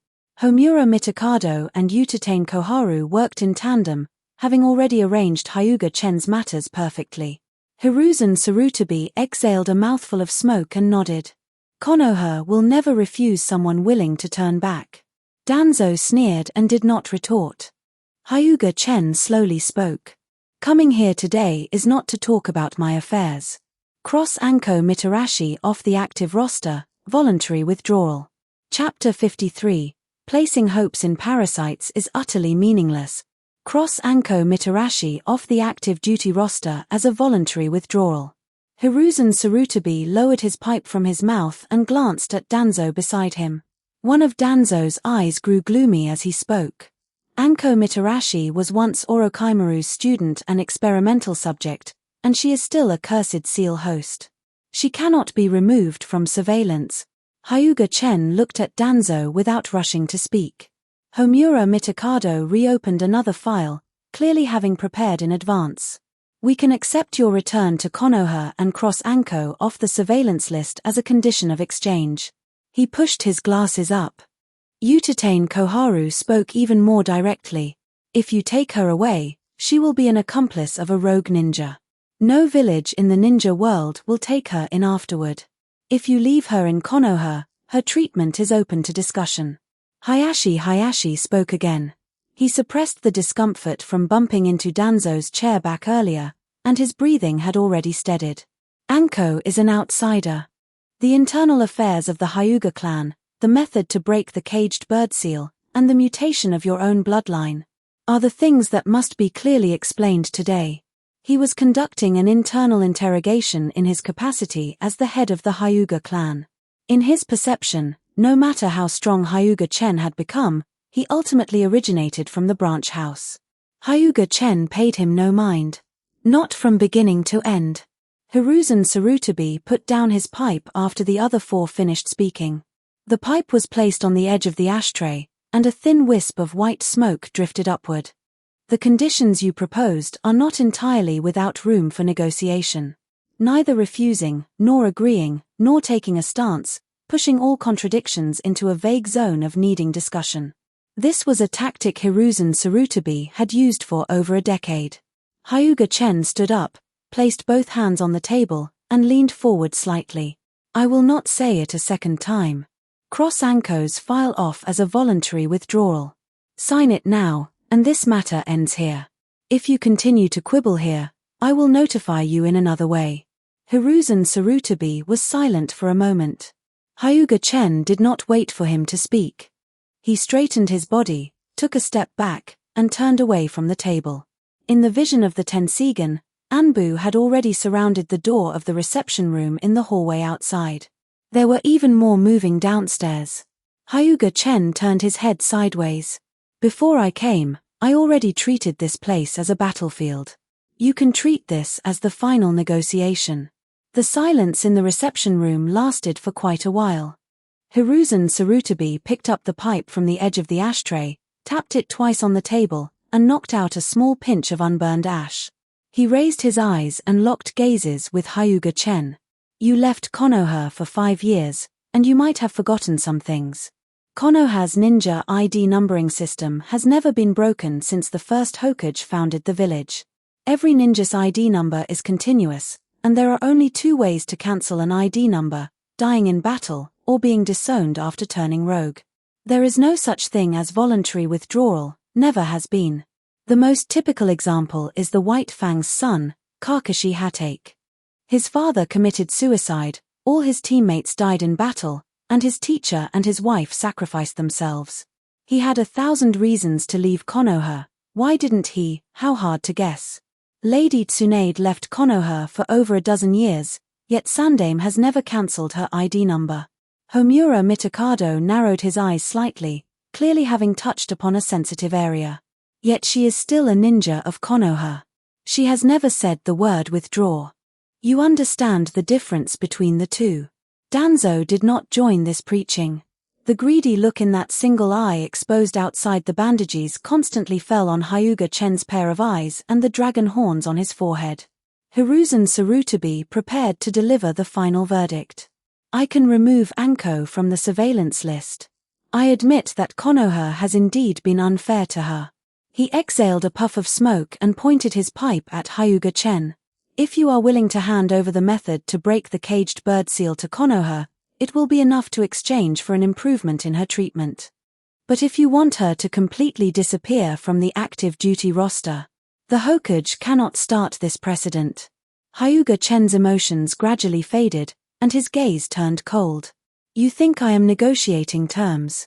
No one responded. But Danzo spoke. Do it. The door of the reception room exploded from the outside, the two wooden doors shattered inward, and 4 black figures darted in from the hallway outside. Anbu sealing team. The 4 people simultaneously landed in the 4 corners of the reception room, their hands already forming complete sealing formation hand seals in front of them. Sealing chakra chains shot pale red chains from the palms of all 4 simultaneously. At the same time, Hayashi rushed out from beside Danzo. He had already started charging his strength before Danzo spoke. In the vision of the Byakugan, Hyuga Chen's chakra meridian distribution was laid out unreservedly before his eyes. The precise locations of the 361 chakra acupuncture points had been repeatedly memorized during his years of gentle fist training in the Hyuga main house, and every single point had long been deeply engraved in his mind. The sealing chains tightened simultaneously from 4 directions, sealing Hyuga Chen's limbs and torso. Hayashi's right palm followed closely behind, chakra condensing at his fingertips, thrusting straight toward the position of the Shanzhong acupoint on Hyuga Chen's chest. Gentle fist, Tenketsu strike. If this palm strike hit, the Shanzhong acupoint would be sealed off, and all chakra above the lower dantian would be cut off. By then, wouldn't it be like catching turtles in a jar? Wait. The tactile sensation of the fingertips piercing in was wrong. In the vision of Hayashi's Byakugan, the previously clear and distinct human meridians instantly blurred into a mass, and the massive chakra flowing within them all gathered and united at this moment, faintly emitting scorching heat. What the chains entangled was not a real person.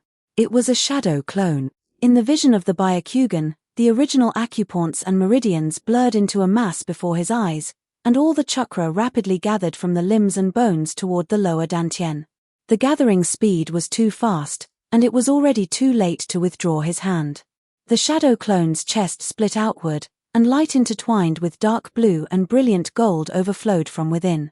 The 4 chakra chains of the sealing team were shattered in the exact same instant. A scorching heat rushed over their faces in an instant. Hayashi wanted to pull his hand back, but it was too late. The shadow clone turned its head and glared at Hiruzen Sarutabi. A repulsive force was pushed out simultaneously. Bang!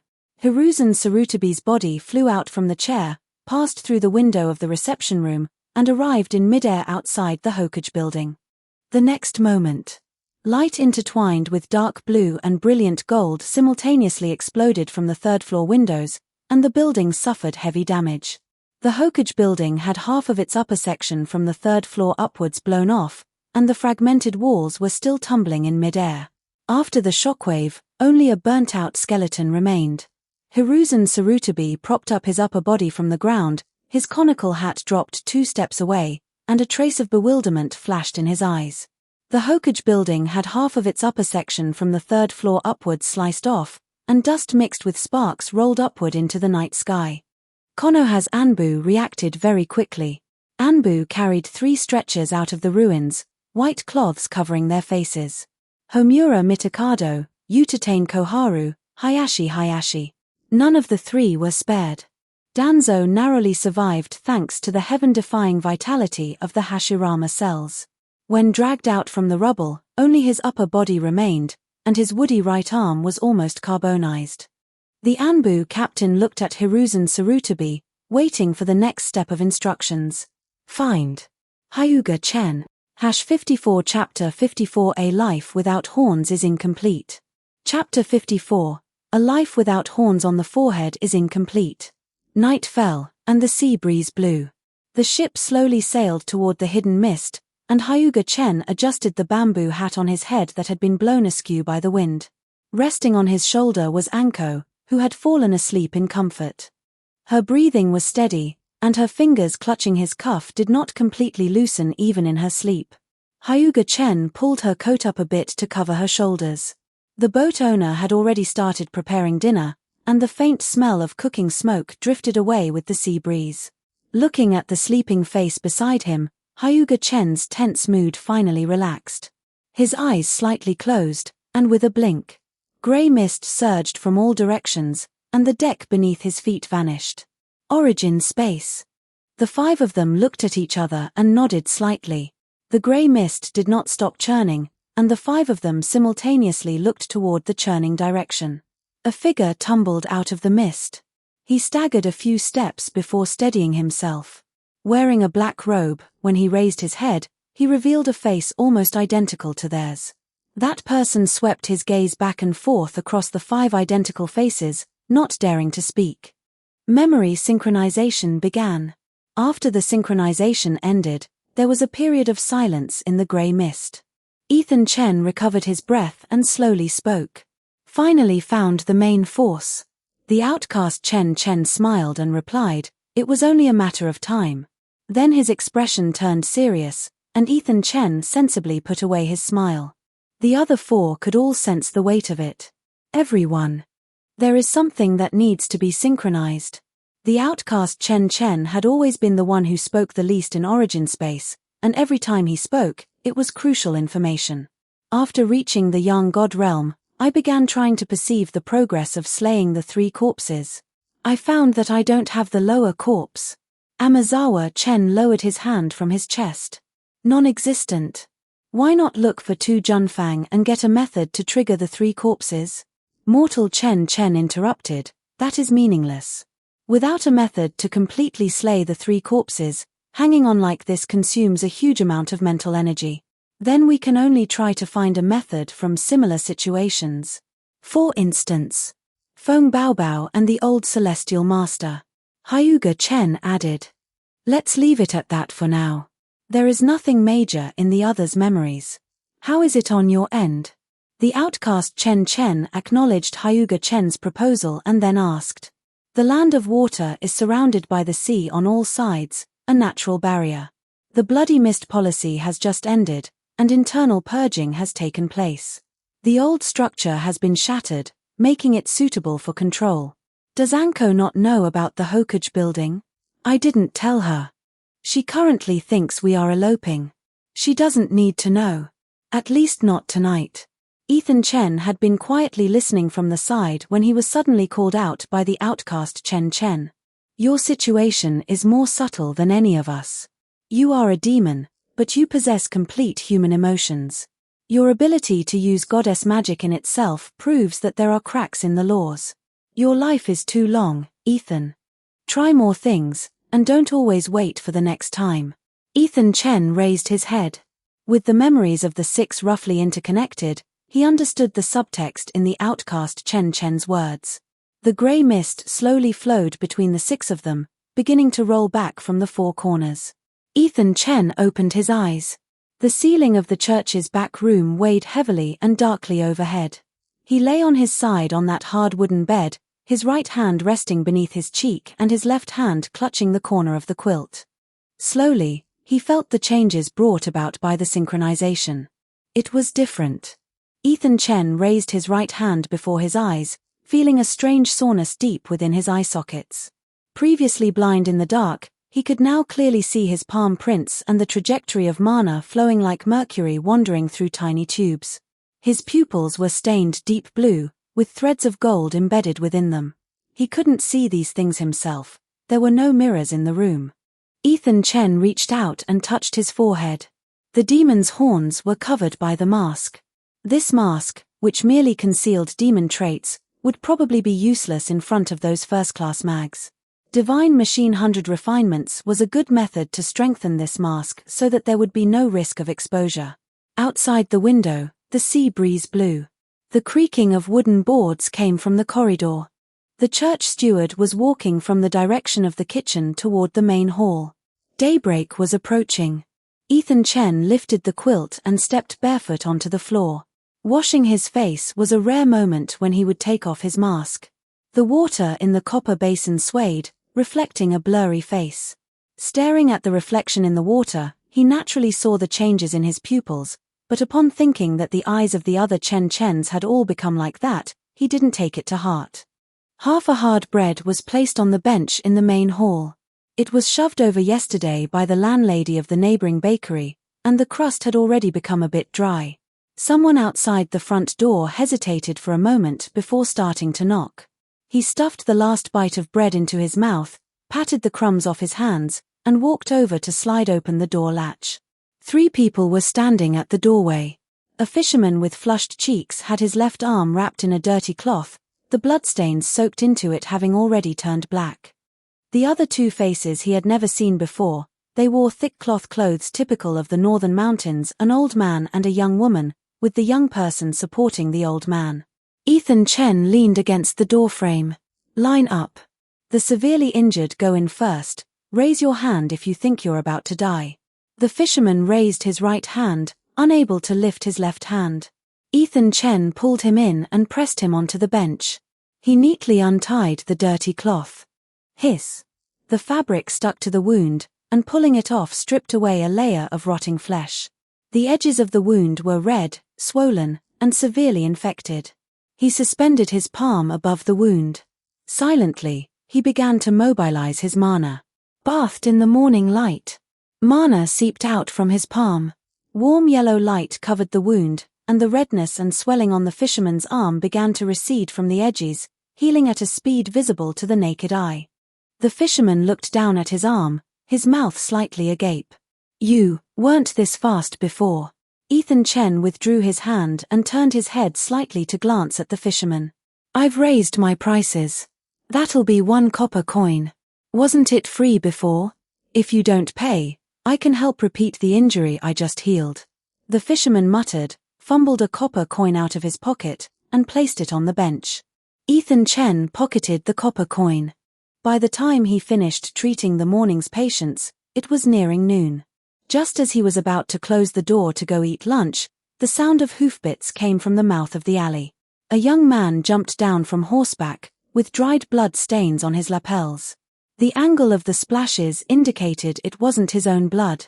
The young man panted and stopped short at the church entrance. "Brother Ethan." Oak Village, monster attack, more than a dozen injured.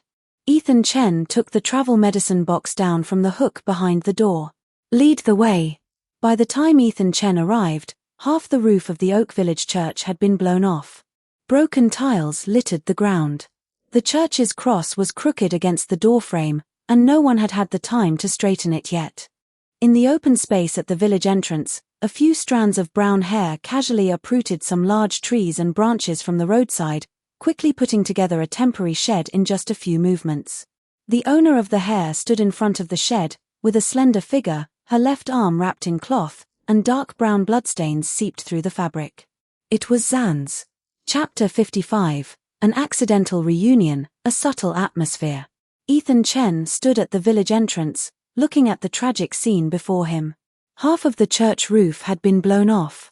Tiles shattered in the mud, and the cross leaned crookedly against the doorframe. No one had the spare time to straighten it. In the open space at the village entrance, several thick tree trunks had been uprooted and propped haphazardly together, covered with branches and wheat straw to build a temporary shed. The wounded lay beneath the shed, some groaning, others already unconscious.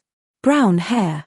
That hair threaded through the gaps in the shed's framework, tightly binding the tree trunks like ropes.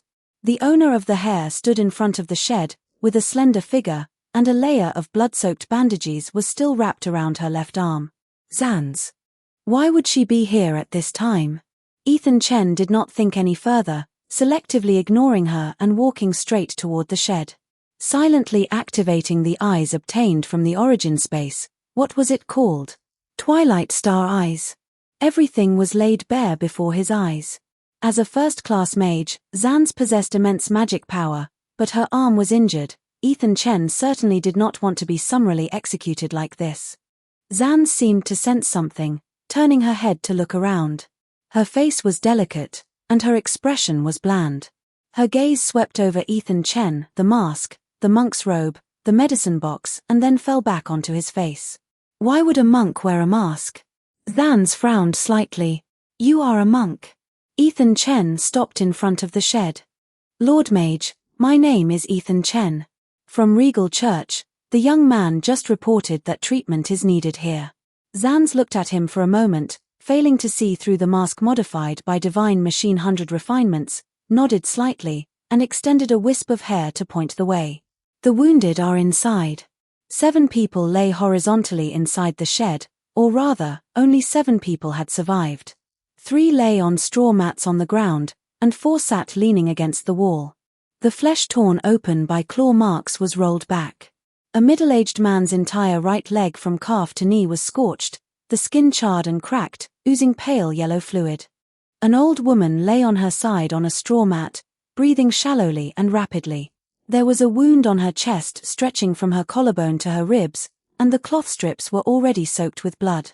Ethan Chen squatted down in front of the middle-aged man.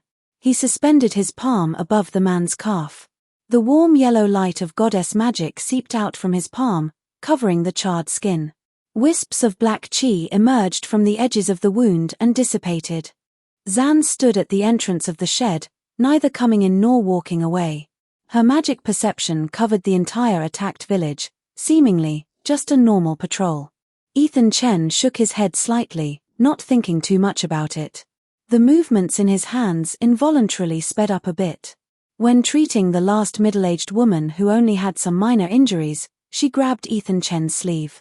"That Lord Mage is also injured, please take a look at her first." Ethan Chen looked over in the direction she pointed. Zan stood in the twilight outside the shed, the cloth wrapped around her left arm already soaked with blood. Her gaze fell upon the remnants of those 2 demon corpses in the distant fields, her expression bland. Ethan Chen hesitated for a moment, but still agreed to the woman's request, though it didn't require the woman to make any room. As Ethan Chen stood up, he casually flicked out a beam of warm yellow light that directly healed the woman's injuries, then walked toward Zan's. "Lord Mage, all the civilians have been completely healed. Do you need it?" Zan's turned her head. Her gaze hesitated on Ethan Chen's mask for a fraction of a second, then unnaturally shifted away. "Then I'll have to trouble you." Ethan Chen squatted down in front of her. He supported her left arm with his right hand, and gently hooked open the outer layer of the cloth bandage with his left pinky. Beneath the cloth bandage was hair. Brown hair strands were wrapped around the wound like bandages. The wound stretched from her wrist to her elbow. It wasn't too deep, but the edges were irregular, having been brushed past by a demon's claws from the side. The blood had mostly coagulated, sticking together with the hair strands. Ethan considered that Zans must be very tired from protecting the village, so wasting a bit more magic power didn't matter. He immediately suspended his palm above the wound and began to chant silently in his heart. "With the goddess's light of mercy, cleanse all impurities, soothe all panic and pain of the lamb." Goddess magic activated. A vibrant pale green light seeped out from his palm, covering the torn skin. The redness and swelling at the edges of the wound receded from both ends toward the center, and the torn skin and flesh realigned. The healing speed was a bit slower than when he usually treated villagers, but the effect far exceeded ordinary healing magic. Ethan Chen counted breaths in his heart. Within the field of view of the Twilight Star eyes, Zan's magic perception was sweeping across the surface of his body with a regular rhythm. At this moment, he could only place his hopes on the mask. After all, Ethan had never been exposed to human magic before, so naturally he couldn't speak of knowing magic that could restrain his aura. "The wound healed. It's done, milady." Zans lowered her head and glanced at her smooth left arm. Suddenly, she raised her head. Those brown eyes, through the eye holes of the mask, met his deep blue pupils directly. "Your goddess magic is very good." Ethan Chen stood up, nodded, and turned back into the shed. Time passed, and the twilight sank below the ridge line. The villagers lit a bonfire in the open space next to the church ruins.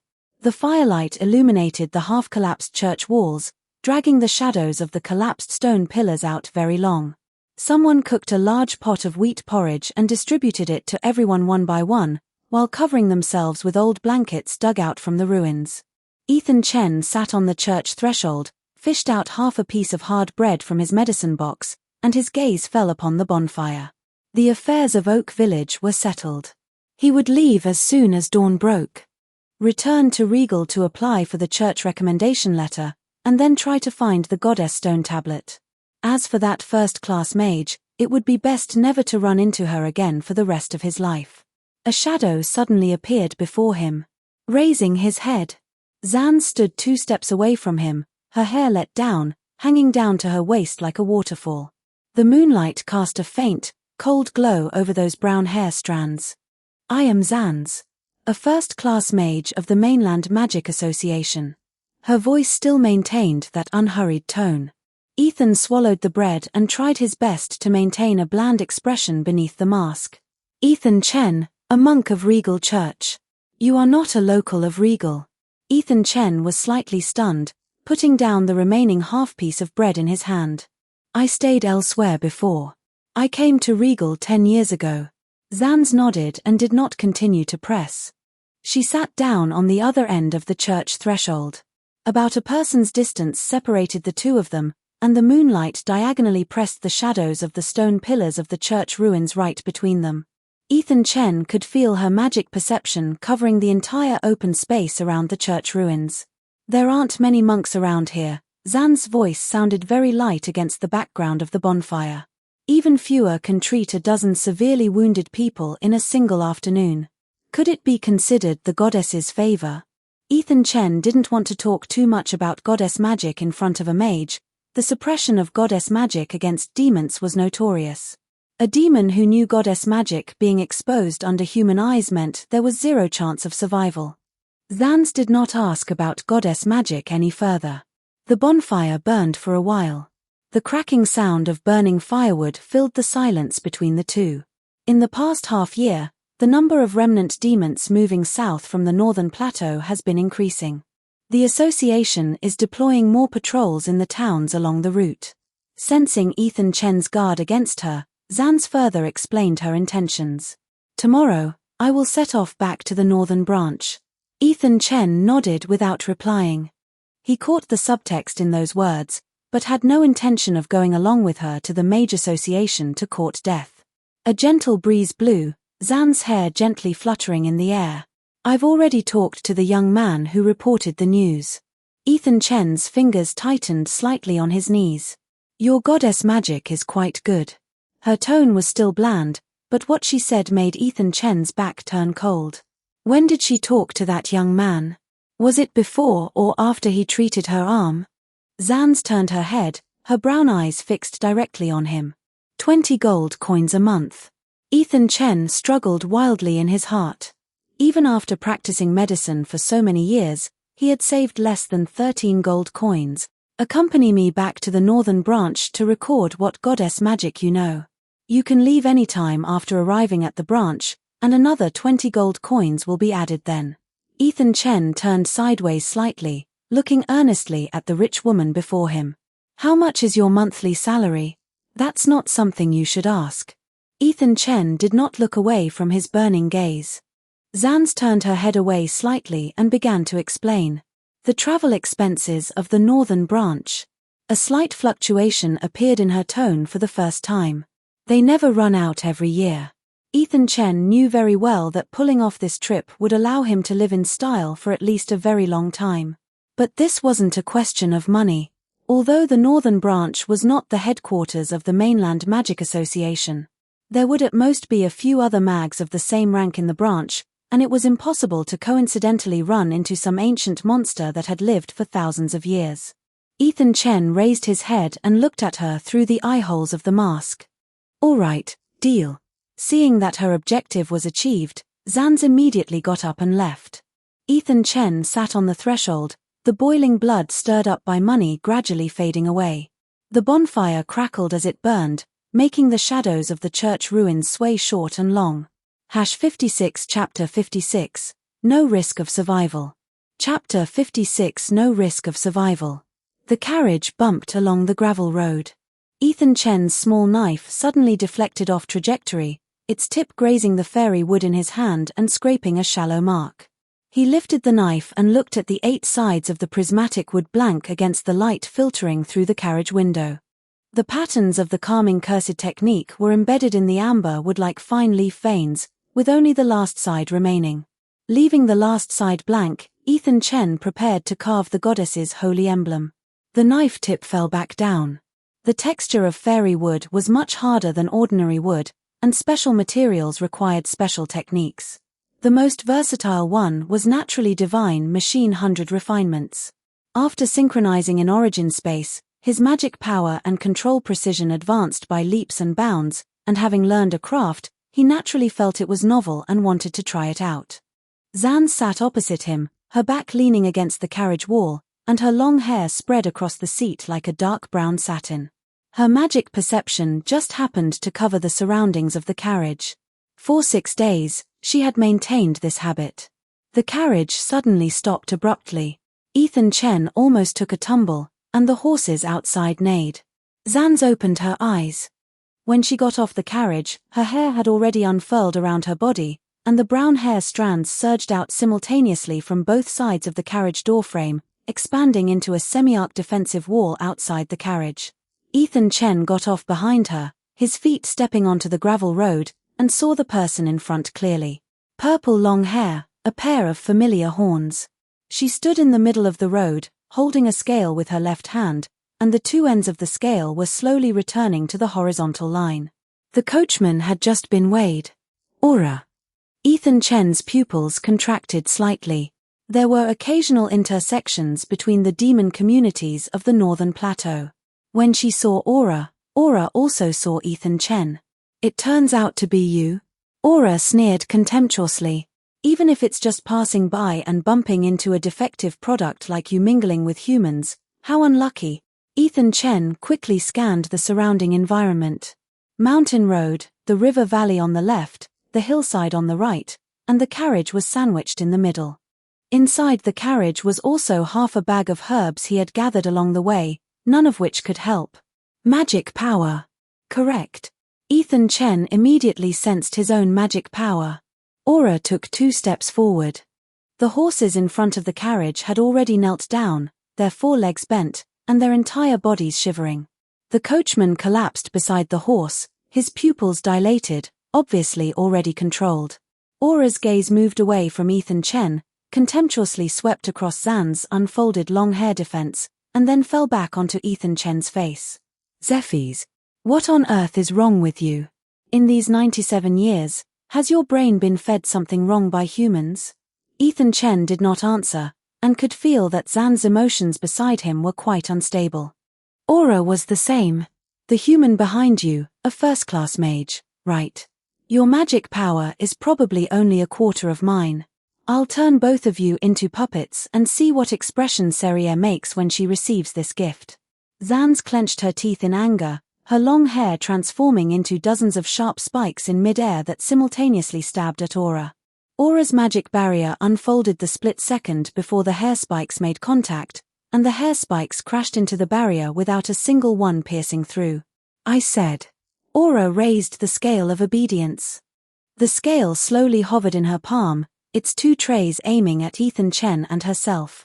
The 2 ends of the scale placed the soul weights of the 2 people respectively, and magic power was the only weight for the soul weight. Whoever is lighter obeys whoever is heavier. A wisp of magic power separated from Ethan Chen and Aura respectively to arrive at the 2 ends of the scale. Seeing this, Zan's attacked again. This time it was a direct frontal stab, the hair bundle weaving itself into an arm-thick hair spear during flight, and the density of the magic power condensed at the spear tip made the air tremble. The hair spear crashed into the barrier, and a fine crack split across the surface of the barrier. Aura ignored it, and the scale began to tilt. The scale leaned toward Aura's end. Wrong. The scale. Aura's pupils contracted. The scale, which had previously pressed down solidly on her end, was now slowly sinking toward Ethan Chen's direction. Impossible. The scale abruptly tilted all the way to Ethan Chen's direction. The right of control was transferred. Aura's both knees smashed onto the gravel road, the sound of the kneecap impact muffled in the flesh. She raised her head and glared at Ethan Chen. Ethan Chen required that the dominated party could not speak voluntarily. Ethan Chen didn't say much more, and this time loudly shouted out the name of the move. Goddess's Trident.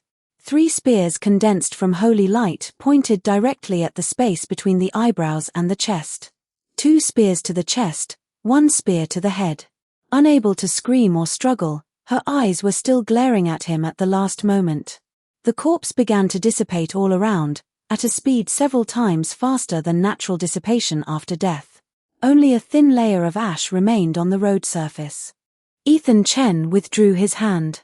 The carriage horses had already stood up, and the coachman was still collapsed on the ground, staring with wide eyes at one of the 7 sages who had been standing just moments ago and was now only a pile of ash. Zan's long hair slowly retracted. Ethan. Ethan Chen turned around to look at her. You knew it long ago, didn't you? Zan's did not refute, and Ethan had also reacted when recognized by Aura. Even Aura could directly discover him through the mask, let alone Zan's, who frequently fought to the death with demons. So, are you curious why I can use goddess magic? Ethan Chen moved his gaze away from her face. Aura's ash on the road had been blown away by the wind, leaving only the base of the scale of obedience resting on the gravel. After the magic power dissipated with its master, the scale was no longer a magic tool, just a piece of metal. Fine. Then the remuneration for these 6 days. Converted by days, 4 gold coins for 6 days, pay up. Zan's lowered her head and thought seriously for a moment before speaking to reject Ethan Chen's request. According to the rules, settlement can only be made upon reaching the branch. Payment cannot be made midway. Ethan Chen was silent for a moment, and reached his hand into his bosom. He took out the prismatic wood pendant carved on the road, amber luster moving on the surface. The calming cursed technique was embedded within it, with the goddess's holy emblem carved at the bottom. He reached out and handed it to Zan's. This is made for you. In these past few days in the carriage you said you were dozing off. Actually you couldn't sleep. Just put this under the pillow, it calms the nerves and aids sleep. He flipped the pendant over, and the holy emblem shone in the sunlight. Since the remuneration cannot be settled, I'll trade with this. Offset 4 gold coins. No. Offsetting 1 is fine too. Consider that I didn't work in vain these past few days. Zan's did not react, just simply stood in place watching Ethan Chen perform. Demons have no emotions. Seeing this, Ethan Chen's eyes lowered slightly. He squatted down to gently place the pendant on the road surface, then raised both hands to stand up, and slowly retreated backward. After widening the distance, he turned around and left, gradually disappearing from Zan's field of vision. This was giving up. Giving up the remuneration. Giving up the expectation of being understood. Zan's lowered her head to look at the prismatic pendant on the fallen leaves. In her career as a mage of over 40 years, how many demons had she killed? She couldn't remember clearly. Serier's exclusive privilege magic given to her was a sleeping spell that eliminated insomnia and guilt after killing someone. She bent down to pick up the pendant. The calming cursed technique glowed slightly under the infusion of magic power. The touch of the prismatic wood was warm and smooth, and all 8 sides had been pushed extremely smoothly by the carving knife.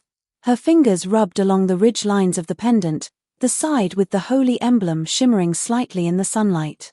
Chapter 57, Elven Monk, Craft. The weather was beginning to turn into autumn. Ethan Chen found a wind-sheltered clearing by the roadside. He took off his backpack, leaned it against a tree trunk, and let out a long breath. The things poured out from the backpack were not many. Half a bag of dry rations, a medicine chest, and a change of clothes. He rummaged from the very bottom for a mask and a neatly folded piece of black cloth. He turned the mask over and placed it on his knees with the inner side facing up. Aura had seen through his mask that day. The effect of the temporary reinforcement was still too poor, which didn't mean the next person he met would give him the same opportunity. The gold threads on the dark blue background of Twilight Star eyes flowed around the edges of his pupils. Divine Machine 100 refinements operated, and magic power oozed from his fingertips, as thin as spider silk, burrowing one by one into the patterns on the inner side of the mask. So that his nose wouldn't turn red like last time, he carved a vibration spell formula on the edge of the inner layer of the mask before withdrawing his blade. If the interference layer was forcibly breached, the mask would emit a subtle tremor. He checked along the edge of the mask once. It was seamless. Just a mask wasn't enough. Ethan Chen picked up the piece of black cloth. continuing to use the miraculous handy tool, Divine Machine 100 Refinements. A layer of magic-absorbing membrane was embedded between the fibers on the inside of the cloak by Divine Machine 100 Refinements, wrapped among the warp and weft of the fabric. He put on the cloak. The hood was pulled down to his brow bone, the mask covered the upper half of his face, and the black cloth hung from his shoulders to his ankles. The magic power circulation of the dragon dance circuit in his body operated as usual. The dissipated magic power touched the inside of the cloak, was swallowed by the absorption membrane, and was forced back into the body for circulation. He rummaged out a mirror from his backpack and took a look. The shadow of the hood pressed against the upper edge of the mask, and the black cloak wrapped around to his chin. The only things exposed were a pair of eyes. After tidying up, he stood up and swung the backpack onto his shoulder. Until he turned the ridge line, his vision suddenly opened up. The hills in the north rolled layer upon layer toward the horizon, and the color of the grass stirred up waves of grass in the wind. Ethan Chen stood for a moment. Originally, he was prepared to return to Regal to apply for a church recommendation letter. This was the original plan. As for now, Ethan wanted to improve himself more, at least reaching a level where he didn't need to continue concealing himself. After meeting other origins and so on, the core question of why he, as a demon, could use the goddess magic needed to be explored even more deeply. Recalling memories from his past life, Ethan Chen prepared to go look for that goddess monument that could send Frieren to the past. Such monuments were created when the goddess of creation split and sealed her own origin magic during the mythological era, leaving a total of 10 of them evenly distributed across the entire continent. The chapter of the chrono-traveling bird in the scripture corresponded to the time origin magic in the monument of the Chino Gorge.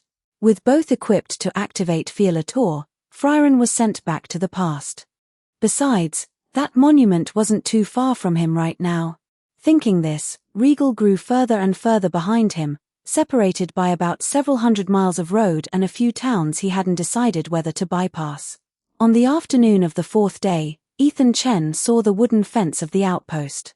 The fence lay horizontally between two mountain walls, completely sealing off the entire mountain path. The wood was new, and the burrs on the saw cuts hadn't been smoothed down yet. Behind the fence stood a stone guard tower, and the flag planted on top of the tower fluttered loudly in the autumn wind. Outside the fence, a dozen travelers had gathered. Merchants carrying cargo baskets, an old farmer leading a donkey, and a woman holding a child.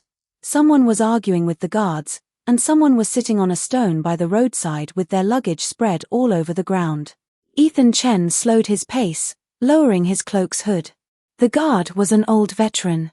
He laid a wooden long spear horizontally across the gap in the fence, repeating the same sentence to everyone who stepped forward. Permits from the church or the guild are both fine. If you don't have one, take a detour. The merchant turned his cargo basket upside down and shook out a crumpled caravan pass. The veteran glanced at it and let him pass. When it was Ethan Chen's turn, the veteran glanced at him. His face was covered by a mask, exposing only a pair of eyes. Identification. Ethan Chen pulled out the monk certificate of Regal Church from his bosom. The veteran took it, flipped through it twice, raised his gaze from the certificate, and let it fall back onto the mask. A monk. From Regal Church. This certificate is only useful in the church. The veteran returned the certificate to him. What the outpost needs is a pass, or a first-class mage certificate, or a recommendation letter at the church bishop level. Where would there be a bishop nearby?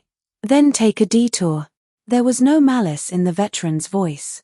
Behind him in the outpost, sitting against the wall, were several people wrapped in bandages, a middle-aged woman, a young man, and an old woman with completely white hair, all of them having more or less some wounds on their bodies. These wounded. Ethan Chen looked inside the fence. Attacked by demons a couple of days ago. The veteran also reacted. Let me take a look.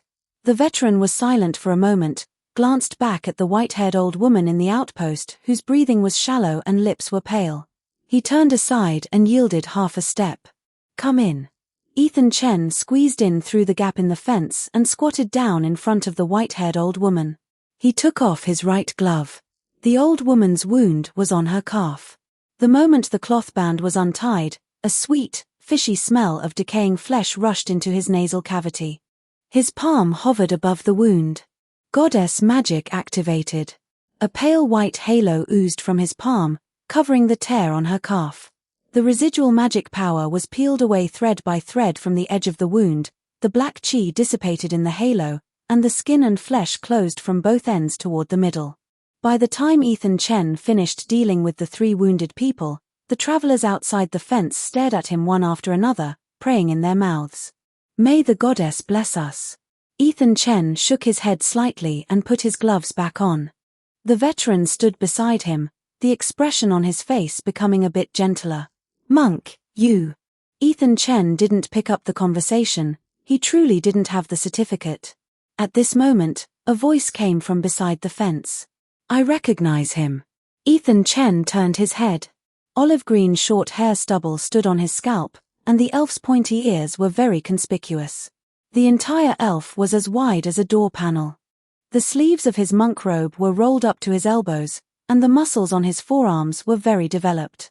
Hanging around his neck was a goddess emblem pendant, severely worn down, making the original ridges and lines almost invisible. The elven monk didn't know when he had been standing there.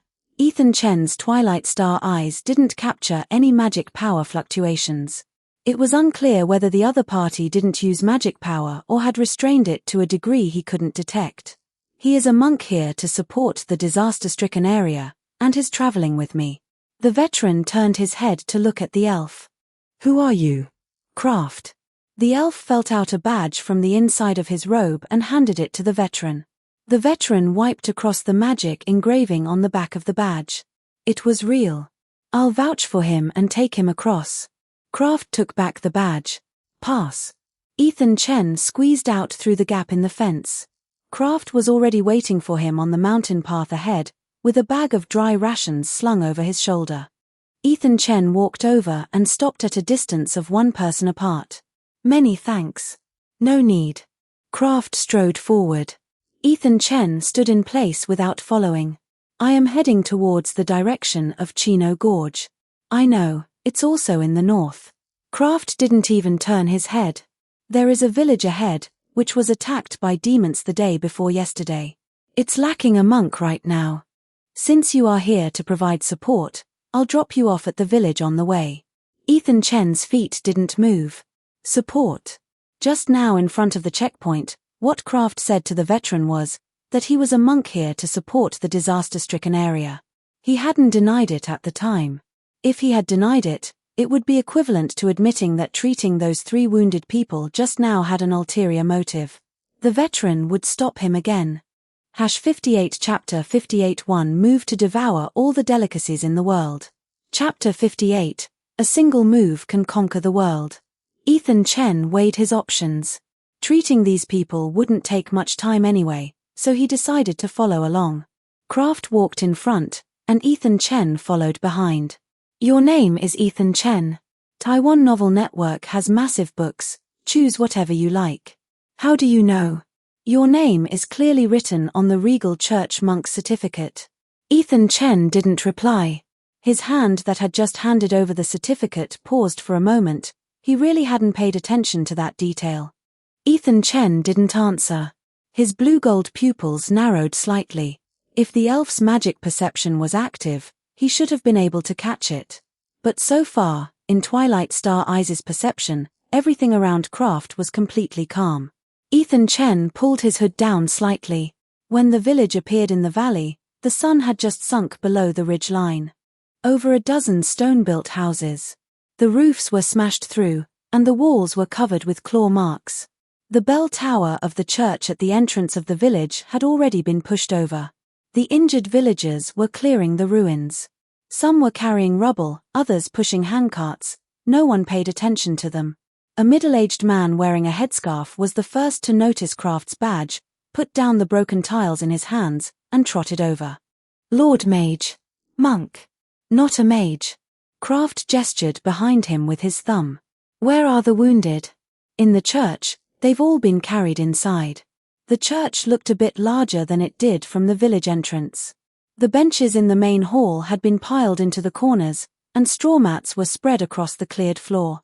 The wounded lay horizontally on the mats, their injuries similar to those 3 at the outpost. Those with heavier injuries were outside the church, already lying on the ground covered with a layer of white cloth. Ethan Chen squatted down in front of a straw mat. A warm yellow light appeared in his palm, covering the torn flesh and skin, and the wounds closed from both ends toward the middle. The second. The third. Kraft glanced at the progress inside the church, turned around, and walked outside to help the others. Nearly half of the wounded had been treated. Kraft leaned against the door frame and watched for a moment. With this technique of yours, were you trained by the wounded in Regal Port? Ethan Chen flipped the wounded person's arm over, found the hidden claw marks in the bend of the elbow, and hovered his palm over them. Sort of. Regal is a good place. Ethan Chen didn't reply, and the light of the healing magic on his hand went out.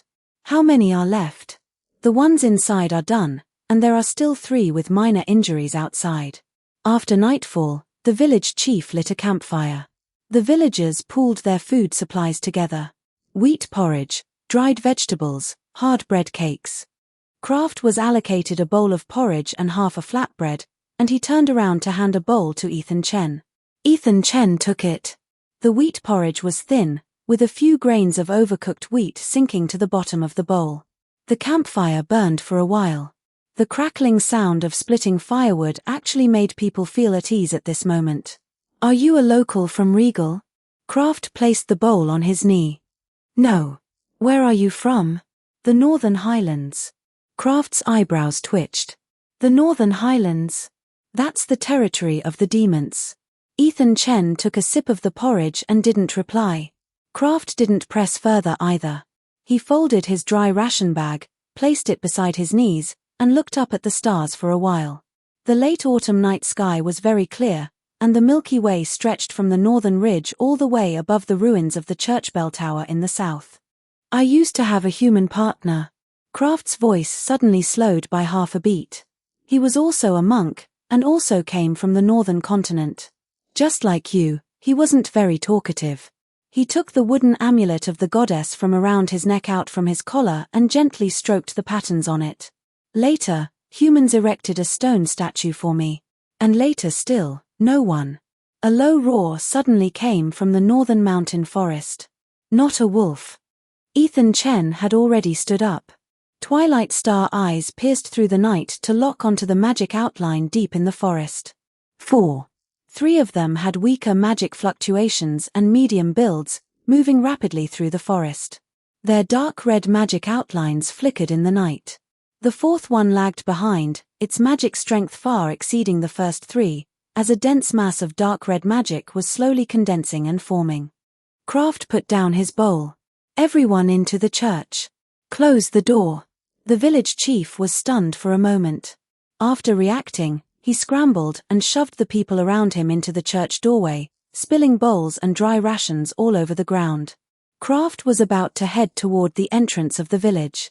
Ethan Chen took the lead, bypassing him and dropping a single sentence. Trouble you to protect the villagers. Kraft was momentarily stunned. He had originally thought this monk wrapped in a black robe was a weak healer who needed a guarantor to pass through the checkpoint. Now it seemed, the cloak and mask on him must be magic items used to conceal magic power. Just like Flam, concealing one's own magic power. 3 demons leaped out of the mountain forest simultaneously. Running wildly with their limbs swinging widely, their eyes dark red and pupils absent, the 3 demons scattered as they rushed out of the forest, flanking Ethan Chen from 3 angles. Ethan Chen's eyes swept left and right. Twilight star eyes locked onto the dark red magic cores inside the chests of the 3 demons. The cores beat beneath the ribs. For most demons, the magic core is the heart. Goddess's trident. 3 magical light spears condensed out of thin air. The spear shafts were slender, and the white light was dazzling. Hovering in front of his palm, the spear tips aimed at the movement trajectories of the 3 demons. Ethan Chen had no intention of holding back and continued to pour magic power into the light spears. After the origin space synchronization, he was no longer short on magic power. The 3 light spears began to split under the infusion of excess magic power. 3 became 6, and 6 became 9. The spear shafts became thinner under compression, and their brightness grew increasingly blinding. The 9 light spears fanned outwards in front of his right palm. The original design of the goddess's trident was 3 parallel shots for precise point-blank execution. Ethan Chen had been thinking about it ever since the day he deciphered the scripture. What if he had infinite magic power? 9 magical light spears blasted out simultaneously, covering all possible dodging spaces of the 3 demons. Splat! The light spears easily pierced through flesh and blood, instantly running through the monsters' hearts. The 3 demons began to disintegrate at the same time they were pierced in mid-air. Mixed with the incandescent holy light, they were quickly blown away by the night wind. Seeing this, Kraft showed a satisfied smile at the corners of his mouth. At this moment, footsteps came from the forest. Different from the previous wild beasts running on all fours, this sounded more like the steady stride of a human. A demon walked out from the shadows of the forest. Advanced demon. Humanoid, its body size a full circle larger than the previous 3 combined. Wearing shoulder and chest armor, it supported a ring of dark red magic barrier outside its body, appearing extremely cautious. Ethan Chen didn't pay much attention and recondensed the goddess's trident. But this time, only a single one was condensed. Vast amounts of magic power were poured in recklessly, cooperating with Twilight Star eyes to observe the internal magic structure of the light spear in real time to apply compression, making the spear shaft increasingly thin.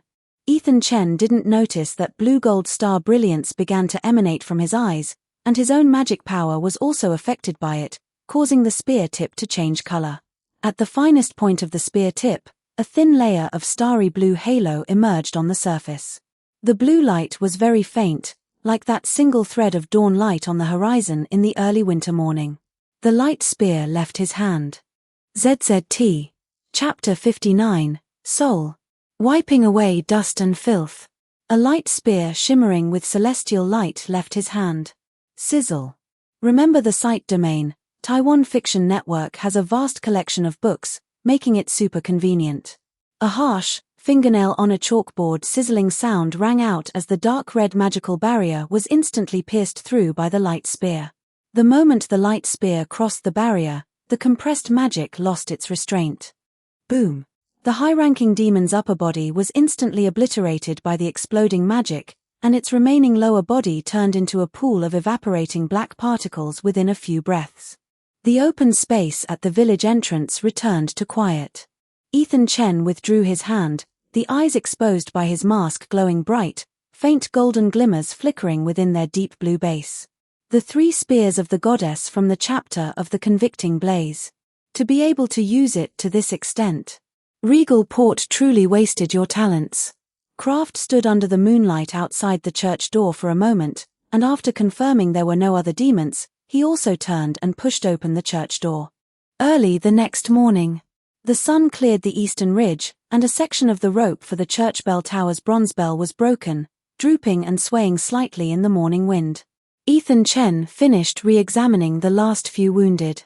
The fork in the road at the village entrance. To the west was a gravel road, and Kraft was heading that way. To the north was a dirt road that grew narrower and narrower, its end fading into the dark green shadows of the coniferous forest. That was the way Ethan Chen was going. Ethan Chen reached his hand into his backpack. Fumbling for a moment, he pulled out an item. The size of a fist. A rhomboid wooden core. Its surface was embedded with fine magical patterns that interconnected with one another, forming a set of miniature atmospheric magic absorption circuits inside the wooden core. The craftsmanship of divine machine 100 refinements. Just like the mask and cloak, it was refined from the remaining sprite wood. Grasping the wooden core and activating the circuit, a flame seed could emerge from the center of the wooden core. He held it in his palm and handed it to Kraft. For you, this can preserve the flame seed. Kraft took it and turned it over. Under the morning light, the wooden core emitted a dull silver-gray luster with neat textures, and he raised the wooden core up to his eyes. Nice craftsmanship. Did you make it yourself? Made it on the road. Kraft chuckled, did not refuse, and stowed it away inside his robe. Ethan Chen.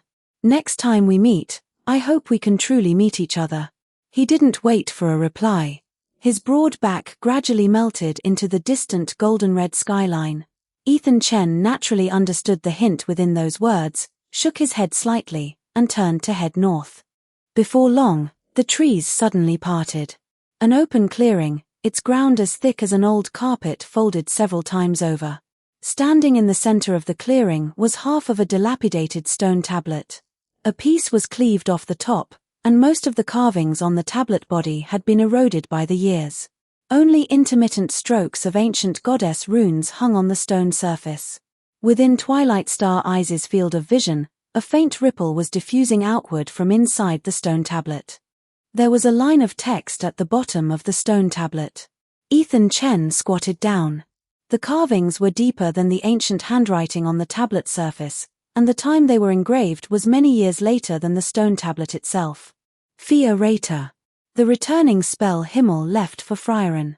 The autumn wind blew over from the edge of the clearing, brushing across the tablet surface and stirring up a coolness mixed with the dampness of moss. 9 to 7 years ago, he was shoved into this demon's body.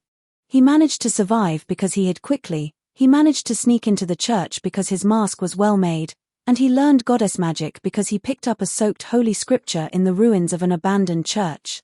He had always thought so. Later he found out it wasn't the case. Goddess magic's suppression of demons was as irreconcilable as fire and water. Ethan Chen stood up and took off his right-hand glove. His palm gently stroked the tablet surface, the rough particles grinding against his skin. Suddenly, Twilight Star Eyes was forcibly activated. Something inside the stone tablet was looking back, triggering the eye's stress response. The gold threads in the deep blue pupils contracted violently, and in his field of vision, the stone tablet was no longer stone. The magical structure inside the tablet body was peeled open layer by layer. Hidden within it was a cluster of light cores. The Way of Heaven talisman synchronized from the outcast Chen Chen activated on its own at this moment. Communicating with the objective world through subjective will. His palm was sucked onto it. Ethan Chen forcefully pulled his hand back. Magic suddenly accelerated within the dragon dance circuit, his muscles tensing, but he couldn't pull away. Gradually, he could no longer hear the surrounding sounds. The tactile sensation of the wind brushing against his auricle was also gradually disappearing, and finally came the sound of his own heartbeat. Thump, thump, thump. His vision went black. A cry pierced through the darkness. Realizing that the sound came from his throat, Ethan Chen only then realized it was emitted by himself. A dry, stinging pain immediately welled up in his throat, characteristic of using this organ for the very first time. He wanted to open his eyes. His eyelids felt like they were sewn shut, he couldn't open them. Cold. His skin was completely wet. His limbs felt like someone else's things, placed beside his body with a blurry sense of existence. I can't move. The things his consciousness could perceive were pitifully few. His ears were filled with the sound of his own breathing, and every exhale left a trace of warmth on the roof of his mouth. The sharp edges of the gravel beneath him chafed against his thin skin. Footsteps. Not human footsteps. The intervals were uneven, they were surrounding him from different directions, and there was more than one. A fishy, sour, and foul stench poured into his mouth. The smell shifted from the left to directly above him. Breath blew onto his face, its temperature much higher than the air. That thing was sniffing him. Under the crisis of life and death, Ethan Chen finally opened his eyes. Twilight Star Eyes. Now they were just a pair of underdeveloped deep blue pupils in his eye sockets, seeing clearly what was in front of him. Teeth still hanging with foul-smelling saliva hovered above his face. There's no saving this, just wait for death. Ethan Chen sensed the meager magic within his body and resignedly closed his eyes. Suddenly he felt the gravel beneath him getting warm. He thought his own body temperature had warmed up the stones, until the temperature gradually rose, driving away the cold on his body. Light seeped out from beneath him. A warm radiance spread a layer of warm white beneath him. Light began to condense above his body. First there was an outline, then there was substance. The first recognizable shape was wings, extending from both sides of the outline, then a floral crown, followed by the silhouette of pointed ears. The stature was shorter than imagined. The tail end of the winged patterned staff touched the ground first. There was no sound when the tip of the staff touched the gravel, and the light spread outward from the point of contact in a circle of ripples. The wings folded inward. Huge feathered wings came together from both sides, enshrouding the infant Ethan Chen within the halo beneath the wings. She lowered her body. The petals at the edge of the floral crown trembled slightly amidst the lowering motion. The phantom raised the staff. The tip of the staff pointed toward those unwilling to retreat dark red outlines, and in an instant, the dark red outlines were crushed into powder from the edges within that radiance. The staff was retracted. She lowered her head and looked at him. Her face's full lines could not be seen clearly wrapped within the light. Only the general facial contours could be seen. She did not speak. Gently lowering her head, she gently kissed Ethan's forehead.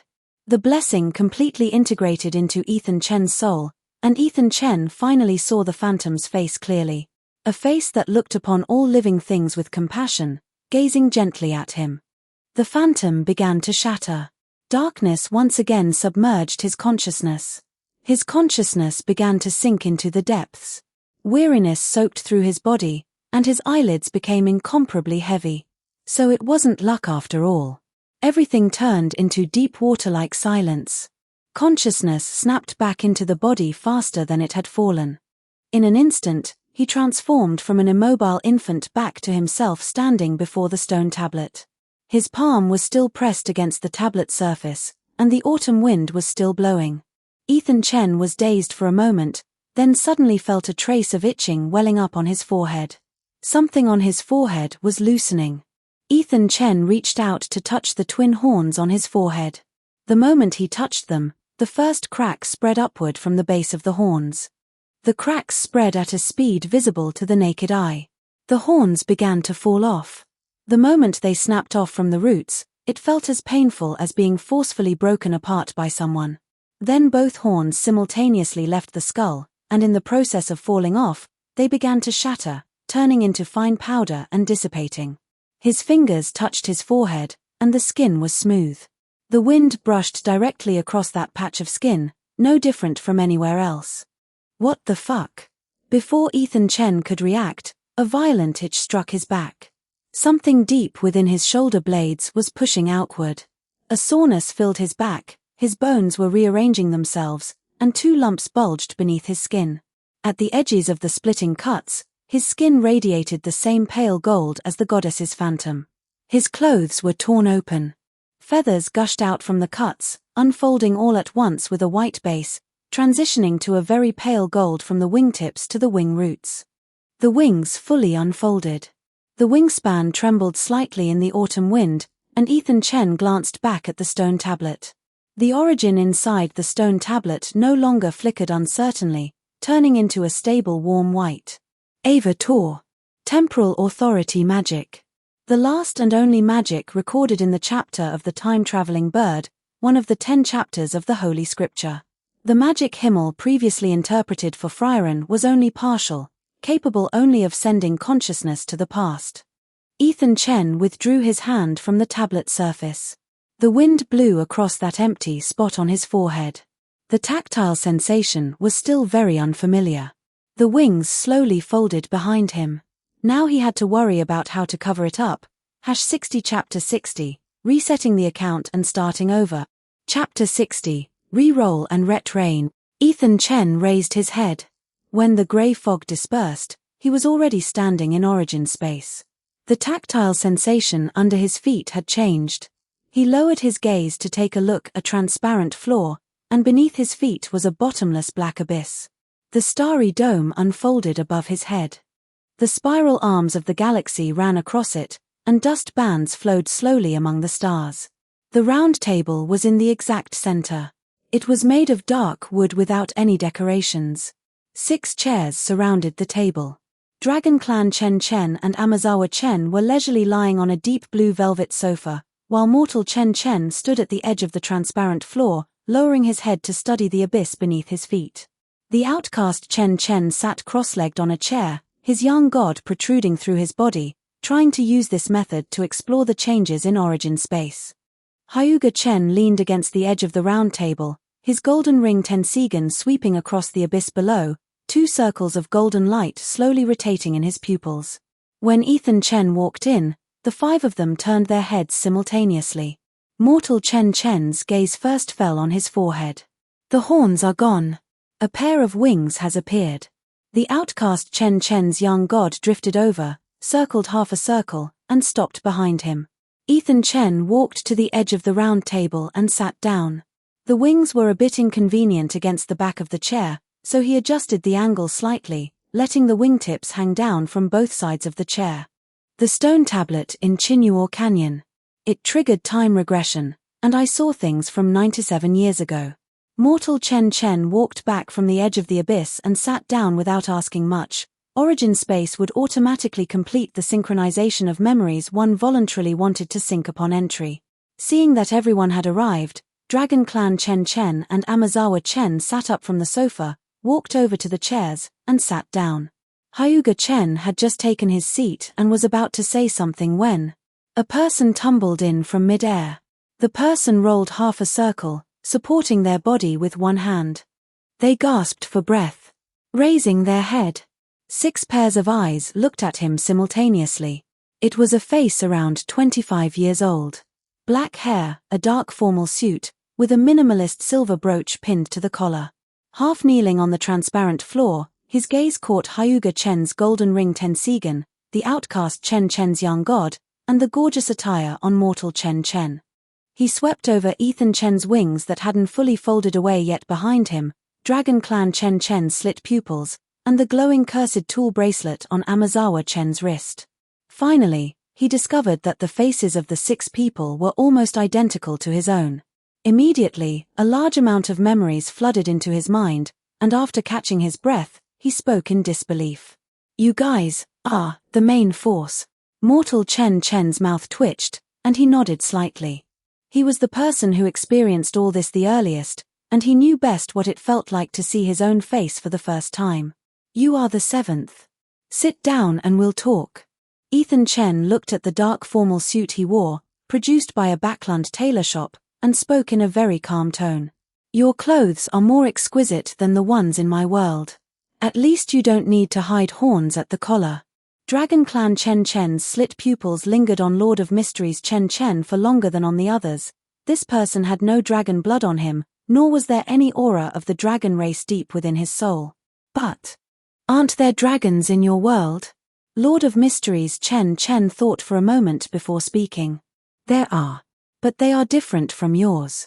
The dragons there are mythical creatures, and most of them have been made into materials in potion formulas. Dragon Clan Chen Chen fell silent for a beat. The dragons in your world have it really miserable. Mortal Chen Chen's mouth twitched.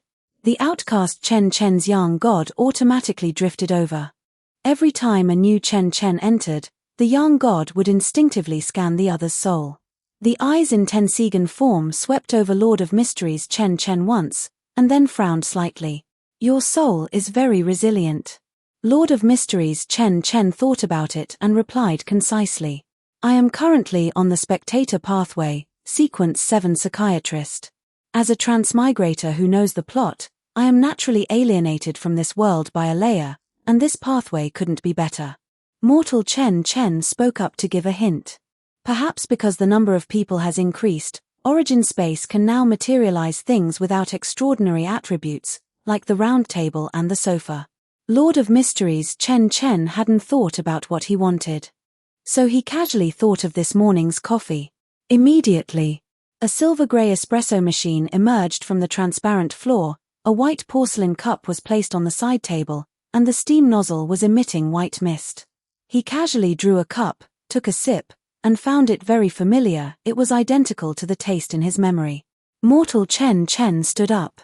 The memory synchronization is complete, everyone go back and digest it. The 7 people dispersed around the round table, and the grey fog surged in from the edges once more.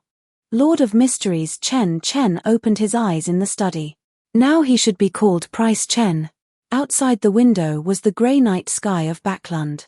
The light from the gas street lamp passed through the gaps in the curtains, casting a dim yellowish halo on the ceiling.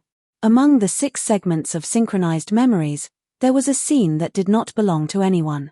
It was not a memory. Origin Space translated all the abilities of Chen Chen's from other worlds into a Sapphira and cast it into his soul the moment he entered. Taishu Abyss. Lord of Mysteries Chen Chen felt that Sapphira taking root deep within his soul. A sequence system that did not belong to any of the 22 pathways of the Lord of Mysteries world was integrated into his own existence the moment it was activated in Origin Space.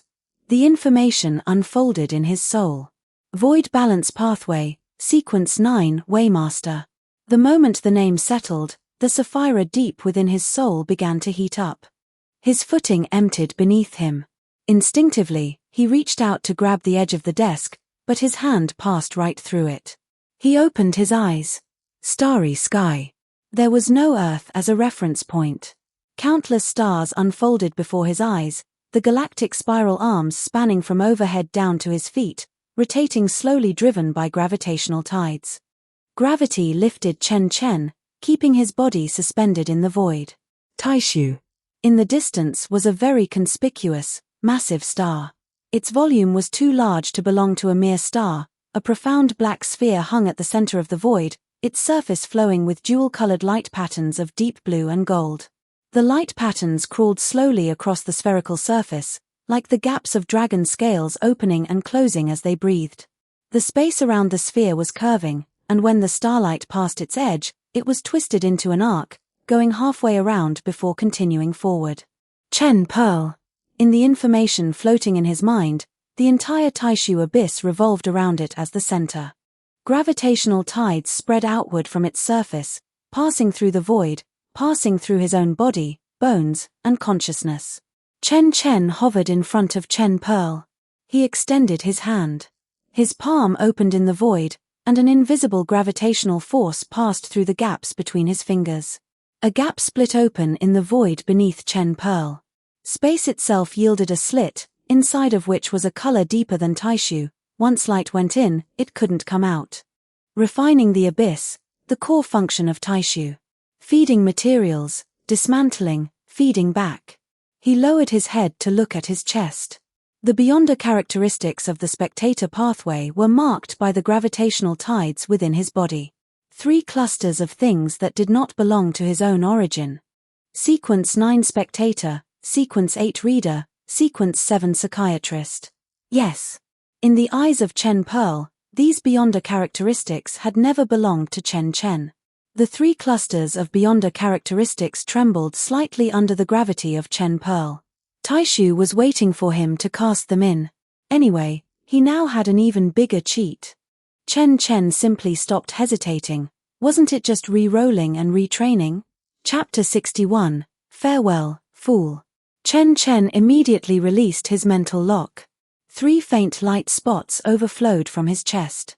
Here, the gravity of the Chen Pearl itself was the strongest aggregation field, and the 3 beyonder characteristics were directly sucked into that crack. It was quiet for a moment. The light patterns on the surface of the Chen Pearl began to fluctuate rapidly. The crack split open again, and a silver-gray ball of light floated out from the crack, hovering in front of him. Feedback.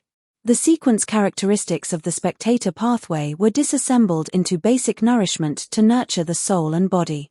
Chen Chen no longer hesitated and reached his hand into the light cluster. What his palm touched was warmth. The light cluster crawled up his fingers, unfolding the complete potion formula in his consciousness. Gravity Heartstone as the core, pure mercury as the medium, 4-leaf clover juice as the balancing agent, lead powder and moonstone powder as the spirit flesh buffer. The light cluster slowly shrank in his palm. The remaining nourishment melted into his body along his arm, and the light patterns on the surface of the Chen Pearl dimmed. The gravitational tide resumed its slow rise and fall. His consciousness retreated back along the gravitational lines. Withdrawing from the Taishu, the soles of his feet felt the hardness of the floor again.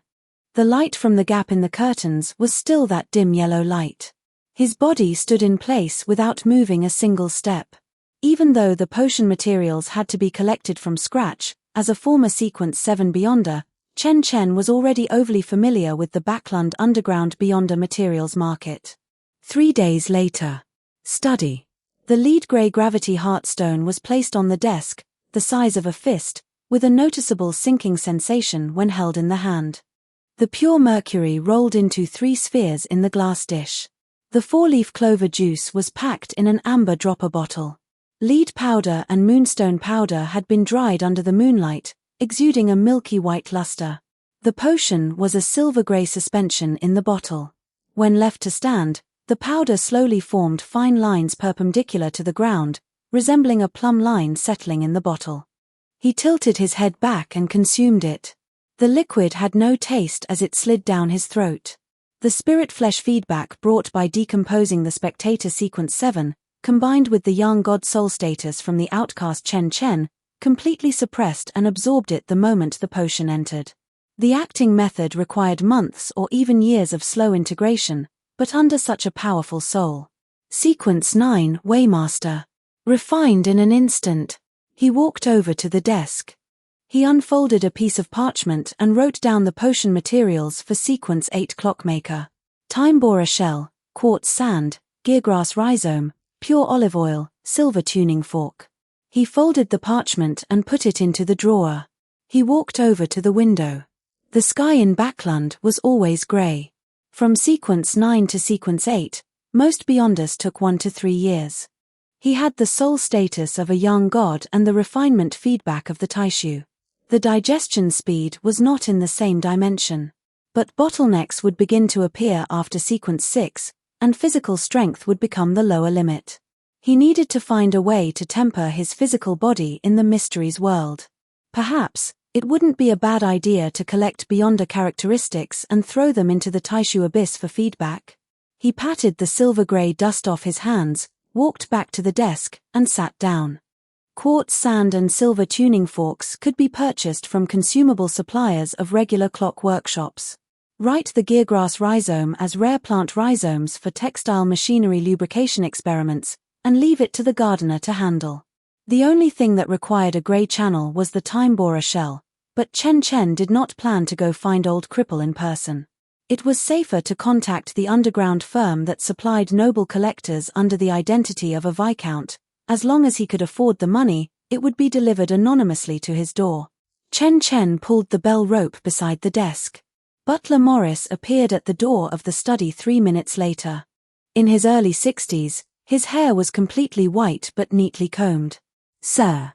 Chen Chen handed over the procurement list. The handwriting on the list was neat and crisp, with acquisition channels and budget limits marked next to each item. Morris glanced at it, folded the list, and put it into his inner pocket. "Find old Tom the gardener for the geargrass rhizomes, and go to that time-honored shop on Clock Workshop Street for the quartz sand and silver tuning fork. I will arrange the other items separately." Morris nodded and turned to go out. Just as Chen Chen was trying out his new sequence's abilities, his spirit body was suddenly pulled away by a force. Damn! Why choose this time? Meanwhile, Klein's consciousness floated in this grey fog. Countless deep red stars floated in the grey fog. There was no ground, no sky, no direction. The surroundings were dead silent. Occasionally, intermittent whispers echoed from the depths of the grey fog, and then Klein saw that star. The one closest to him. Among all the dark red stars, it should have been the same deep red originally. Klein was certain he hadn't seen it wrong. But in the few seconds he was gazing at it, blue first penetrated outward from the depths of the core, and then gold coiled around the edges of the blue texture and floated up. Finally, it stopped at a blue-gold star. Klein stared at it. Why is only this one different? As he reached his hand out toward the blue-gold star, the edges of his knuckles brushed past 2 adjacent deep red stars. The sense of distance in the grey fog was blurred, and the 3 stars were triggered at the exact same instant. The grey fog began to surge. The grey fog gathered from all directions, solidifying into hardness beneath his feet. The dome descended from the mist, pillars rose one after another from the void, and an ancient palace took shape within a few breaths. In the center was a bronze long table, with high-backed chairs arranged on both sides of the long table. Klein was stunned and looked around. He was already sitting in the chair at the very top of the long table. 3 blurry projections descended by the long table. The one that condensed and formed first was a mass of light and shadow on the left, the outline of a blonde girl with a slender figure. Her projection fluctuated constantly, like ripples on water surface disturbed by a pebble. Klein could not see her facial features clearly, and could only distinguish her general posture and movements. She looked around, vaguely uneasy. The second projection appeared on the right almost simultaneously, sturdy figure, with messy dark blue hair. He was not flustered. After standing still, his gaze slowly swept across the grey fog, the palace, the long table, and Klein. Then came the third. Coming from that blue-gold star. The outline of a young male, dark formal suit, black hair, slender figure. The moment he landed, he lowered his head to glance at the grey fog beneath his feet, and then his gaze gently swept across the 2 projections beside him. Standing quietly in place. Klein's gaze lingered on that projection for less than half a second, purely because that blue-gold star was too glaring. But he quickly looked away. Alger slightly bowed. "May I ask for your identity, and the purpose of summoning us here?" Klein's mind raced. He needed an identity that would make the 2 figures before him not dare to act rashly. The tarot card he drew while doing tarot divination on the street during the day surfaced from his memory. Fool. The starting point of tarot, numbered 0, representing beginnings, the unknown, infinite possibilities, and also representing someone standing at the starting point of a journey. There was no disguise more fitting than this.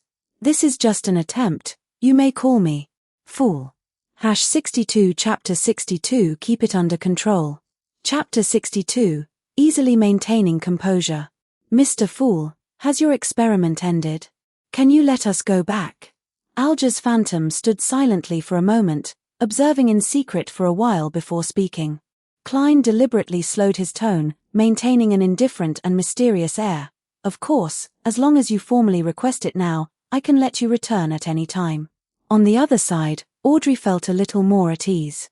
Audrey hurriedly lifted the hem of her skirt slightly and curtsied, her tone respectful. "Respected Mr. Fool." Alger placed his right hand over his chest and bowed in greeting. "Mr. Fool." Audrey raised her eyes to look at Klein, speaking cautiously. "Mr. Fool, I have a question I would like to consult you about. Legend has it that Emperor Rosel Gustav once created 22 secretive cards corresponding to unknown beyonder powers, and the later popular tarot major arcana were all created based on this blueprint. Is this statement true?" Klein did not answer directly, slightly tilting his head to signal Alger to answer. Alger's tone was steady. Tarot is merely a tool used to interpret fate and deduce clues, functioning by relying on various symbolic signs. As for the 22 secretive cards you mentioned, I have only heard sporadic rumors and have never seen the actual objects. Even the higher-ups of the Church of Storms rarely mention related content. Klein still maintained an attitude of neither admitting nor denying. Audrey was silent for a moment, her tone carrying yearning as she furrowed her brows in distress. "I want to become a Beyonder. I have consulted a large amount of occult literature and know about the 3 church Beyonder teams, the Nighthawks, Mandated Punishers, and Machinery Hivemind, but I do not want to be affiliated with any church. I do not want to be bound by harsh rules and lose my freedom." Alger scoffed, bluntly pointing out, "There is no such good thing in the world as gaining power without paying a price. If you want to safely obtain potion formulas and advancement materials, the church is the only reliable path for ordinary people. Walking alone away from the church will only lead to being targeted by various secretive organizations and evil cults, facing loss of control and death at any time." Audrey did not give up. She turned to look at Klein in the primary seat, full of anticipation. "Mr. Fool, do you have a way for me to safely embark on the Beyonder path without being affiliated with a church? I am willing to pay a price, an equivalent exchange." Klein gently tapped the bronze long table, his tone solemn. "I am a person who likes equivalent exchange. Here, as long as the values of both parties are equal, each can take what they need, and I can act as a witness." Audrey's eyes lit up as she saluted once more. "Respected Mr. Fool, please allow my presumptuous request. Can you witness our transaction?" "A minor matter," Klein responded indifferently. Alger immediately followed up, his attitude sincere. "This is our honor, Mr. Fool." Audrey's eyes shone brightly, and she took the initiative to propose. "Then shouldn't we give ourselves titles as well? After all, we cannot communicate by exposing our real names. You are Fool, taken from the tarot cards. Let us also choose titles from the 22 major arcana." "Very well." Klein raised his hand and pressed lightly over the long table. The grey fog condensed at his fingertips into a thin stack of cards, spreading out across the tabletop. The backs of every card shared the same grey fog patterns, facing down, waiting to be flipped over. Audrey did not hesitate for too long, choosing Justice. "It's decided, my title is Justice." After speaking, she looked at Alger. Alger was silent in thought for a moment, choosing the seat of Hanged Man. "I am Hanged Man. Klein's gaze moved to the third position, that person who had not spoken a single word since descending. "What about you? Which card do you choose?" Chen Chen raised his hand, drew a card from the spread-out cards, turned it over, and pressed it onto the tabletop. "The Tower." Audrey curiously glanced at this silent companion. She had some knowledge of the meaning of upright tarot cards in mysticism. The tower collapsing, flames soaring into the sky, the complete shattering of old structures, meaning standing after breaking. She suppressed this curiosity back into her heart and did not pursue the questioning. Alger glanced sideways slightly, but he only took a look and withdrew his gaze. Klein nodded and withdrew the remaining cards on the table. After a brief silence, Alger spoke. "Miss Justice wants to become a Beyonder, and I happen to have 2 sequence 9 potion formulas in my hands. One is Sailor, and one is Spectator." Just as the two of them were discussing the transaction, Chen Chen had already noticed something unusual at this moment. Ever since coming to Sapphira Castle, the Taishu in his mind had begun to stir restlessly. After careful perception, Chen Chen found that it seemed to have a craving for the surrounding grey fog. Chen Chen furrowed his brows, preparing to give it a try. Anyway, even if he were discovered, the worst-case result would just be being kicked out of Sapphira Castle by Klein. His left hand quietly reached under the table, and a small spherical void appeared in his palm. The surrounding grey fog was slowly sucked into the void. On the tabletop, Chen Chen was attentively listening to the two people's transaction, and Klein was the same. No one noticed Chen Chen's petty action. Until he sensed that the discussion between the two was finally finalized and witnessed by Fool, Chen Chen withdrew his hand with some regret. Klein witnessed all of this from the center. The tarot gathering he established had completed its first substantial transaction. "Are there any other requests or transaction intentions that need to be put forward?" It was a concluding question. However, all 3 of them looked at Chen Chen at the same time, and a trace of awkwardness flashed through Chen Chen's heart. His thoughts raced rapidly, and in the end, he kept a straight face and slowly spoke. "I can accept some commissions. Extraordinary items with specified functions. List your requirements, and have Mr. Fool relay them to me. Whether to undertake it will depend on the difficulty and material cost." The long table was silent for about 3 seconds. Audrey was digesting the literal meaning of these words. Mr. Tower could make extraordinary items. This meant she could customize some nice-looking and useful extraordinary items. Thinking of this, Audrey gradually grew excited in her heart. If not for Mr. Fool, she probably would have had a hard time coming into contact with such an expert. Thinking of this, Audrey couldn't help but want to wield her superpower of money in her heart. Alger's reaction was different. He had sailed the 5 seas year-round and had witnessed the means of Beyonders from various pathways. Among the 22 pathways, the pathways capable of actively refining extraordinary items in low and middle sequences could be counted on one's fingers. The Church of Steam could mass-produce mechanical constructions, but mechanical constructions and extraordinary items embedded with Beyonder characteristics were 2 different things.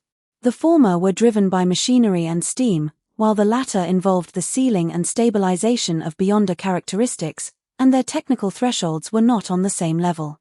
The only pathway capable of stably mass-producing extraordinary items at Sequence 6 was the Reader pathway. Sequence 6 Machinery Specialist, anciently called Artisan. Emperor Roselle relied on this sequence to replicate the steam engine. Alger hesitated for a moment, seeing that Chen Chen had no particular reaction, and finally spoke to explain. Experts capable of undertaking the manufacture of extraordinary items are a minority even within the 5 Cs. Mr. Tower is at least at the level of sequence 7 or above, and he most likely walks a pathway related to creation. The Tower nodded slightly. Mr. Hanged Man is widely knowledgeable, let's discuss this another day. Alger did not pursue it further. In his heart, he adjusted his evaluation of the Tower's sequence to between sequence 6 and sequence 5. People who went to sea year-round knew what was most valuable. People who could turn materials and characteristics into finished products, such people were, in a sense, no different from a printing press for money. Chapter 63, Financial Power. As Alger's voice trailed off, Audrey could no longer hold back. She had just finalized the transaction for the Spectator Pathway Sequence 9 potion formula and was at a delicate point of excitement. It was simply her ingrained aristocratic etiquette and restraint that made her look relatively calm at the moment. The silent Mr. Tower before her was her channel to safely acquire Beyonder items even by bypassing the church system. She organized her wording, her words brimming with irrepressible eagerness. Mr. Tower, I would like to commission you to craft a Beyonder item. Seeing Chen Chen looking at her and confirming that Tower had no intention of interrupting, she continued. I want a pair of glasses. Something that can enhance the observation abilities of the spectator pathway and help me more accurately capture microexpressions and body language. This idea had already spun around in her mind several times. The core ability of a spectator is observation, if there could be a Beyonder item to assist with observation. Furthermore, she had already traced out the appearance of those glasses in her mind, golden wire rims, exquisite and elegant, resting on the bridge of her nose without ruining the matching of any evening gown, and perhaps even becoming a new embellishment. Chen Chen looked at Audrey, the grey fog blurring his expression. As a newcomer who has just stepped into the Beyonder pathway, Miss Justice, the spectator pathway has relatively weak self-preservation abilities at low sequence stages. Audrey blinked. A pair of glasses that only enhances observation abilities can indeed let Miss Justice see more clearly. But if what is seen is danger, and there are no means at hand to deal with that danger, seeing clearly will instead make oneself even more nervous. The eagerness in Audrey's eyes faded a bit. Her lips pursed slightly, and she didn't speak. She thought Mr. Tower was rejecting this commission. It sounded like a tactful refusal, somewhat similar to the wording her father used when declining certain business cooperations. The corners of Chen Chen's mouth curled up slightly, steering the conversation back. On top of the original glasses that enhance the effects of the spectator pathway, I can add some self-preservation natured abilities. This will ensure that Miss Justice has at least one trump card when facing threats from low sequence beyond us. It's just that it will cost a bit more. I wonder if Miss Justice can accept this modification. Audrey was momentarily stunned. Realizing that Mr. Tower was considering things for her that she hadn't thought of. A person met for the first time, having only spoken a few sentences, could simply take the commission, follow the requirements directly, and collect the money. There was no need to spend extra thought considering the client's personal safety. Audrey lifted the hem of her skirt slightly, maintaining the posture of a curtsy within the grey fog projection. Thank you, Mr. Tower. Klein, silently watching from the side, took this scene in. This person Tower understood boundaries better than he had anticipated. Thinking of the client while doing business would build a reliable reputation within the Tower Tarot gathering. As Fool, in order to maintain his aura of dignity, he could only listen quietly without changing expression. But in the future, if suitable materials were gathered, he might also be able to get a life-saving item through this channel. Alger's reaction was more direct. His expression didn't move a single bit, but his hands under the table were already clenched tight. Envy. People who sailed the seas year-round knew all too well how scarce Beyonder items were among wild Beyonders. Things like self-preservation means were better the more you had. A defensive Beyonder item might just be a life when encountering accidents at sea. But Miss Justice's financial resources were not something he could compare with. Given his current position in the Church of Storms, he could not pull out gold pounds that could rival a noble young lady's. He silently withdrew his gaze. However, Mr.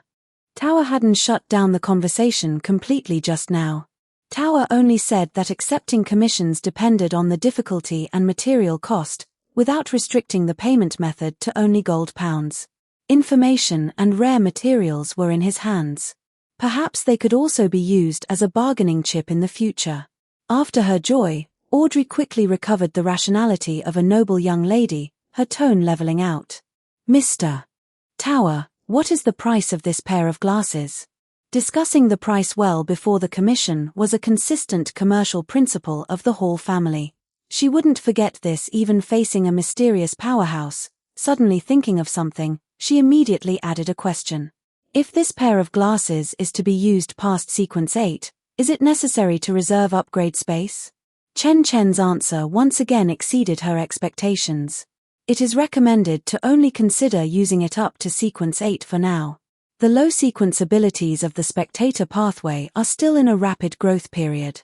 Over-relying on the assistance of Beyonder items from the very beginning easily forms a dependency on the glasses, which instead slows down the natural growth of one's own abilities. First use this pair of glasses to cope with the transition period from Sequence 9 to Sequence 8. After Miss Justice successfully advances to Sequence 8, if there is still a need, he will strengthen and modify the glasses. By that time, Miss Justice's understanding of her own abilities will also be deeper, allowing her to more accurately judge what kind of auxiliary functions she needs. Alger couldn't help but take another look at Tower. This logic was not like that of an artisan. An ordinary savant artisan wouldn't care about your pathway's growth rhythm and dependency issues. This way of thinking was more like an experienced Beyonder guiding a newcomer. This person had likely led newcomers before, having sufficient accumulation in the Beyonder world at least. Audrey thought about it seriously. Mr. Tower's suggestion was very reasonable, and she agreed to the plan of only going up to Sequence 8 first. The specific requirements for the glasses were finally finalized, enhancing the observational acuity of the spectator pathway while possessing a basic defensive function, capable of automatically triggering a low-intensity defense when encountering direct threats. The materials and refining would be entirely managed by Mr. Tower. Total price, 2,000 gold pounds. Audrey didn't even blink an eye. 2,000 gold pounds was a huge sum of money for ordinary people. But for Audrey, this was only a not-so-large part of her private pocket money. The discussion on the payment method and delivery time went very smoothly. Audrey would pay half first as a deposit during the next gathering, and pay the remaining balance upon delivery of the glasses. The delivery method was by mail, with the specific address and recipient information relayed by Mr. Fool, without directly exchanging any information that could expose true identities at the Tower Tarot gathering. The transaction was completely finalized. Klein, in the identity of Fool, reconfirmed the gathering time. Every Monday at 3 in the afternoon. Try to be alone and wait for the summons. His gaze swept across the 3 projections beside the long table in turn. Justice. Aristocratic young lady, spectator pathway newcomer, innocent in personality but not foolish. The first substantive consumer of the Tower Tarot gathering. Hanged man mid-level member of the Church of Storms, deep in thought, holding 2 potion formulas for sailor and spectator, currently the member with the widest sources of information. The first intelligence supplier of the Tower Tarot gathering. Tower. The owner of this blue gold star, capable of accepting customized Beyonder item commissions, most likely a creation-type powerhouse above Sequence 6 of the Savant pathway. At today's first gathering, he secured a commission order of 2,000 gold pounds. The first gathering concludes here. #64 Chapter 64 Preparations for the Promotion Ceremony. Chapter 64 Early Preparations for the Promotion Ritual. Chen Chen sat in his study chair, maintaining the posture he had before being pulled into Sapphira Castle. But during that brief moment, he had indeed absorbed a portion of the greyish fog from Sapphira Castle. The amount wasn't large. It was about the size of a palm. Compared to the endless sea of greyish fog in the Sapphira Castle space, it was not even a drop of water, and Klein had not noticed anything unusual throughout the entire process.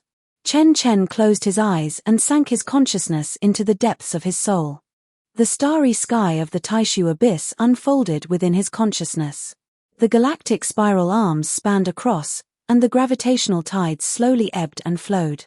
He lingered here for a moment, feeling the breathing rhythm of the starry sky. A thick mass of grayish fog emerged at the edge of the Taishu abyss. The edges of the fog were dispersing, slowly being torn apart and swallowed by the abyss. The digestion speed was not fast. Each wisp of digested grayish fog transformed into a faint, warm sensation, permeating outward along the pathways of his soul and eventually sinking into his flesh and blood. Chen Chen felt that warmth traveling between his bones and gently adhering to the walls of his blood vessels, like a membrane so thin it was almost imperceptible. His physical body was being strengthened bit by bit. This was much gentler than a sequence potion. Chen Chen opened his eyes. The digestion of the grayish fog was still ongoing. At this rate, the palm-sized mass would take about several days to be fully absorbed. By then, the physical strengthening effect would be much clearer. Right now, there were more pressing matters. 2 days later, the butler Morris returned to the manor. All the materials on the procurement list were in place. The quartz sand was purchased from a long-established shop on Clockwork Workshop Street. The grains were uniform, making a faint rustling sound when rubbed between his fingers. The silver tuning fork was bought from an instrument shop. It had a 3-finger-long body, and its resonance lingered for a long time after being struck. The geargrass rhizomes were dug up by the old gardener Tom from the shadow of the abandoned clock tower's north wall. A pale green sap seeped from the cut, carrying a slightly astringent scent. The shell of the time mite was packed in a lead-sealed flat wooden box. When Chen Chen opened it and held it against the candlelight, he could see a faint oily sheen. He verified the quality of each material one by one. They all met the standards. The Sequence 8 Clockmaker potion was prepared that very night. Chen Chen closed the doors and windows in his study. Outside the window, the Backlund night was submerged at the edge of the gas lamp's glow. Occasionally, the sound of carriage wheels rolling over the stone pavement could be heard. He extinguished the gas lamps, leaving only a single candle. The candle flame stood perfectly still in the sealed study, casting a stable halo of light. The potion was contained in a thick-bottomed glass cup. The surface of the liquid was calm, presenting a light amber color. When held against the candlelight, fine golden particles could be seen slowly settling inside. Chen Chen picked up the cup. The process of consuming it was similar to that of the weigher. The moment the potion entered his body, before the violent beyonder characteristics could disperse, they were suppressed by his extraordinary soul. The crushing force at the soul level left the potion with no room to resist. All the chaotic mental pollution was crushed before it could touch his consciousness, leaving only pure beyonder characteristics waiting to be allocated. The clockmaker's precise physical strength and enhanced time perception were loaded into his body the moment digestion was complete. Chen Chen opened his eyes. The candle was still burning. Feeling the changes in his body, Chen Chen looked at the burning candle before him, and a desire to experiment welled up in his heart. He extended his right hand, spreading his 5 fingers. With his palm facing the candle flame, he gently rotated his hand counterclockwise. He saw the candle slowly growing taller as his hand rotated. It wasn't that the candle was growing taller, but rather that it was returning to the state of time when it was first lit. Feeling the consumption of his spirituality, Chen Chen withdrew his hand, already having a conclusion in his mind. Even with his physical and spiritual qualities far exceeding those of ordinary people, the effect of manipulating time was still limited. While it was more than enough to be used in battle, it was insufficient to support it as a decisive, game-changing trump card. The digestion of the potion would likely be very fast, so the gathering of materials for Sequence 7 was subsequently put on the agenda. The main material for Sequence 7, Alchemist, was the soul vine flower, which needed to be harvested at the edge of a cemetery or an ancient battlefield on a night of the full moon. Among the supplementary materials, the moonstone essence and silver leaf extract could be obtained through regular pharmaceutical merchant channels, without needing to resort to grey market channels. Chen Chen split the material list into 2 parts. The portion for the regular channels was handed over to the butler Morris to go through the procurement process of the Apothecary Guild, while Chen Chen had other arrangements for the soul vine flower. Meanwhile, The design and material preparation for the spectator auxiliary glasses commissioned by Audrey formally began. Chen Chen finished drawing the final blueprint on the paper and set down his pencil. Outside the window, a carriage's wheels rolled over the stone pavement with a dull rumble. Once it faded into the distance, the study fell quiet again. He pulled open the left drawer of the desk, took out his ledger, and checked it line by line from the last page backward. He flipped to the balance column. The liquid funds on the books had already run dry. The factory's quarterly dividend would not arrive until next month. Purchasing potion materials in succession had emptied his available cash, and the production of the glasses still required purchasing white crystal and pure gold frame blanks. Chen Chen closed the ledger, walked to the door, and took his coat off the coat rack. Now, he needed to make a trip to the bank. The deposit for the order Audrey had finalized at the last Tarot Club meeting was stored in a private account under his name and had remained untouched. Now was the perfect time to use it. The late autumn air of Backland was filled with mist. Chen Chen walked along Empress Avenue, turned into Financial Street, and pushed open the bronze-framed glass door of Barclays Bank. The smell of printer's ink permeated the hall. The clerk recognized his face, took his passbook and seal, and efficiently processed the withdrawal. The gold pounds were packed in a dark brown craft paper envelope, its thickness just enough to feel substantial between his fingers. Chen Chen slipped the envelope into the inner pocket of his coat and walked out of the bank's entrance. On the way back to the manor, he went over his promotion path in his mind once again. In the void balance pathway, Sequence 9 Weigher, Sequence 8 Clockmaker, Sequence 7 Alchemist, Sequence 6 Tracer, and Sequence 5 Life-Returning Priest. The authority and abilities of the entire sequence could find their source from the other Chen Chens. This knowledge had been poured into his consciousness along with the feedback from the Taishu Abyss when it nourished the potion. For the first 4 sequences which did not require rituals, the only thing that could limit his promotion speed was gold pounds. By Chen Chen's own estimation, at least before Sequence 5, he did not need to consider whether his soul strength was sufficient to bear the Beyonder characteristics. The promotion ritual of a life-returning priest required a target. That is, someone who was willing to sacrifice themselves for a greater cause and was not favored by fate, while the promoter would act as a bridge to return life during the ritual. Furthermore, the recipient of the returned life must not know of his existence, not even through an alter ego. Chen Chen walked past 2 streets and crossed an intersection. While waiting for a carriage to pass, his fingers gently stroked the edge of the envelope in his coat pocket. Tingen City. Dunn Smith. The captain of the Nighthawk squad, who ultimately died of cardiac arrest to prevent the descent of an evil god's offspring during the Tingen Evil God's Offspring incident. The experience of seeing many teammates die before his eyes, along with his final, plotted death, all proved that he was not someone favored by fate. The carriage passed, and Chen Chen crossed the intersection. He must not be exposed. Dun's sacrifice had to be prevented, and the act of prevention had to come from someone else, triggered in a natural way. Using personal arrangements to deal with the fate manipulated by sealed artifact 0-08. Compared to keeping himself unexposed and dealing with Insangwell, the hardest part was actually not these. But rather, the Evernight goddess behind Klein. Chapter 65, Authority over Time and Gravity. Night fell. Chen Chen returned to his mansion, spread out a new sheet of notepaper next to the blueprints, and set his pencil to the paper. On the paper, next to the frame of a pair of glasses, a pocket watch was added. A silver chain extended from the temple arms to connect the pocket watch. The lens material was white crystal long steeped in the spirituality of the sun pathway, and the frames were made of pure gold. Gold's spiritual conductivity was superior to silver-plated alloys, making it more receptive to spirituality. The core change lay in the pocket watch.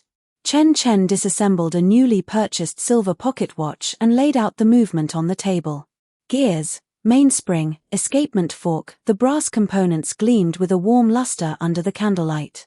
The intuition of the clockmaker pathway toward precision machinery allowed him to deduce the entire modification plan in his mind, eliminating the need for repeated trial fabrications. A wisp of his own clockmaker beyond a characteristic would be embedded inside the pocket watch. When the wearer faced a direct threat, a gravity barrier would automatically deploy, while simultaneously expanding a small-scale time stasis field centered on the pocket watch. The range would cover the wearer's immediate surroundings, with its duration limited by the maximum energy capacity that the wisp of Beyonder characteristic could bear. Chen Chen reassembled the movement components back into the watch case and tightened the back cover. This was enough. During the 2 days spent waiting for the blank materials to be processed, Chen Chen also used the remaining blanks to refine some backup measures with the help of the Sephiro, Taishu. Time rewind coins. Once activated, a small-scale time rewind field would expand from the coin, reverting the state of everything around the activator. 5 seconds, 10 seconds, and 30 seconds, 3 gradients corresponding to different levels of crisis. 2 coins each for the 5-second and 10-second versions, reserved for Audrey and Alger. Finally, he took out a 30-second version and placed it in a separate spot. This one would be offered to Fool. The one dedicated to Fool was different. Chen Chen picked it up again and held it before the candlelight. The edge of the silver coin shimmered with a faint golden halo in the firelight. This coin's rewind duration was fixed at 30 seconds. The 5-second and 10-second versions were effective for low sequence Beyonders, but their effects would decay when used by high-level entities of sequence 5 and above. The one for Fool was different. It wouldn't decay until sequence 3, which could be considered a little surprise he was leaving for in Sangwell. The activation method was so simple it didn't even require spiritual guidance.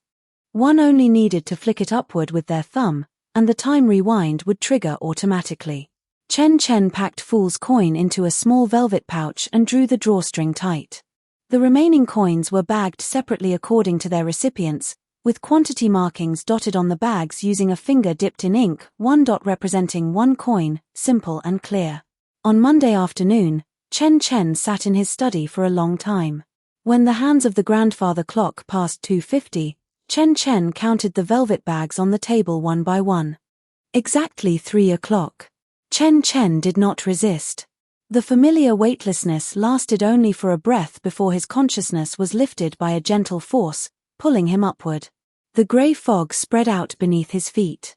On both sides of the long bronze table, 2 blurry projections materialized almost simultaneously. On the left, Miss Justice sat upright, the outline of her skirt rippling slightly in the grey fog. On the right, Mr. Hanged Man sat with a straight back, his hands clasped on the table, the edges of his projection slightly more solid than last time. "Good afternoon, Mr. Fool." Klein sat in his high-backed chair, the grey fog enveloping his figure, leaving only a blurry outline visible.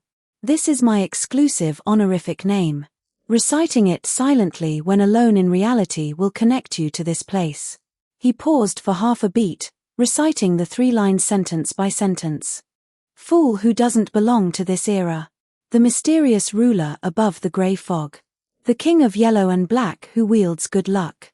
The long bronze table fell silent for about 3 seconds. With his knowledge as a mid-ranking member of the Church of Storms, Alger knew very well what a 3-line honorific name signified. Only true gods and ancient, powerful entities were worthy of an honorific name with such a structure. Outside of the 4 major churches, the existences who possessed a complete 3-line honorific name could be counted on one hand. He placed his right hand over his chest and bowed. "Your wish is my command, Mr. Fool." Audrey's reaction was half a beat slower, but Alger's reaction itself spoke volumes.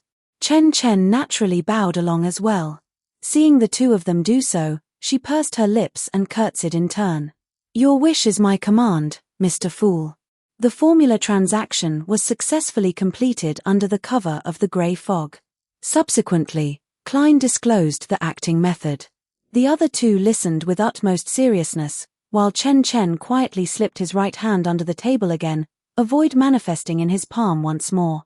This time, Taishu seemed to have tasted the deliciousness of the grey fog, inhaling it at an even faster rate. Finally, Klein issued a long-term mission for Emperor Roselle's diaries, while Chen Chen continued to devour the grey fog.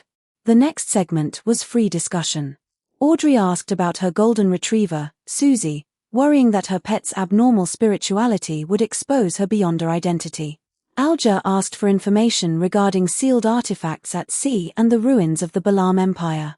As the free discussion drew to a close, the long table fell silent for a few breaths. Chen Chen lightly tapped his finger on the tabletop. Was this Mr. Tower, who had been silent from the very beginning, finally going to speak? Klein had kept a portion of his attention on Chen Chen all along. Audrey and Alger looked toward him at the same time. I have some important information to share with everyone here, which might concern your personal safety. Some bad things will happen in Tingen City in the near future. I advise you all not to go near Tingen for the time being. Audrey blinked. A medium-sized city in the northern part of the Lun Kingdom, where the textile industry was one of its pillar industries. The Hall family had no industries in Tingen, nor did they have any plans to travel north recently, but Audrey still nodded slightly. After all, Mr. Tower had only shared this information out of concern for the safety of the Tarot Club's members. Thank you for the warning, Mr. Tower. Alger's reaction was equally flat. Tingen was an inland city and had no intersection with maritime routes. The Church of Storm's power in inland city-states was concentrated in the mandated Punisher squads, which had no direct relation to the maritime affairs he was in charge of. Klein's reaction was different. Tingen. This Mr. Tower said that Tingen in the future, perhaps he has an information source similar to his own seer pathway? Also, why was Tower paying attention to Tingen? Klein did not ask. Chen Chen waited for a few seconds, and after confirming that no one was pressing for more details, he continued speaking. Furthermore, he manifested the bag and its creations from his mind onto the grey fog, placing them on the table. The opening of the bag loosened, and 2 silver coins slid into his palm. The faces of the coins were plain and unpatterned, but their edges were engraved with fine, illegible dark runes. These are a few leftovers from completing Miss Justice's commission. I would like to use them to give back to everyone. Chen Chen spread the 2 coins out separately, letting Audrey and Alger see the dark runes on their faces clearly. The activation method is very simple. Hold it in your palm and flick the silver coin upward with your thumb, and the time rewind will trigger automatically. The 5-second version covers yourself, while the 10-second version covers a few paces around you. For self-preservation purposes. #66 Chapter 66 The Audience with the Knight. Chapter 66 Audience with Evernight. Audrey reached out her hand and took the 2 coins belonging to her. The silver coins were very light, their weight barely felt in her palm. She flipped one over, and its surface reflected a layer of pale gold under the light of the greyish-white fog. Thank you, Mr. Tower. Alger took his coins. Time rewind. This kind of authority was indeed very precious, and it was obtained for free. It seemed that besides his strength, this powerful Mr. Tower's personal character was also noble. Chen Chen took out a second pouch from under the table. This pouch was smaller than the previous one. The material was the same, but the drawstrings at the opening were of a different color. He untied the knot, and a silver coin slid into his palm. Looking at it against the light of the greyish-white fog, a pale golden halo shimmered around the edge of the silver coin, the color much more distinct than the coin itself. Chen Chen placed the silver coin on the tabletop and pushed it half an inch toward Klein. Mr. Fool. The rewind duration of this backtracking coin is 30 seconds. Its applicable sequence range reaches sequence 4. There will be attenuation above sequence 3. It is the highest version I can currently craft.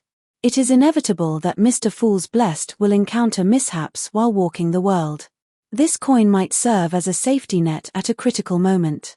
I humbly request Mr. Fool to accept it. Klein looked at the silver coin on the table, his expression calm. In reality, he could not stop the surprise in his heart. How did he construct an item above the greyish-white fog? The greyish-white fog obscured his expression. That Mr. Tower could push the applicable sequence of a Beyonder creation to sequence 3, this level of precision and stability was indeed surprising. What did sequence 3 represent? Below saints, but above mortals. Could an artisan of sequence 7 to sequence 5 make a Beyonder item applicable below sequence 3? Or rather, was he already close to sequence 3? An excellent creation. Klein's tone was flat as he reached out and picked up the silver coin from the table. The silver coin flipped over at his fingertips, its pale golden halo exceptionally clear amidst the grayish-white fog. The surprise in his heart dissipated by 30%. So it was just a construction of memory in his mind. Still, to figure out the rules of the grayish-white fog so quickly, as expected of a powerful beyonder. Chen Chen bowed his head slightly. Mr. Fool flatters me. Audrey's gaze darted back and forth between Fool and Mr. Tower. Mr. Fool praised Mr. Tower's creation for its ingenuity. Her understanding of this sentence was very simple. Mr. Tower's craft had received Mr. Fool's recognition. This gave her a bit more confidence in her pair of glasses. Alger's understanding went a layer deeper. What Fool praised was not the gift itself, but the precision of the creation. A beyonder item that could affect a Sequence 3 existence, regardless of its function, already surpassed most sealed artifacts on the market in terms of stability alone. Alger withdrew his gaze. Without realizing it, the weight of the 2 silver coins in his hand felt heavier. Klein looked up at the 3 of them and spoke slowly. This time, Mr. Tower quickly realized the rules of the grayish-white fog. If you have items to trade or gift to others, you must first pray in reality and sacrifice the items to me. After I transfer them, I will bestow them upon the corresponding person. The other party will then receive the corresponding items upon returning to reality. Only mediums that purely carry information can be directly constructed above the grayish-white fog. Are there any other requests you wish to raise? A few breaths of silence passed. Today's gathering ends here. As usual, we will meet every Monday at 3 in the afternoon. The 3 projections dissipated one after another. Chen Chen's consciousness returned to the chair in his study. He pulled open the drawer and took out the 3 velvet pouches. 2 each of the 5-second and 10-second ones, bearing ink marks for Audrey and Alger. In reality, he silently recited the 3-line honorific name of Fool, held the tarot card, and guided the items into the grayish-white fog channel with his spirituality. Chen Chen stood up and walked to the open space in the center of the study. He spread open his left hand, palm up, and used his right hand to separate the silver coins belonging to Audrey and Alger, as well as the silver coin for Fool, into piles. Then, he pulled out that tarot card. The Tower. The face of the card flipped between his fingertips and was pressed beneath his palm. He closed his eyes and tapped his consciousness one by one with the 3 lines of text Klein had just spoken. Fool that doesn't belong to this era. The mysterious ruler above the grey fog. The king of yellow and black who wields good luck. Spirituality gushed from his fingertips, and the aura of the grey fog appeared in the air for an instant. The silver coins in his palm grew slightly hot, then disappeared. The grey fog channel closed. Chen Chen opened his eyes. The silver coins in his palm were already gone. Pethfield Street in the North District of Backland. The spire of St. Samuel Cathedral cast a long, narrow shadow in the afternoon sunlight. Its Gothic main body, built of grey stone, was solemn and steady, with stained glass windows refracting colourful patches of light. Chen Chen did not enter through the main entrance. He walked north along the cathedral's outer wall, passing through a narrow alley. On both sides of the alley were the grey stone walls of the church compound. The branches of tall black cypresses reached out from within the walls, shrouding the alleyway in deep shadow. The air grew quiet. The sound of carriages on Pethfield Street could no longer be heard clearly here. Chen Chen stopped in front of an iron gate. The iron gate was embedded in the inner side of the wall. Unless one searched for it specifically, it was easily obscured and ignored due to the bushes on both sides, even if one passed through the alley. Above the iron gate, the sacred emblem of the Church of the Evernite Goddess could be seen. Chen Chen grasped the bronze knocker and knocked 3 times. After waiting for quite some time, the iron gate opened a crack. Behind the gate was a young nun wearing a dark habit. I request an audience with Moriona. Please inform her that Price Chen seeks a meeting. The nun glanced at Chen Chen, and the gate closed once more. Before long, the iron gate opened again. The person opening the gate had changed. The habit was darker, the pleats at the collar were more numerous, and the person was older. Follow me. Behind the gate was a stone-paved cloister. The corridor was not wide. Walking side by side would make it feel crowded. Niche candles were embedded at intervals on both sides, and the end of the cloister passed through a small prayer pavilion area.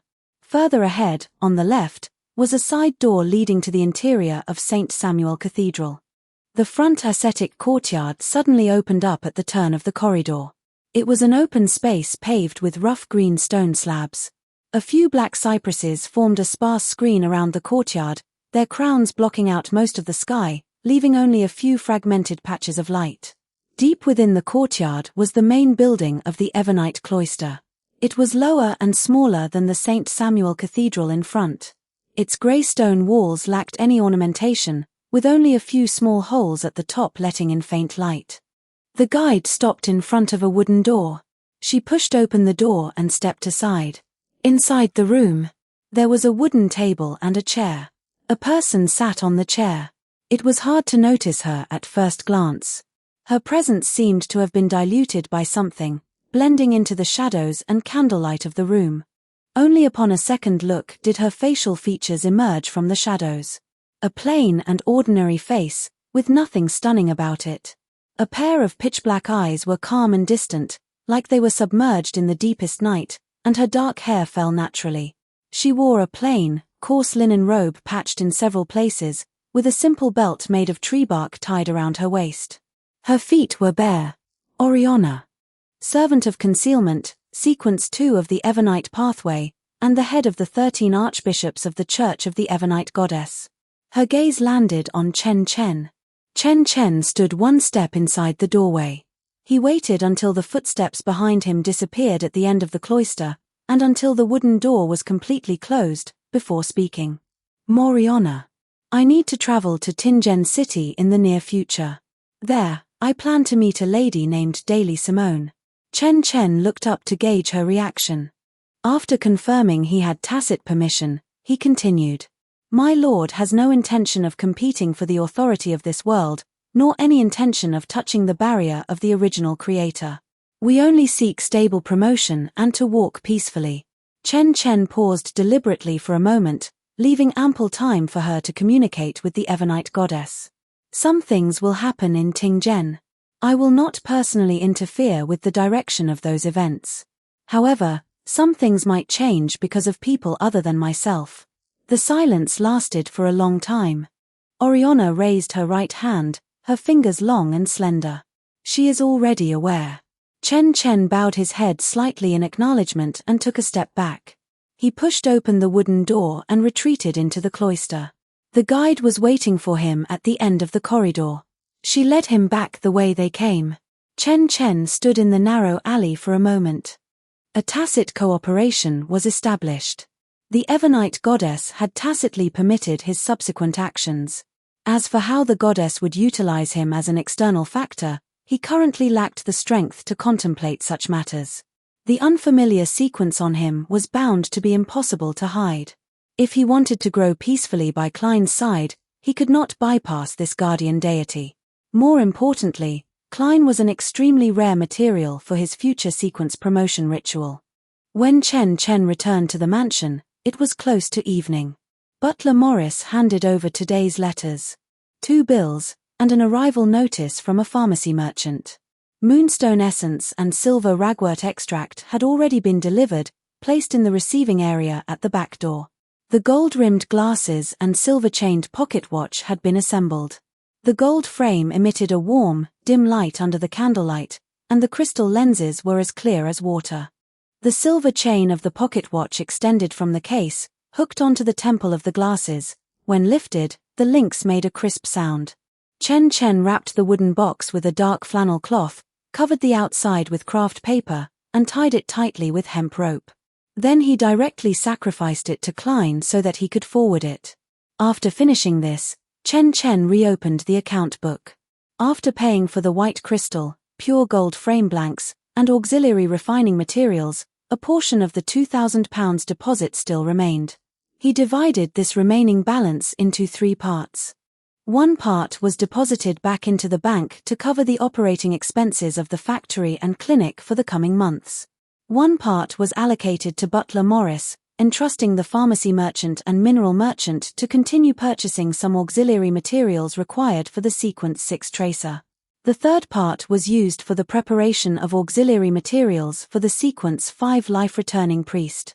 The main material for the Sequence 6 tracer was the glowing organ on the head of the deep-sea albino anglerfish, named the kiss tentacle, which needed to be found in the depths of the Sonya Sea. He put down his pen and closed the account book. Audrey's reward covered most of the expenses for the low sequences, but after Sequence 6, the material costs and procurement difficulty would jump up a step. With his current income, he couldn't fill that gap. However, thinking about it, with Miss Justice's assistance, it shouldn't be too big of a problem. That afternoon, Chen Chen packed a tin box into his luggage bag. Daily Simone. Sequence 7 Medium, Shinigami Pathway, dealing with cemeteries, corpses, and the undead all year round. The soul vine flower only bloomed on full moon nights in cemeteries or at the edges of ancient battlefields, making Daily just right for it. And more importantly, he needed to hand a retrospective coin to her. Buying materials from her this time was actually just incidental. As for whether she was still in Tingen City now, and whether they might happen to miss each other when he went. Hadn't Chen Chen already asked Ariana? How could they miss each other? The train departed at dusk that day. When arriving in Tingen, it was already dark. Chen Chen found a hotel near the station to stay at and got up early the next morning. Zoutland Street was shrouded in thin morning mist.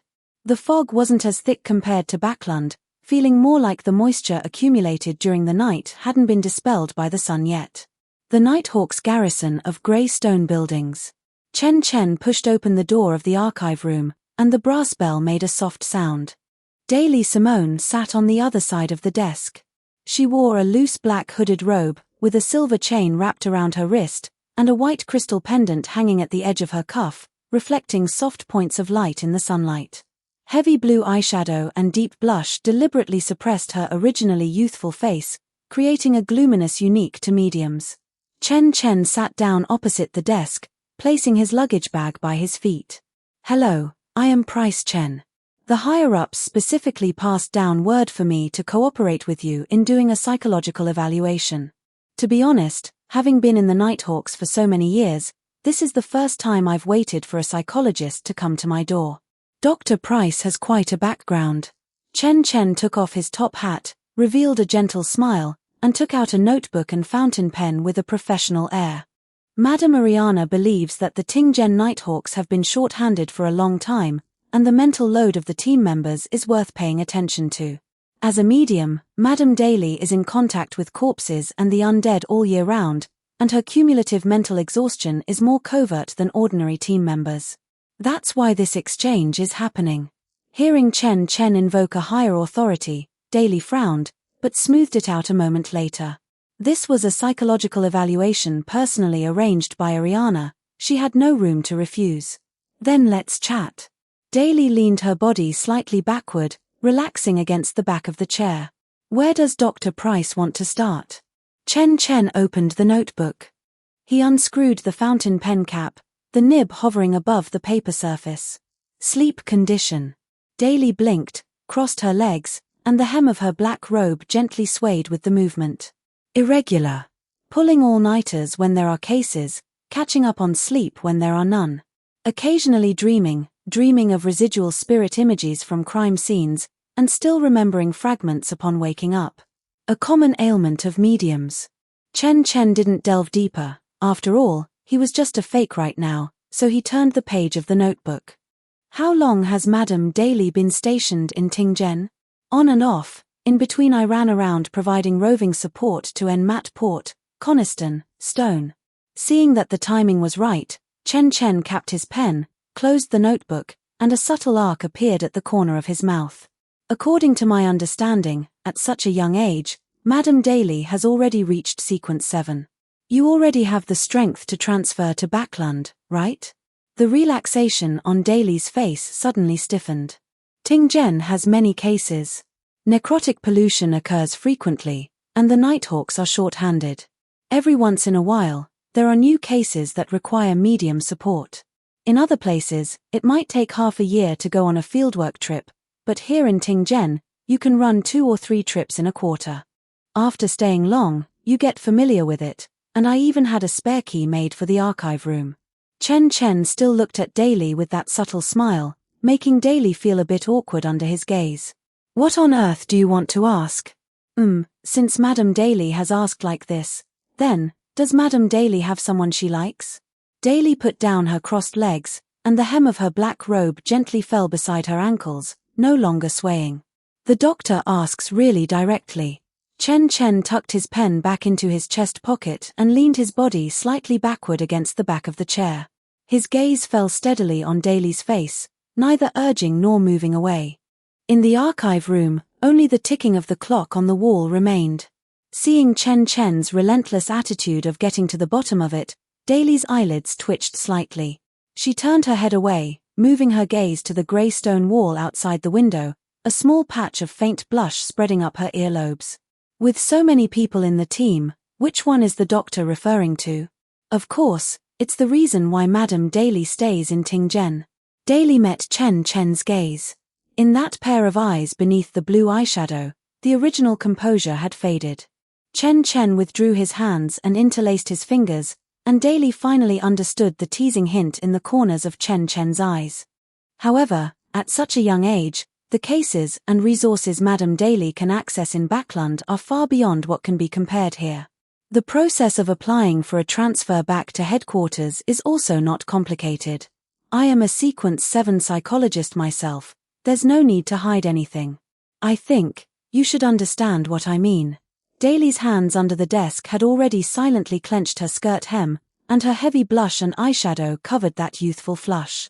The morning mist outside the window was thinning, sunlight pierced through the mist, and the flagstone road surface gleamed with a faint watery light. It is Captain Dunn Smith. 68 Chapter 68. The protagonist and supporting characters are all beings struggling in hell. Chapter 68. Protagonists and side characters are all living beings struggling in hell. Tick-tock, tick-tock. The hands of the copper clock in the archives room stopped for no one. Daly kept her head down. After saying those words out loud, her shoulders relaxed slightly. A string inside her that had been taut all this time finally loosened. She raised her head and met Chen Chen's gaze. Doctor, you asked so much earlier just to hear me say this, didn't you? Though when you mentioned his name just now, your tone was very certain. Daly's eyelid twitched. She was starting to dislike Beyondus of the psychiatrist sequence. She turned her head aside and looked out the window again. When I was 19, something happened to my family. Her voice was a bit calmer than before, as if telling a story about someone else. In the panic, I drank the wrong thing. Later, I was recruited by the church. For a while after that, my life was quite disorderly. In a place like Portenmat, it's very easy to stray. Daly turned back around. Captain Dunn is different. I'm not good enough for him. In that case, Madame Daly, I recently had a patient who was also entangled in emotional troubles. Although he eventually moved past it, he's still single. How about I introduce him to Captain Dunn? After all, he's single too. Hearing this, Daly suddenly whipped her head up to glare at Chen Chen, her gaze gradually turning dangerous. Seeing Chen Chen's gentle smile tinged with mischief, she realized she had been played. You. Why not give it a shot? Who knows, maybe Captain Dunn likes you too? Daly fell silent for a moment. Figuring things out, she decided not to keep arguing with this mischievous guy and raised her head again. Doctor, you didn't make a trip to Tingzhen specifically to give me psychological counseling, did you?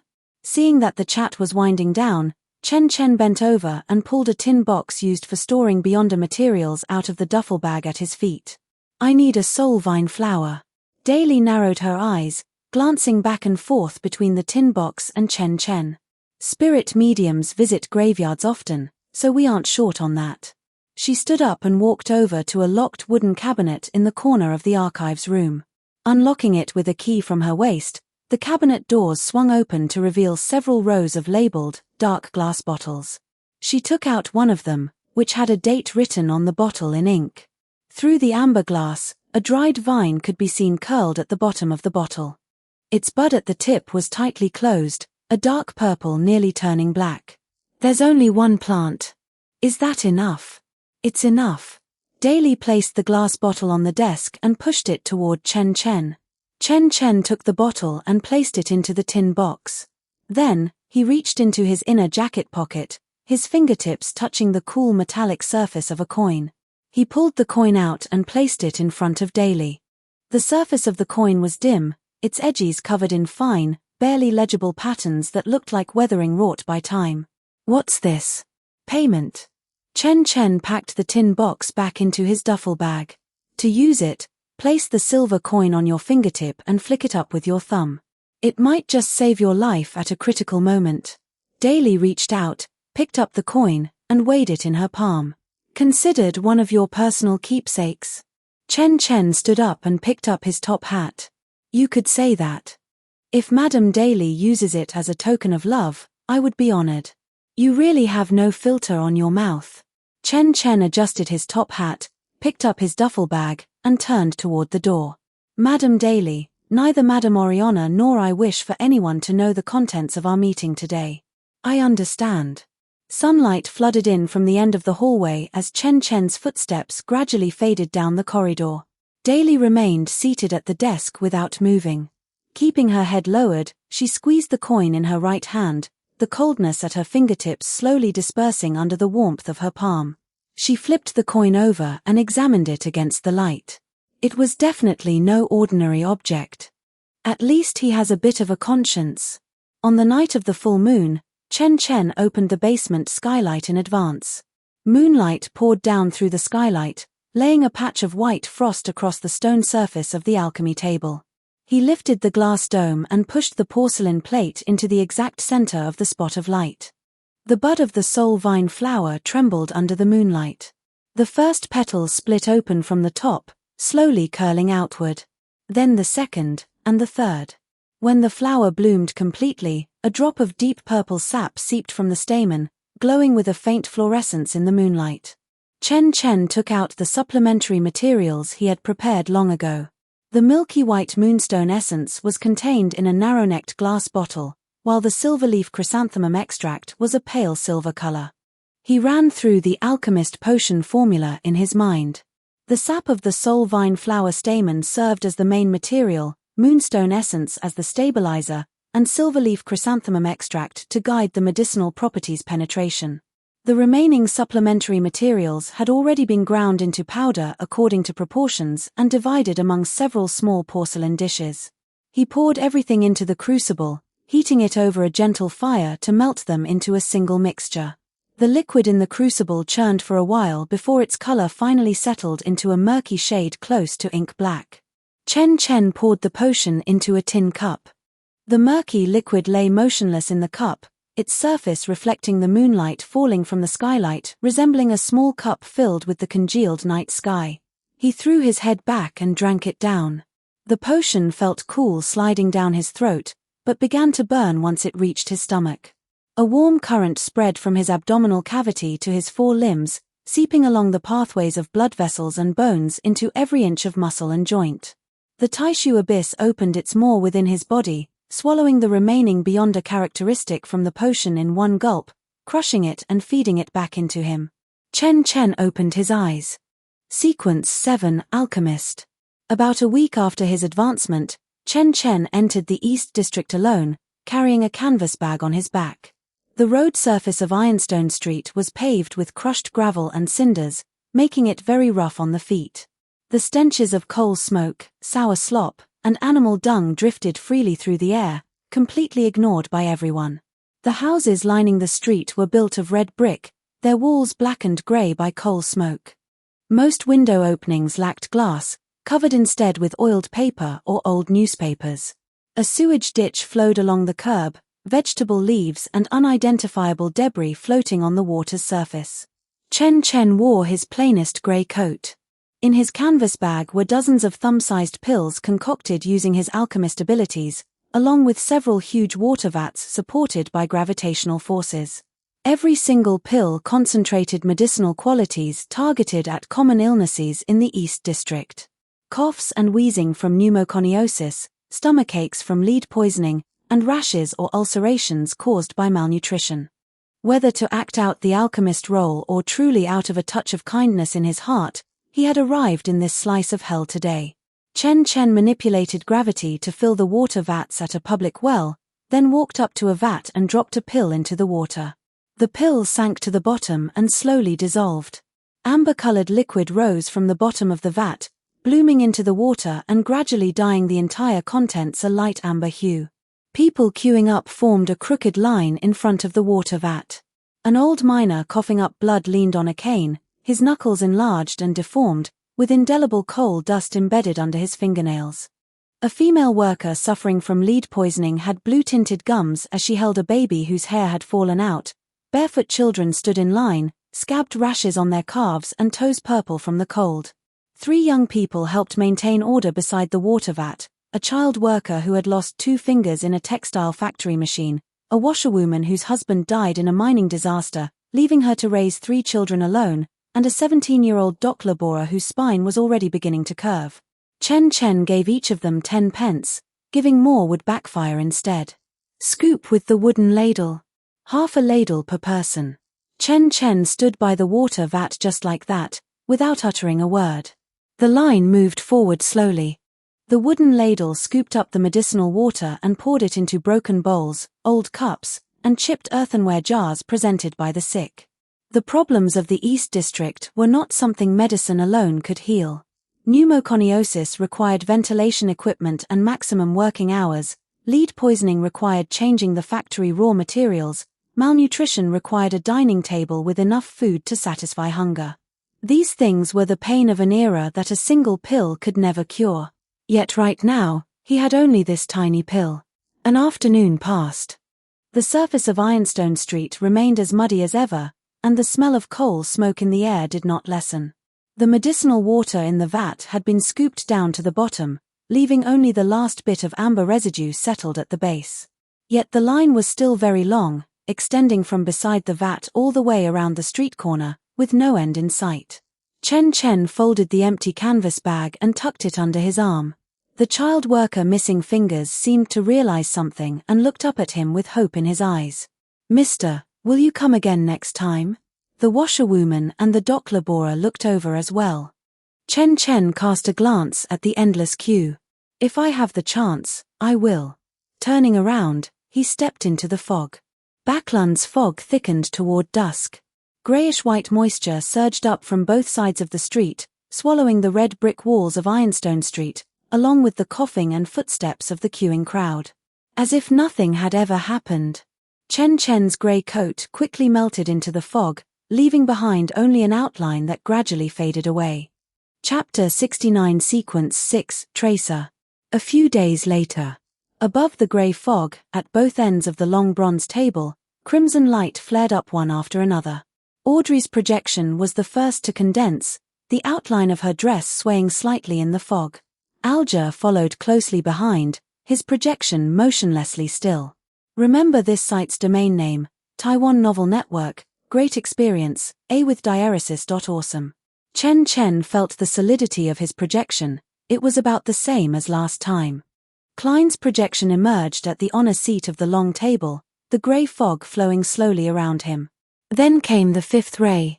At the far end of the long table, a new crimson light struggled to condense into form. Once the light faded, a tall youth stood there. He wore a strangely styled short linen robe, with several old scars visible on his bare arms. The youth opened his eyes, his gaze sweeping over the long table. His lips twitched as he uttered a series of deep syllables. Chen Chen leaned back against the high bronze chair back. Jotun. The grey fog at the honor seat surged slightly.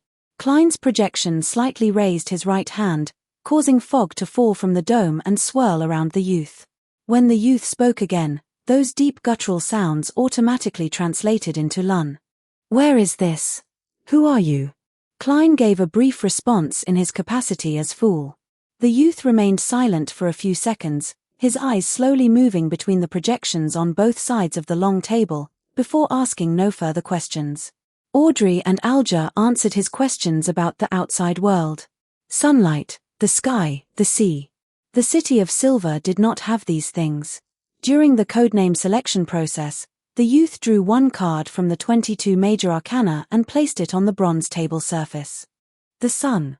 As for Emperor Roselle's diary, Chen Chen randomly selected some relatively insignificant portions to present, then fell silent and began secretly devouring the grey fog.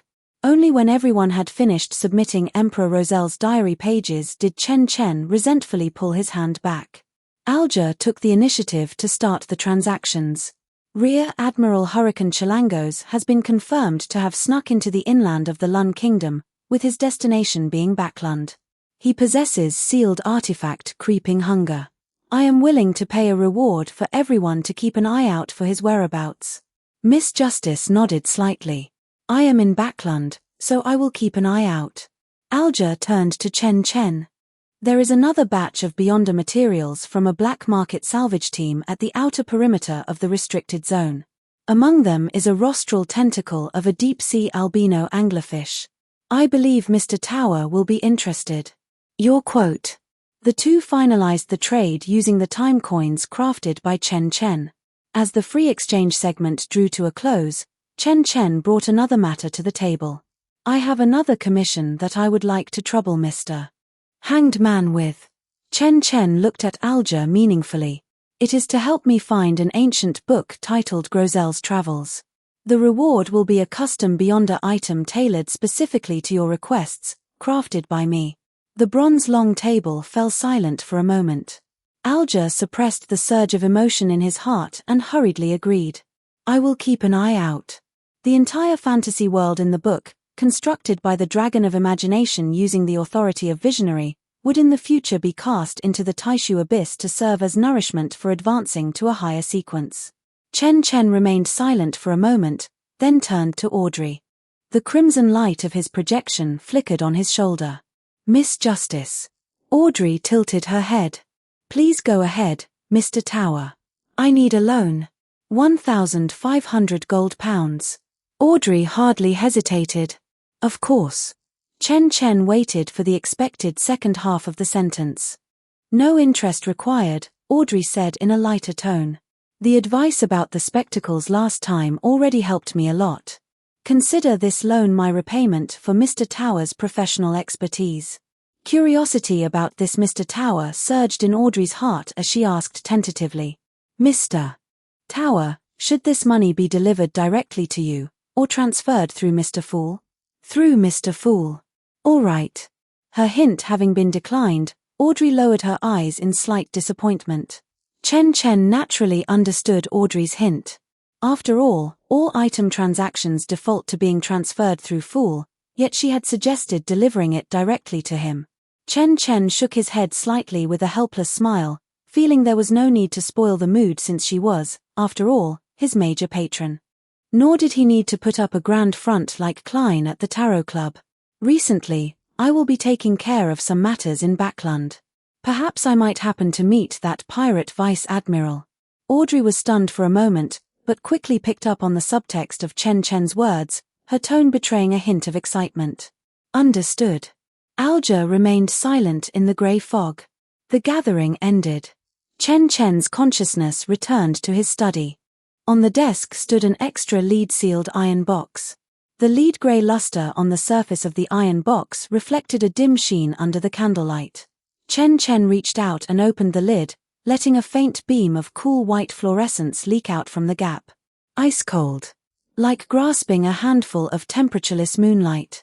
The rostral tentacle of the deep-sea albino anglerfish lay curled at the bottom of the box, its flesh translucent, with fluorescence slowly blinking as if breathing. Closing the lid, he walked down to the basement. Inside the underground alchemy room, the stone surface of the alchemy table was cleaned, and tools were arranged in order of use. Chen Chen opened the lead-sealed iron box, picked out the rostral tentacle with tweezers, and placed it into a porcelain bowl filled with pure mercury. The tentacle sank below the silver-white liquid surface. The cool white fluorescence on its surface bloomed in the mercury, slowly rotating and pulling out rings of pale blue light filaments. The temperature of the mercury dropped, and a layer of fine water droplets condensed on the outer wall of the porcelain bowl. The star silver sheet was dropped into a second crucible to heat up. The sheet softened under high heat, a faint glow flaring along its edges before melting into a pool of silver-white liquid droplets that rolled at the bottom of the crucible. He pinched some space-void stone powder and sprinkled it into the mercury mixture. The moment the powder touched the liquid surface, the space of the alchemy room warped like a crumpled ball of paper. The brick seams of the four walls stretched and contracted in his field of vision, and a faint vibration resonated from the stone slabs underfoot. After a few breaths, space returned to stability. The color of the solution settled. Transitioning from silver-white to grayish-blue, it finally settled into a deep space blue. The liquid surface was as calm as a mirror, reflecting the flame of the oil lamp on the ceiling. Chen Chen poured the potion into a glass and raised it before his eyes. The liquid in the glass remained completely motionlessly still, with occasional specks of silver-white light flashing within the deep space blue, like frozen stars in the night sky. He threw his head back and drank it down. Like cool loquat syrup sliding down his throat, accompanied by bursts of salty seafood fishiness. Chen Chen stood before the alchemy table with his eyes closed. He could feel an invisible force expanding around his body, floating in the air as if gravity had vanished. The empty glass was still gripped between his fingers. A crack first appeared on the wall of the glass, spreading outward from where his thumb pressed. The glass exploded into fragments in his palm. Before the shards could fall, they were squeezed into a ball by a contracting force field, hovering above his palm and rotating slowly. Fine friction sounds echoed between the fragments, the temperature climbing under high pressure as the glass edges began to soften and melt. A few breaths later, the fragments were kneaded into an irregular glass sphere, still radiating faint residual warmth. The air around the glass sphere distorted slightly, like rising heat waves. This was his first time bending light slightly using gravity without relying on any items. Asterisk pop. Asterisk. With a soft sound, the glass sphere was sliced through by misaligned space, and the smooth cut section dropped to the ground. Sequence 6, Tracer. #70 Chapter 70 Chain Reaction. Chapter 70, Chain Reaction. Early September. Duke Negan's autumn social banquet was brightly lit and crowded with guests. As Viscount Price Chen Chen slowly walked through the porch of the Duke's mansion. His dark grey suit was a new piece just picked up from the tailor 2 days ago. The bow tie felt slightly stiff, and he was not used to wearing it. The massive crystal chandelier in the foyer shone brilliantly, slightly dazzling to the eyes. Guests talked in low voices in small groups, a picture of high society elegance and peaceful atmosphere. Audrey Hall stood on the eastern side of the banquet hall, surrounded by several young nobles. Her gaze slowly swept across the room as the meticulous observation powers of the spectator pathway quietly unfolded, screening the expressions, mannerisms, and subtle flaws of every guest one by one. Chen Chen took a glass of champagne from a waiter's tray, gently held the stem, and calmly walked toward the cold buffet table on the western side of the banquet hall. He had no intention of making any direct contact with Audrey. His goal for tonight was very simple. Using Chalangos's assassination attempt as an opportunity, he would test the waters by intervening secretly. An invisible spatial perception quietly expanded, enveloping the entire hall. Individuals with varying levels of spirituality were distinct and clearly delineated in his perception. The vast majority of guests had stable, weakly fluctuating spirituality, with only a few showing minor ripples due to alcohol or excitement.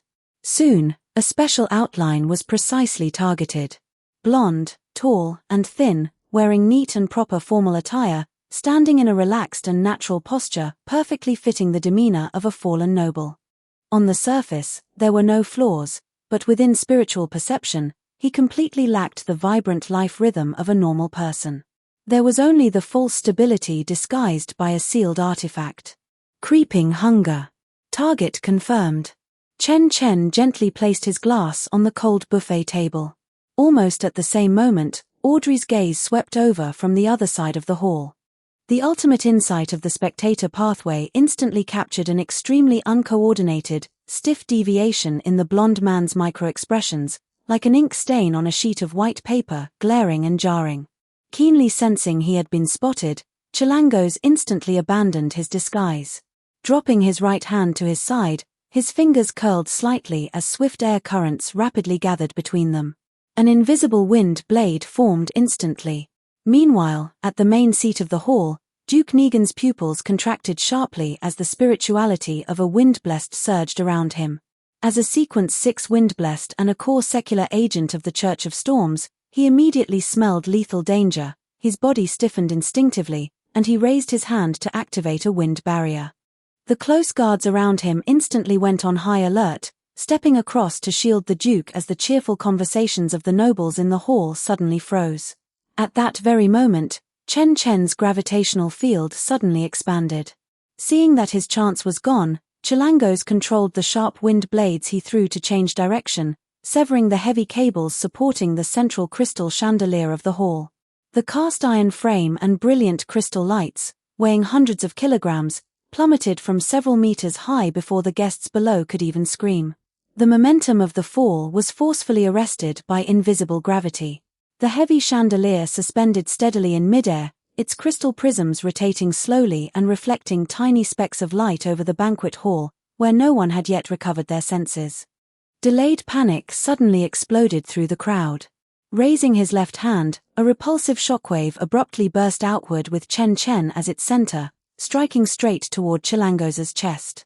The powerful thrust instantly sent the pirate admiral flying. His tall, thin body crashed heavily through a long banquet table, shattering porcelain plates and spilling drinks as shards flew everywhere. With a grim expression, Duke Negan took advantage of the moment to fully expand a wind-based defensive barrier, blocking the flying debris, and shouted in a deep voice. "The Duke is under attack. Lock down the hall."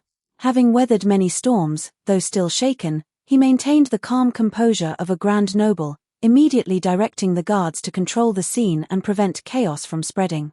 Realizing he had encountered a top-tier powerhouse and that the assassination had completely failed, Chilangos did not linger for battle.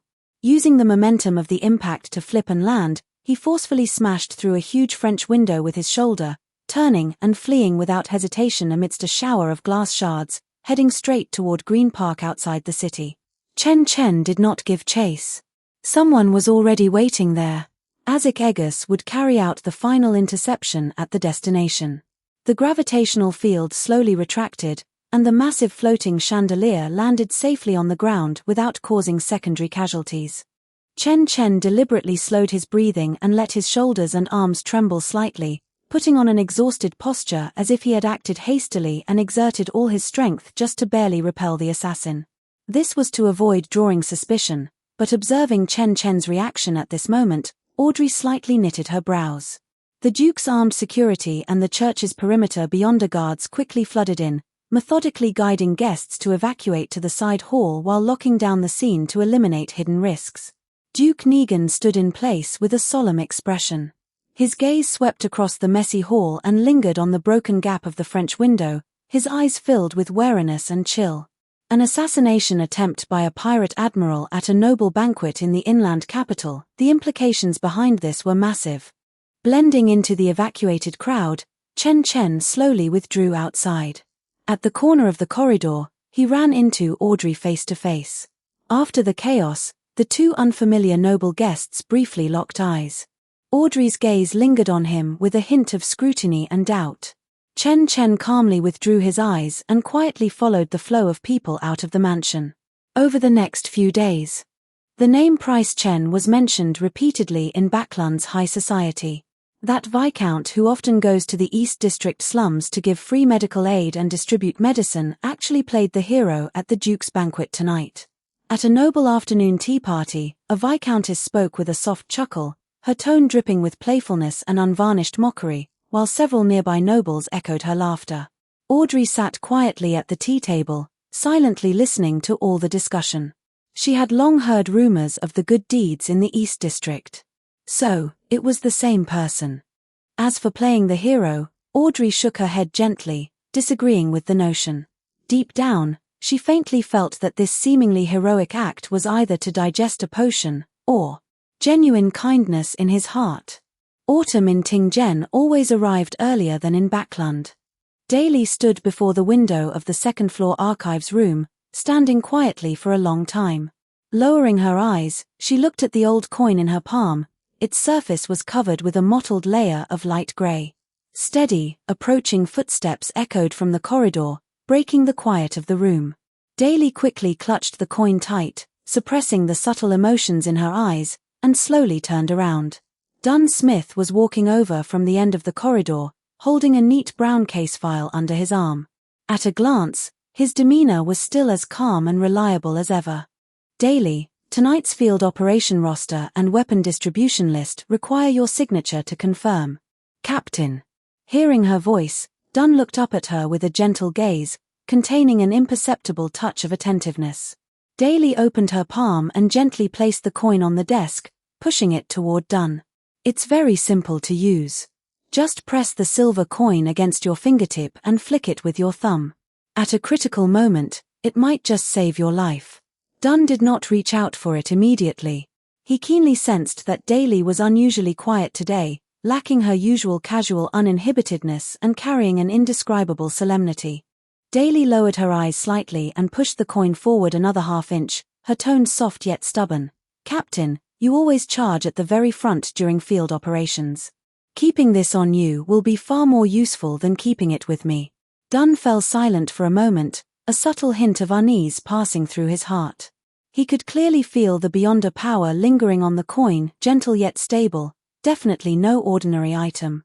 Gazing at the subtle emotions hidden in Daly's eyes, he no longer declined.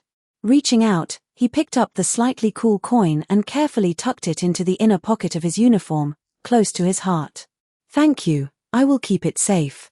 Daly silently watched him put the coin away. She wanted to flash her usual smile, but remembering Chen Chen's final banter, her lips twitched slightly, and she couldn't bring herself to smile after all. Reaching out to pick up the case file from the corner of the desk, she neatly signed her name to mask the emotional ripples in her heart.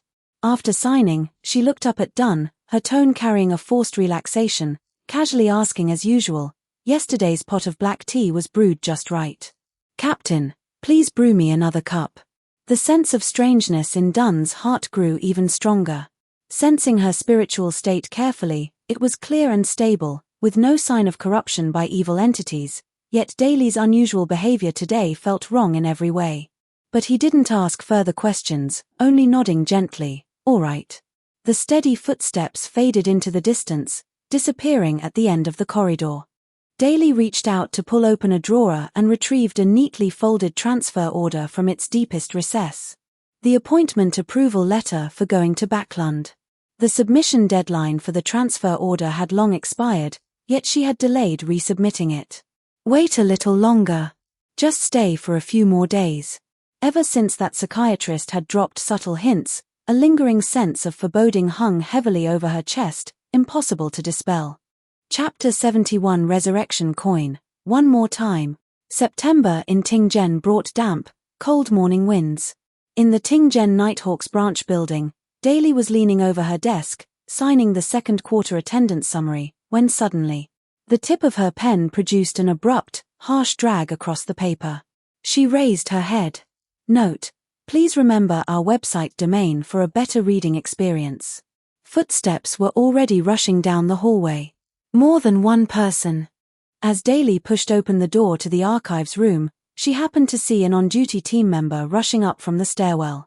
Pale-faced, he caught his breath for a moment before managing to speak clearly. "Captain Dunn." "Evil God." Daly's pupils contracted sharply.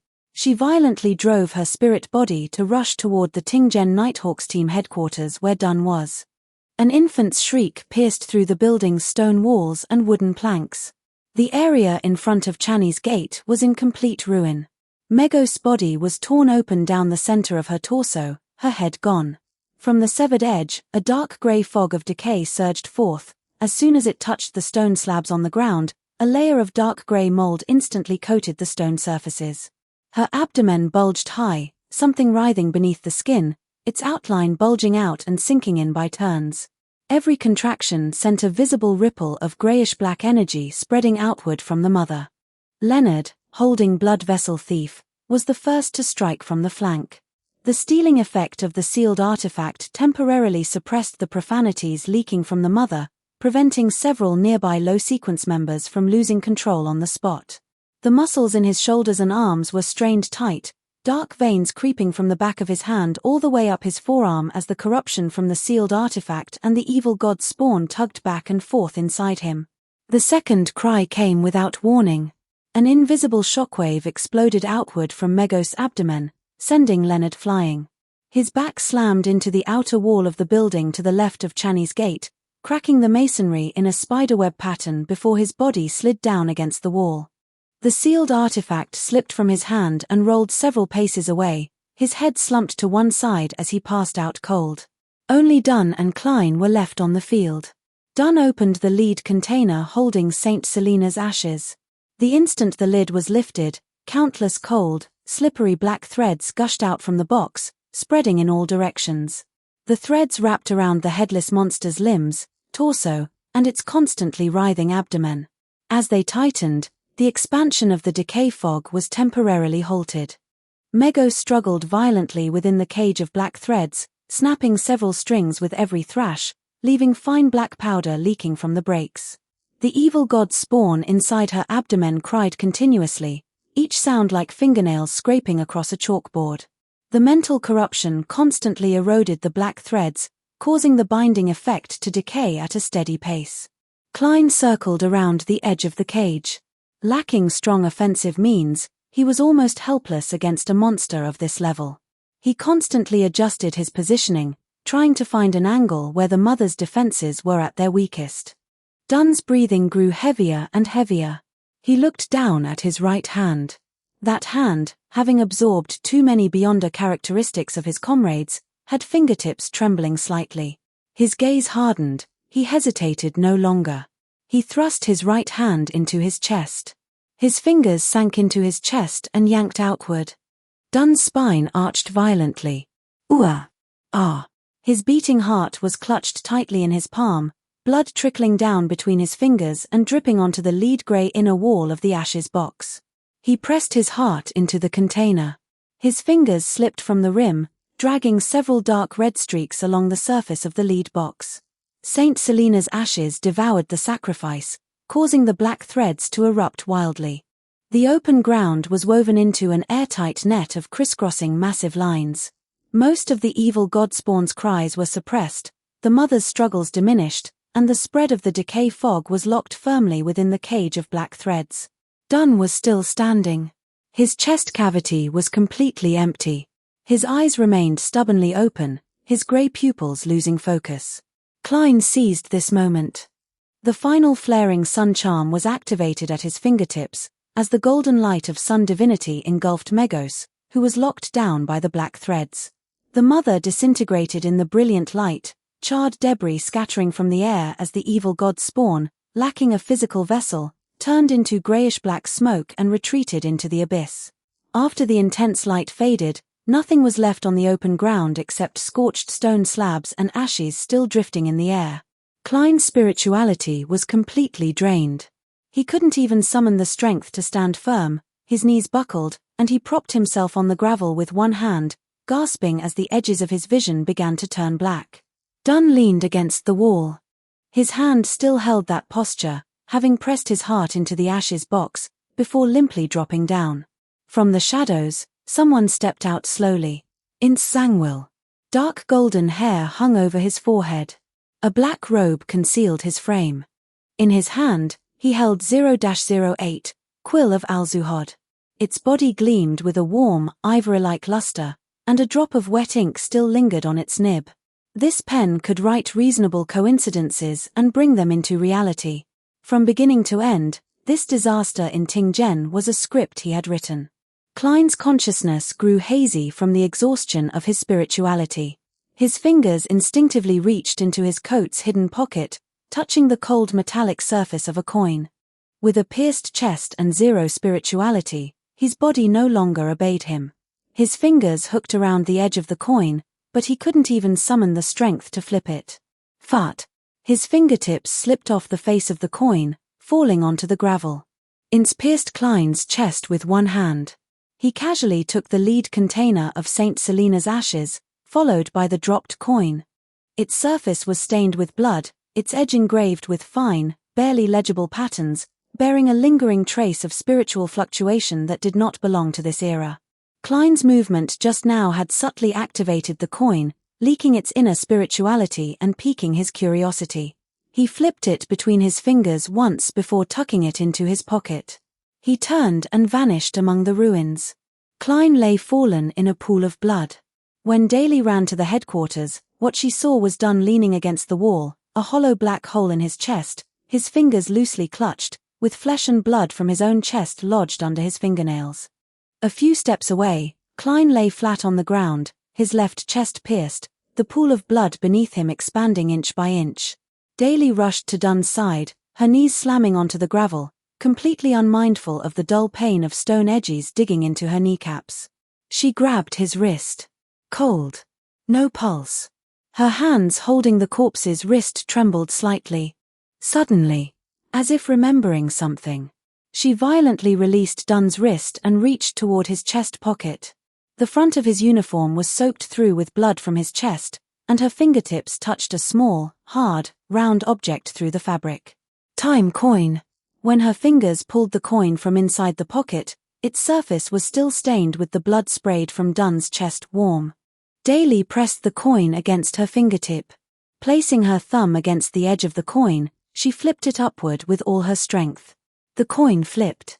A time rewind field expanded, centered on Dunn's chest. His chest cavity filled back up, his heart returned to its place, and the blood on his fingertips flowed in reverse, gathering back into the wound as the faint bluish shadow of blood vessels reappeared beneath his pale skin. The blood that had gushed from his chest crawled backward along the front of his uniform, shrinking back into the wound as the black hole on his chest closed up bit by bit. 72 Chapter 72 Klein, what about me? Am I destined to die? Chapter 72 Klein, what about me? Am I supposed to die? Daly tightly gripped his wrist, watching the scene unfold before her eyes, until the first pulse throbbed beneath her fingertips. That initial beat was very light. Then came the second. The third. Remember the website domain, the ultimate tool for chasing Taiwanese novels is super easy to use. Daly's shoulders suddenly slumped, collapsing downward, while the hand clutching his wrist gripped even tighter, unable to let go no matter what. Dunn opened his eyes. The first sight in his vision was not the ruins, but Daly kneeling beside him with a tear-streaked face, her eyeshadow washed by tears into two grayish-black gullies running from the corners of her eyes all the way to her jaw, her lips trembling as she kept repeating the same sentence. Don't die. Dunn looked at her. The spiritual trauma of the nightmare pathway was tearing apart the depths of his consciousness. Those things swallowed by Saint Selena's ashes would not be restored simply because his heart returned to its place. Some names and faces were slowly fading from his memory, like old newspaper soaked in water, their handwriting gradually blurring. His brows knitted tightly together, trying to catch a certain disappearing fragment among them. He grasped the back of Daly's hand. That right hand bearing old scars pressed against the back of her hand. Many fading things flowed through his eyes, but this gaze falling on her face was extremely clear-headed. I won't. Daly was stunned for a breath. She released everything that had been buried layer upon layer for over a decade by dark blue eyeshadow, heavy blush, and self-deprecation. She grabbed his collar, pulling him halfway up from the ground, and kissed him fiercely. Her teeth bit into her lip, and the taste of rust spread between their tongue tips. Dunn's back struck the wall behind him, and he clumsily raised his right hand to support the back of her head, his fingers sinking into her sweat-drenched hair. On the ruins before the Chun's gate, the grayish-black smoke was being blown away by the afternoon wind. Reinforcements from the Nighthawks poured in from both sides of the street, the sound of footsteps mixed with the clatter of clashing metal, prying open the scattered rubble around Klein. When Daly loosened her grip on Dunn's collar, a tiny bloodstain remained on his lower lip, slowly oozing blood. She raised a hand to wipe the corner of her mouth, her backhand smearing a pale red trace, unable to tell whose blood it was. At this moment, atop the highest clock tower in Tingen City, Chen Chen's mouth twitched slightly as he withdrew his gaze. Dunn had survived. Concealment of fate and rebirth. The ritual was complete. He took a tin vial from his bosom and uncorked it. The blood-red liquid remained motionless in the vial, and when brought closer, One could smell an astringent scent resembling soil after rain. He tilted his head and drank it down. The potion entering his throat was scalding hot. After entering the stomach, it began to churn. First, a ball of scorching heat exploded outward from his abdomen, his internal organs being simultaneously pulled and compressed by force fields from all directions, his ribs emitting a faint creaking sound, and his spine feeling as though two hands were gripping both ends and twisting them in opposite directions. The Taishu abyss opened deep within his dantian, crushing the violent backlash of the potion and feeding it back. Within a single breath, his soul suppressed all the churning. Chen Chen's breathing fell back to stability. Sequence 5. Life-returning priest. A single thread of his own fate was now grasped in his palm. Standing atop the clock tower, he felt the new power settle into place within his body. Gravitational perception spread outward. Within a radius of 100 meters, the weight of every brick and stone, every beam and pillar, and every pedestrian became clearly distinguishable within his perception. His gaze shifted northward. Zhangwil had not gone far. Chen Chen stepped out from the edge of the clock tower. Gravity spread beneath his feet, silently sliding down a drop of dozens of meters. The moment his boot soles touched the ground, his gaze locked onto the north, piercing through the low architectural silhouettes of the urban area, piercing through the floating ashes in the afternoon sunlight, and landing on a rapidly moving line of fate. That line had been repeatedly ironed smooth by external force, unnaturally smooth, and every crease forcefully smoothed away was an old scar left behind by 0-08's long-term manipulation of causality. In fate vision, it resembled an iron wire that had been twisted too many times, bright on the surface and full of cracks inside. Chen Chen raised his left hand. Space folded before him, and with a single step out, his figure was already 100 meters away. Zhangwil was not escaping particularly fast. A body exhausted of lifespan slowed down his pace as he passed through the last patch of low residential houses in the northern suburbs of Tingzhen. He trusted 0-08. This pen had never failed him. The entire script of Tingzhen, from the crying of the evil god's offspring in Megos' womb to the desperate resistance of the Nighthawks team before the Chun's gate, down to the very moment Saint Selena's ashes fell into his hands, every single coincidence was personally written by him. He believed the next part would be the same: a delayed telegram, a mountain road that happened to collapse, a pursuer who happened to get lost at a fork in the road. Any logical coincidence could be written into reality by 0-08. An abandoned black and white church appeared at the edge of the woods. The cross on the spire was rusted down to only half, most of the stained glass windows were shattered, and the remaining few pieces of colored glass gleamed with a dull luster in the afternoon sunlight. Ince pushed open the half-collapsed oak-heavy doors. The pews inside the church had long since rotted, and several beams of sunlight leaked down from the broken dome, shining upon the thick accumulated dust on the altar, with fine dust churning within the columns of light. He walked up to the altar, placed the lead box containing Saint Selena's ashes onto the stone platform, and took 0-08 out from his bosom.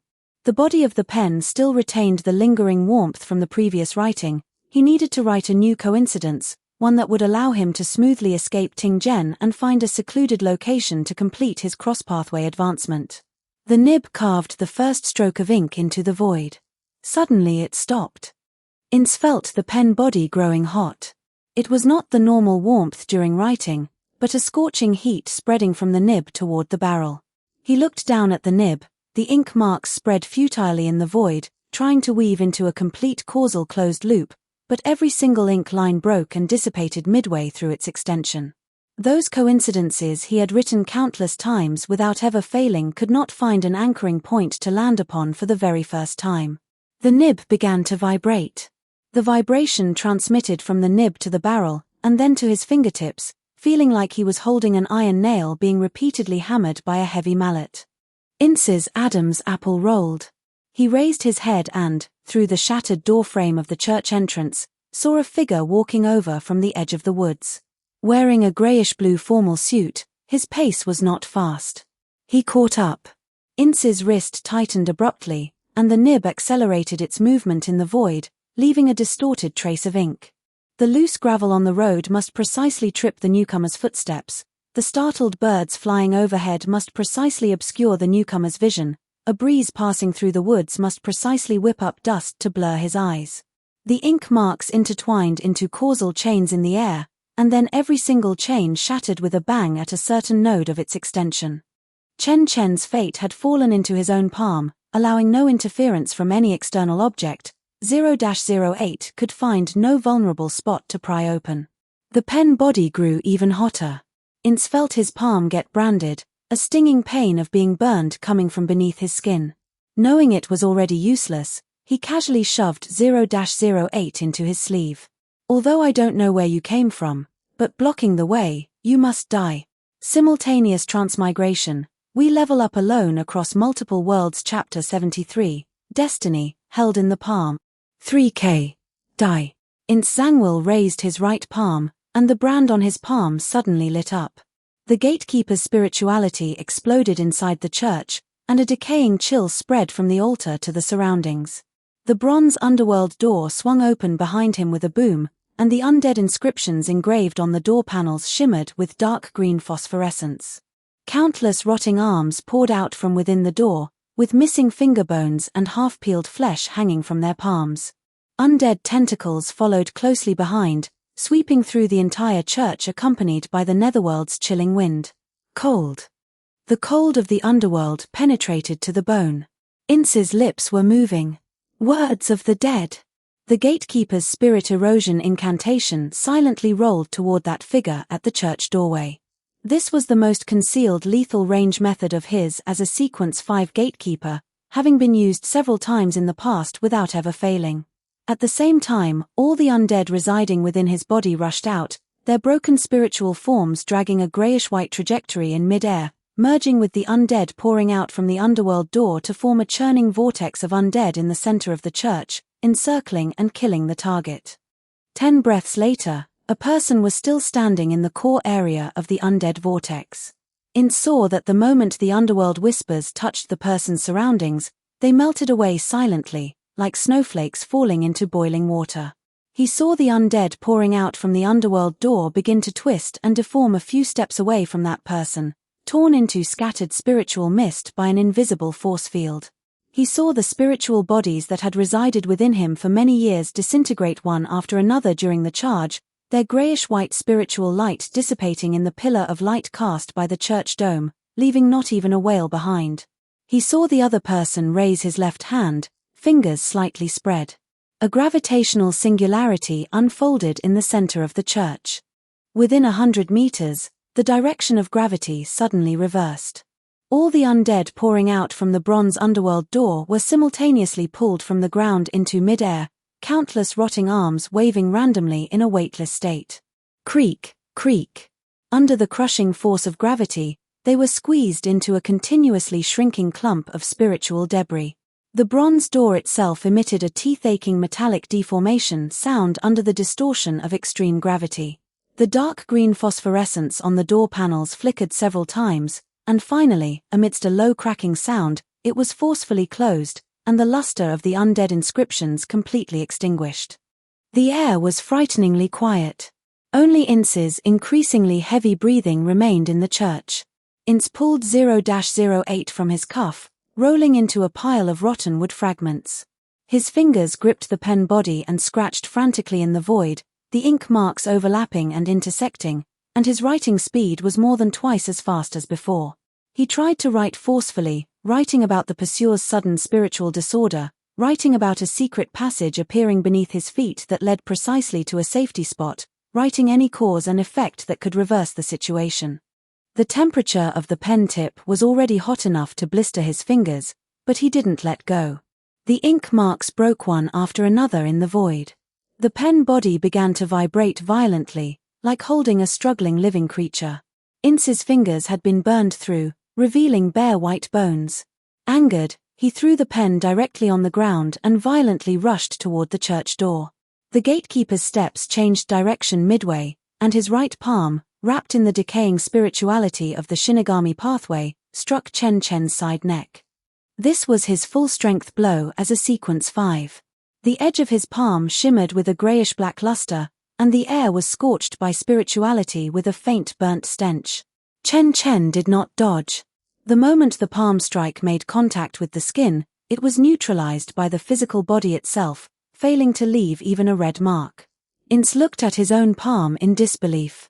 Chen Chen raised his right hand, his 5 fingers closing slightly in the void.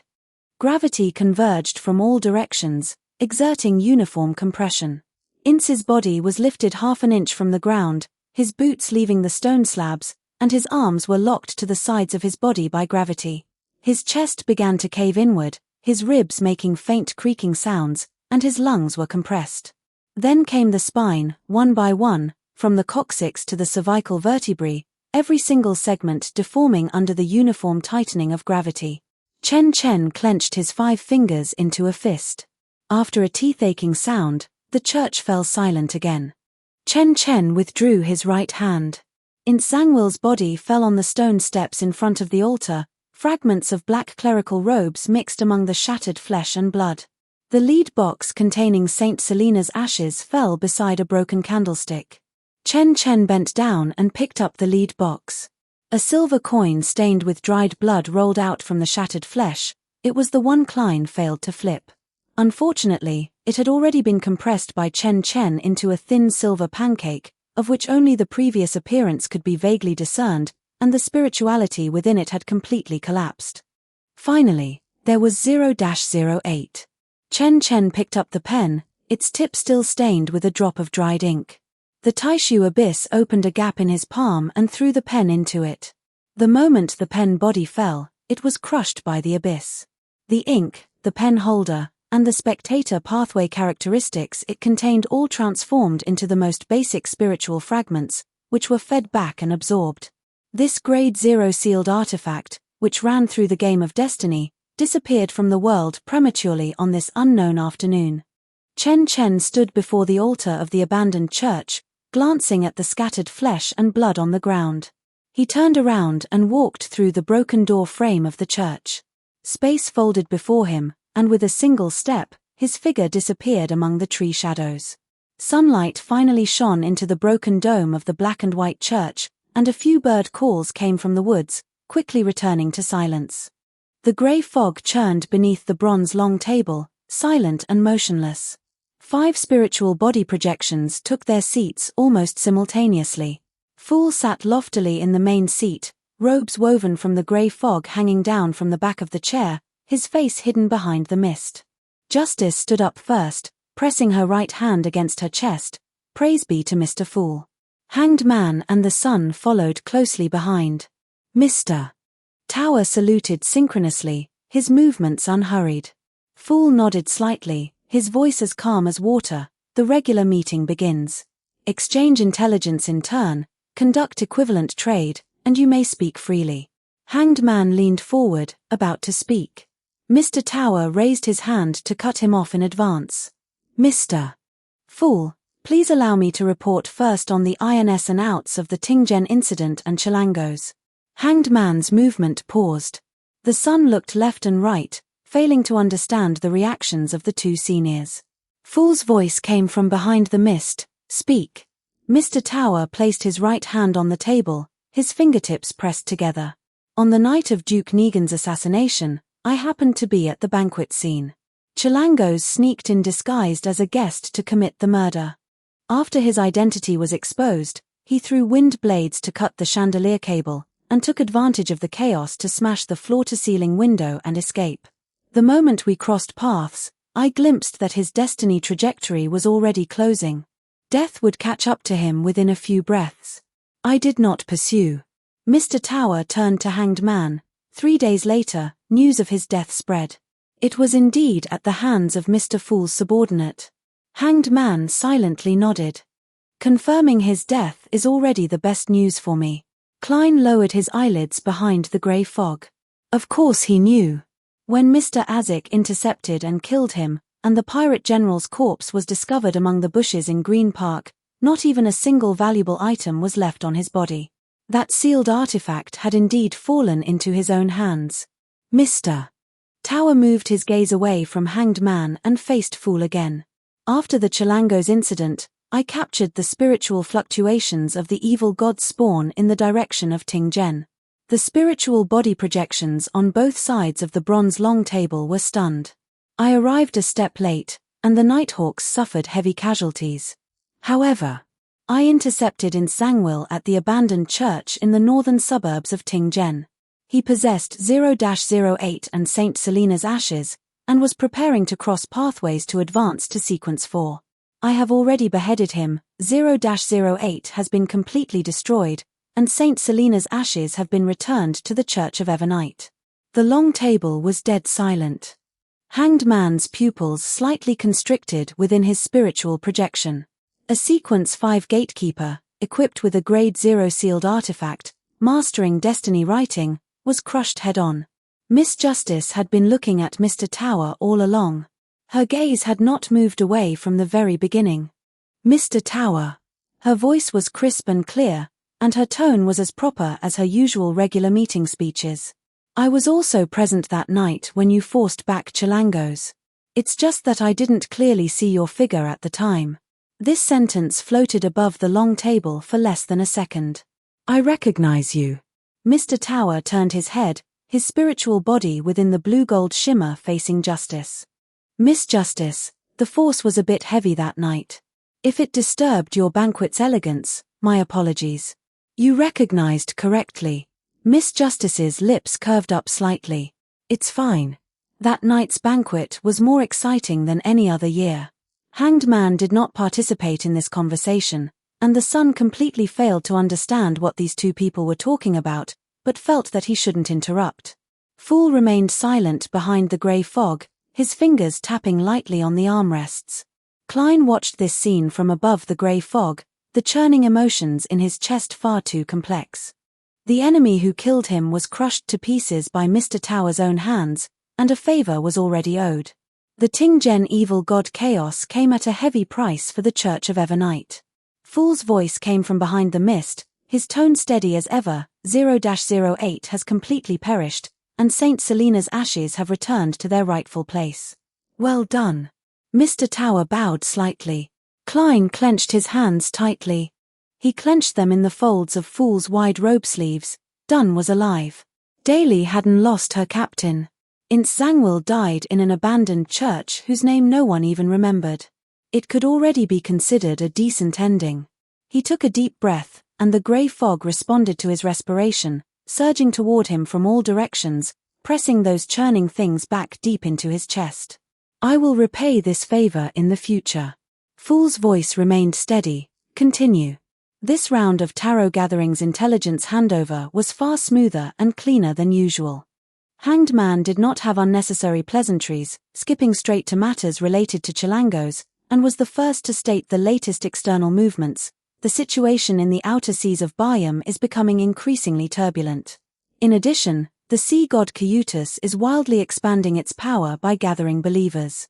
A large number of low-sequence sailors and coastal fishermen have flocked to it, and the territory it controls is steadily spreading toward the waters west of Biome. As his voice fell, Justice gracefully took over the conversation, methodically continuing the intelligence. There are also quite a few secretive movements within the Lun Kingdom. Recently, the alchemy psychology and the Lun royal family have been interacting more closely and frequently. Currently, it's impossible to investigate further.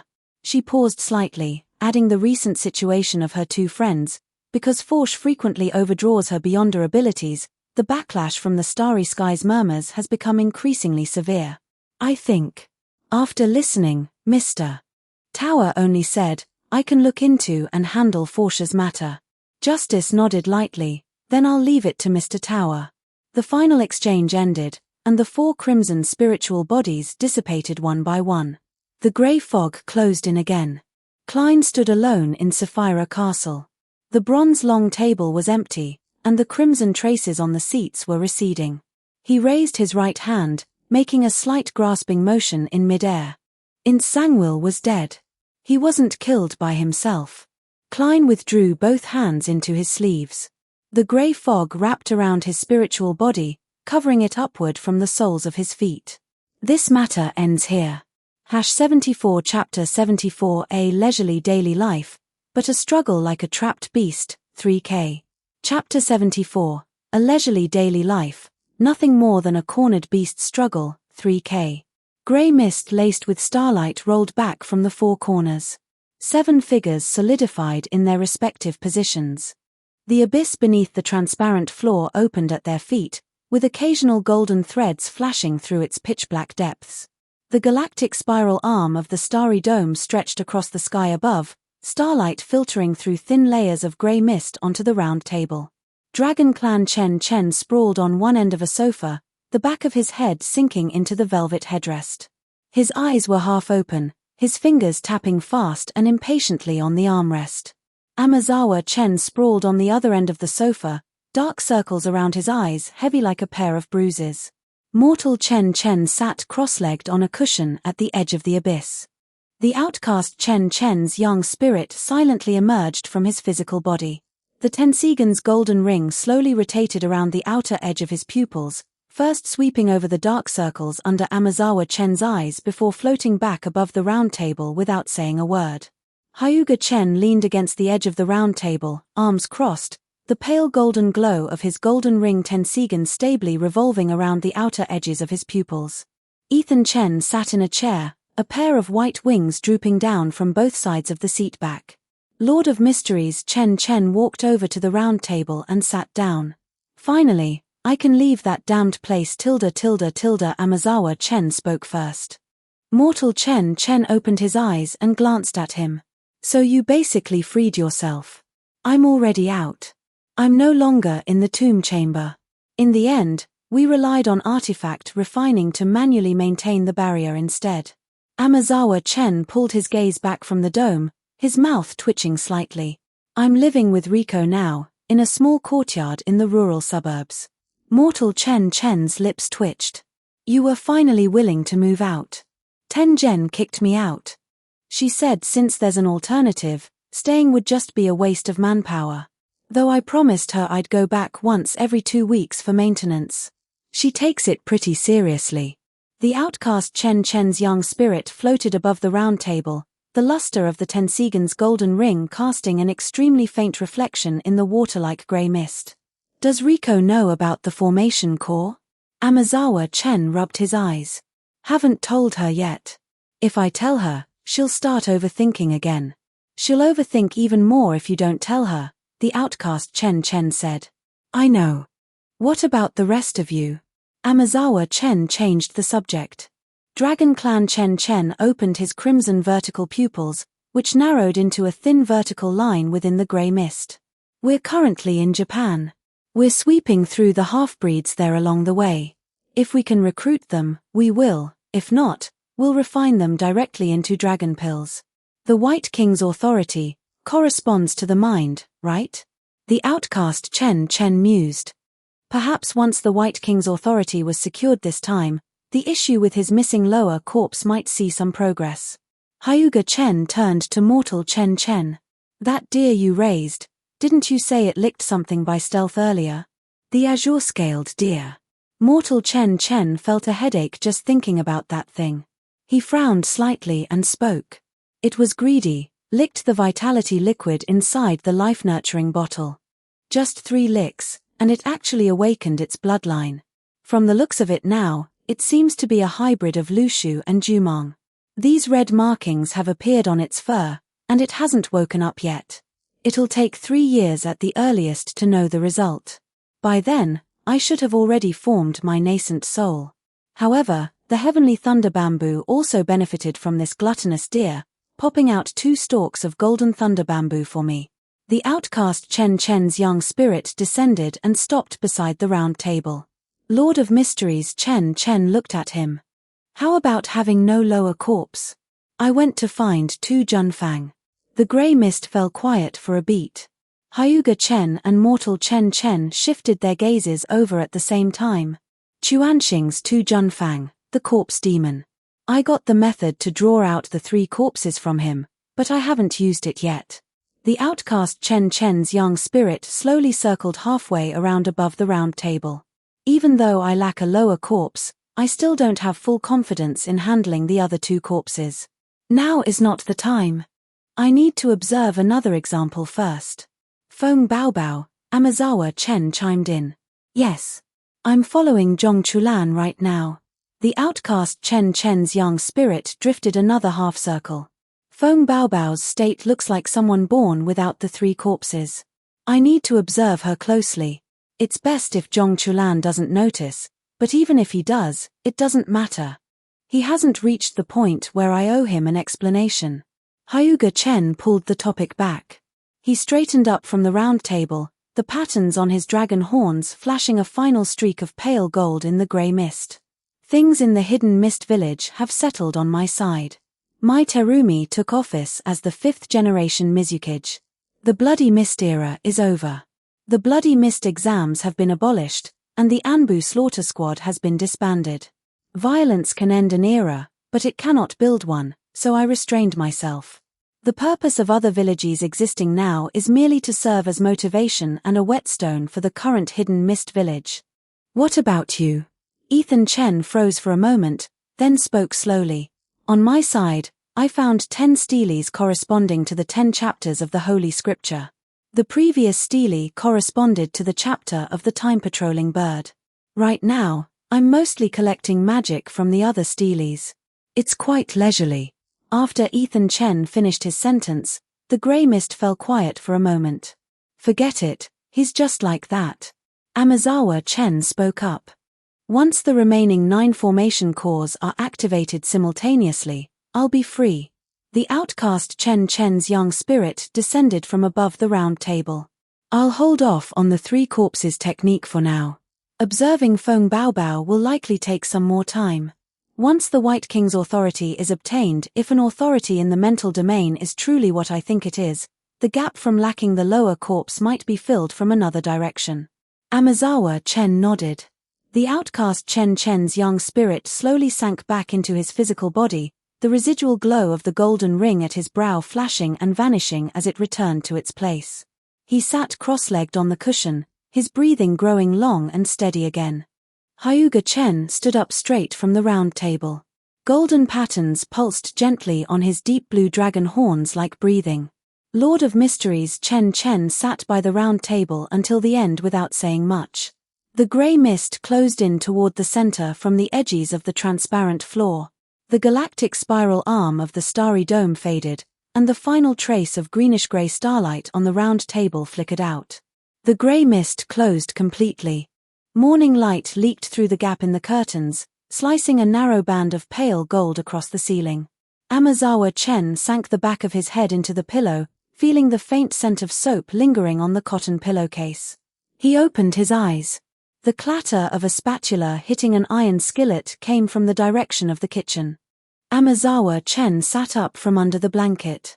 The collar of his pajamas was lopsided. He gave it a tug, failed to straighten it, and gave up. He had to go to Kyushu today. It was the monthly routine to check the formation core, the 3rd time already. He pulled open the bedroom door. At the kitchen doorway, Riko stood in front of the stove with her back to him. The apron ties were tied in a bow behind her waist, and her sleeves were rolled up to her elbows.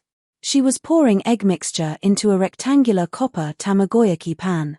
The moment the egg liquid touched the hot pan, it sizzled, and fine bubbles immediately blossomed around the edges. Awake. She didn't turn around, nor did her hands stop moving. Amazawa Chen leaned against the kitchen doorframe, resting the back of his shoulder against the wood. Has that persimmon at the top of the persimmon tree turned red yet? Half of it's red. A couple more days in the sun and we can pick it. Riko rested her chopsticks on the rim of the bowl, reached for the salt shaker, and sprinkled some into the egg mixture. Going out today? Kyushu. I'll be back in the afternoon. Riko gave a slight nod. The liquid in the copper pan began to set from the edges toward the center. Clamping the edge of the egg sheet with her chopsticks, she flicked her wrist, folding it into a layer and sliding it to the end of the pan. Her movements were very practiced. What time will you be back? Afternoon, around 3 or 4. Riko slid the cooked tamagoyaki onto a cutting board, the knife descending with a crisp, clean sound. She neatly arranged the sliced egg rolls onto a plate, the distinct layers clearly visible against the golden cross-section. She then turned around, placed the plate on the dining table, and casually slid a glass of warm water toward his usual seat. Amazawa Chen sat at the dining table. He picked up a piece of tamagoyaki with his chopsticks and took a bite. The outer layer was firm, while the inside retained a slight moisture. That thing you have to run off to do every month, how long will you have to keep doing it? The formation core needs to be inspected once a month to see if the runes are worn down. He rested his chopsticks on the edge of the plate. Tengen said the first 6 months are the critical period. After half a year, if everything remains stable, it can be changed to once a quarter. Half a year. Riko blew lightly on the steam rising from her cup. Half a year it is then. Amazawa Chen popped the last piece of tamagoyaki into his mouth, then changed into a new set of clothes to head out. He walked to the entryway and bent down to put on his shoes. Halfway through tying his shoelaces, Riko's voice came from the kitchen. Amazawa. Come back early. Got it. He pulled open the door. In the yard, the half-red persimmon at the top of the tree swayed gently in the morning breeze. Sunlight shattered through the leaves into coin-sized dapples of light, scattering across the wooden veranda and the grass. Closing his eyes, he felt cursed energy circulate through his body once. A pale golden light of positive energy flickered on his knuckles. The closed circuit of dragon dance revolved slowly deep within his dantian, fine-tuning the flow path of cursed energy with every breath. His physical body was constantly improving under the nourishment of Huanyang, which in turn raised the stacking limit of dragon dance. At this point, he didn't even know how many stacks had accumulated. Amazawa Chen felt the vast, surging cursed energy and positive energy inside him. Either way, no one right now would likely want to take a hit from a dragon dance stacked who knows how many times. The cursed technique coordinates of Flying Thunder God lit up in his consciousness. The location of the formation core in Kyushu had already been marked by him when he buried it. The coordinates were clear, though the distance was far. He took one last look back at the courtyard. Riko stood by the kitchen window, holding a freshly wrung rag and spreading it on the windowsill to dry. She raised her head, locking eyes with him across the yard, then raised her hand and shooed him off. Amazawa Chen's mouth twitched. Flying Thunder God activated. The air in the mountainous area of Kyushu was far colder than in the suburbs of Tokyo. The formation core was buried beneath the base of a stone lantern in an abandoned shrine. Surrounding it was an impenetrable cedar forest, where the tree canopy merged high above into a dark green dome, allowing sunlight to leak through the gaps between branches in only a few narrow beams of light. Amazawa Chen squatted down in front of the stone lantern. Pressing his palm against the moss on the lantern's base, positive energy seeped out from his palm, flowing through the network of runes on the surface of the formation core. The runes were not worn, and the fluctuations of cursed energy were within normal thresholds. Withdrawing his hand, he pulled out a palm-sized leather notebook from his pocket, flipped to the page for the Kyushu formation core, and checked off the date entry with a pencil. Suddenly, Amazawa Chen frowned slightly, closed the notebook, and stuffed it back into his pocket. He stood up and turned around. On the open ground on the other side of the stone lantern, pine needles were smoking. In the center of the steam stood a short, stocky humanoid cursed spirit. The volcano-shaped cranium atop its head had cracked into several fine fissures, through which magma-like red light flickered on and off. Its single eye was staring right at Amazawa Chen. Jogo. To the left, the trunk of a cedar tree cracked open. The cursed spirit that stepped out from the fissure was tall and thin, with gnarled dark grey tree roots wrapped around its arms and spine, the tips of the roots still squirming slightly. Its face was covered by 2 antler-like branches growing horizontally, hiding its eyes. With every step it took, the pine needles under its feet sprouted wildly, tender green needles pushed out from the withered old needles, only to wither and turn black within a few breaths. Hanami. To the right, a mass of dark red flesh erupted from a fissure in the ground. A deep red octopus-like cursed spirit welled up from the ground fissure and took shape. Dagon. 3 of them. Amazawa Chen's fingers spread slightly at his side, as the pale golden glow of positive energy spread from his knuckles all the way to his wrist. They're after me. Or rather, they're taking advantage of me not being in the tomb chamber. Chapter 75, A Mantis Trying to Stop a Chariot. Jogo looked at Amazawa Chen and spoke fanatically. "It's you. The person who has been pouring positive energy into the barrier." The voice squeezed out from the cracks in his skull, accompanied by the sizzling sound of rolling magma. Taiwan Novel Network is ultra convenient. twkan.com, read anytime. Kenjaku was right. If we kill you, cursed spirits will be able to flood the entire world once again. Amazawa Chen did not answer. Jogo raised his right hand. The moment the surging flames spewed out, the air was burned through, creating a vacuum tunnel visible to the naked eye. Amazawa Chen did not dodge. Positive energy spread out around his body, forming a pale golden barrier. The moment the flame cone struck the barrier, a circle of ripple-like pale golden waves appeared on the surface of the barrier. Jogo's single eye widened. Hanami waved both arms, and countless tree roots as thick as wrists burst out from the ground, strangling toward Amazawa Chen from all directions. The surface of the tree roots secreted a dark green corrosive liquid. When the droplets fell on the pine needles instantly melted into black ash. Amazawa Chen raised his right foot and gently stomped the sole on the ground. Positive energy burst from the soles of his feet, spreading outward with him at the center. The moment all the lunging tree roots touched the spreading circle of positive energy, they withered and disintegrated. The corrosive liquid was vaporized into pale green mist by the positive energy, and was blown away before it could float in front of him. Dagon's domain had already spread out for the most part. Dark red flesh walls surged along the cracks in the ground, and salty seawater seeped from the ground. Amazawa did not wait for the domain to form. He raised his palm upward, and the pale golden energy in his palm condensed into a dull metallic luster. A fingernail-sized gravitational origin floated half an inch above his palm, beginning to rotate on its own. Millions of withered yellow leaves floated up from the ground, slowly drifting toward the light spot, followed closely by gravel, and a large number of broken branches also rose, slowly flipping in midair. Jogo's single eye stared fixedly at that spot of light. All the cracks in his skull opened up, and the red light of magma gushed out from the depths, making his face crisscrossed with light and shadow. He raised his hand to spew fire, but the pillar of fire deviated in direction the moment it left his palm, forcibly bent by gravity, winding into an arc and rolling into the ring of gravel, dispersing into blue smoke in the golden light. Looking down at his own palm, his single eye trembled uncontrollably. Hanami shook both arms, and 7 or 8 giant roots as thick as an adult's waist burst out of the ground. Amazawa flipped his left hand, and a repulsive force field expanded 3 feet around his body. When the giant roots collided, it was like hitting a wall. Their front ends were flattened, captured by the gravitational core in midair, dragged in an arc into the light spot, and with a few hissing sounds, nothing was left. Dagon's domain began to recede. Dark red flesh walls peeled off from the tree trunks in patches, and whole chunks were pulled toward the light spot by gravity.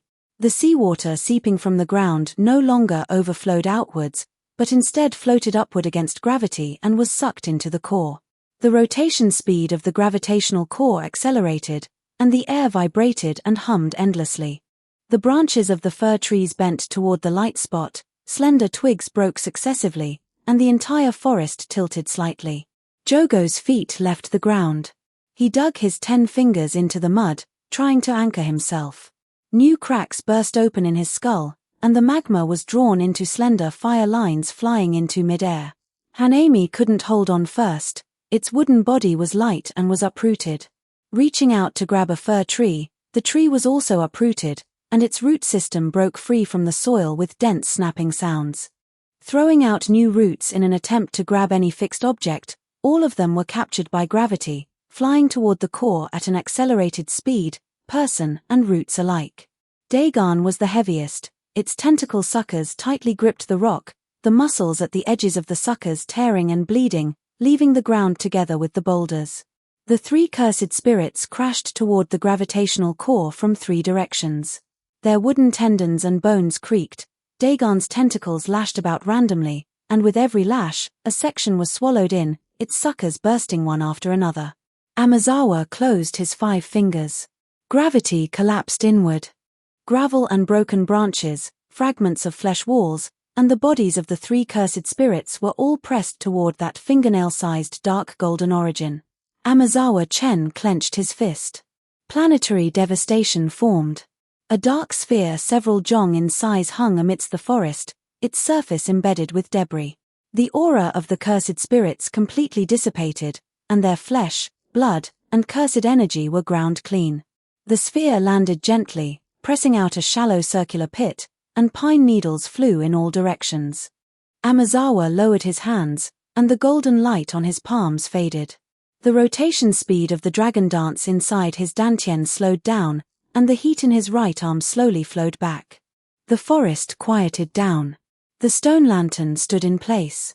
Amazawa Chen took out his phone and called Satoru Gojo. Gojo, how is the situation on your end? The array core in Hokkaido is completely normal, and the rune infusion is stable. Did you run into something over there? Gojo's tone was casual, with the sound of wind in the background. Jogo, Hanami, and Dagon, 3 cursed spirits blocked the Kyushu array core. They have already been cleaned up. The other end of the phone fell silent for a moment. 3 special grade ones dispatched at the same time. Could there be some other ulterior motive? Right. I am heading to the tomb chamber now. Do you need me to come over? No need. Confirm that the Hokkaido node is safe, and then verify all the array cores one by one with Suguru Geto and Yuki Tsukumo. All right. Amazawa closed his phone, locked onto the Flying Thunder God coordinates engraved in the tomb chamber years ago, and closed his eyes. Flying Thunder God activated. The white light in the tomb chamber was uniform, casting no shadows. Tengen stood in front of the barrier core, wearing plain white robes with white hair hanging down to her waist. With the face of a woman in her 30s, there was a fine line at the corner of her eye. Her hands were crossed in front of her. After returning to human form, her barrier perception had mostly faded, and she relied on her ears to hear the footsteps behind her. Kenjaku stood a few steps away. Dressed in a monk's robe, the stitch lines on his forehead were particularly dazzling under the white light. A slit split open in his palm, and grayish-white fluid gushed out from it, transforming into flickering tentacles. The tomb chamber barrier didn't stop you. The barrier identifies by cursed energy.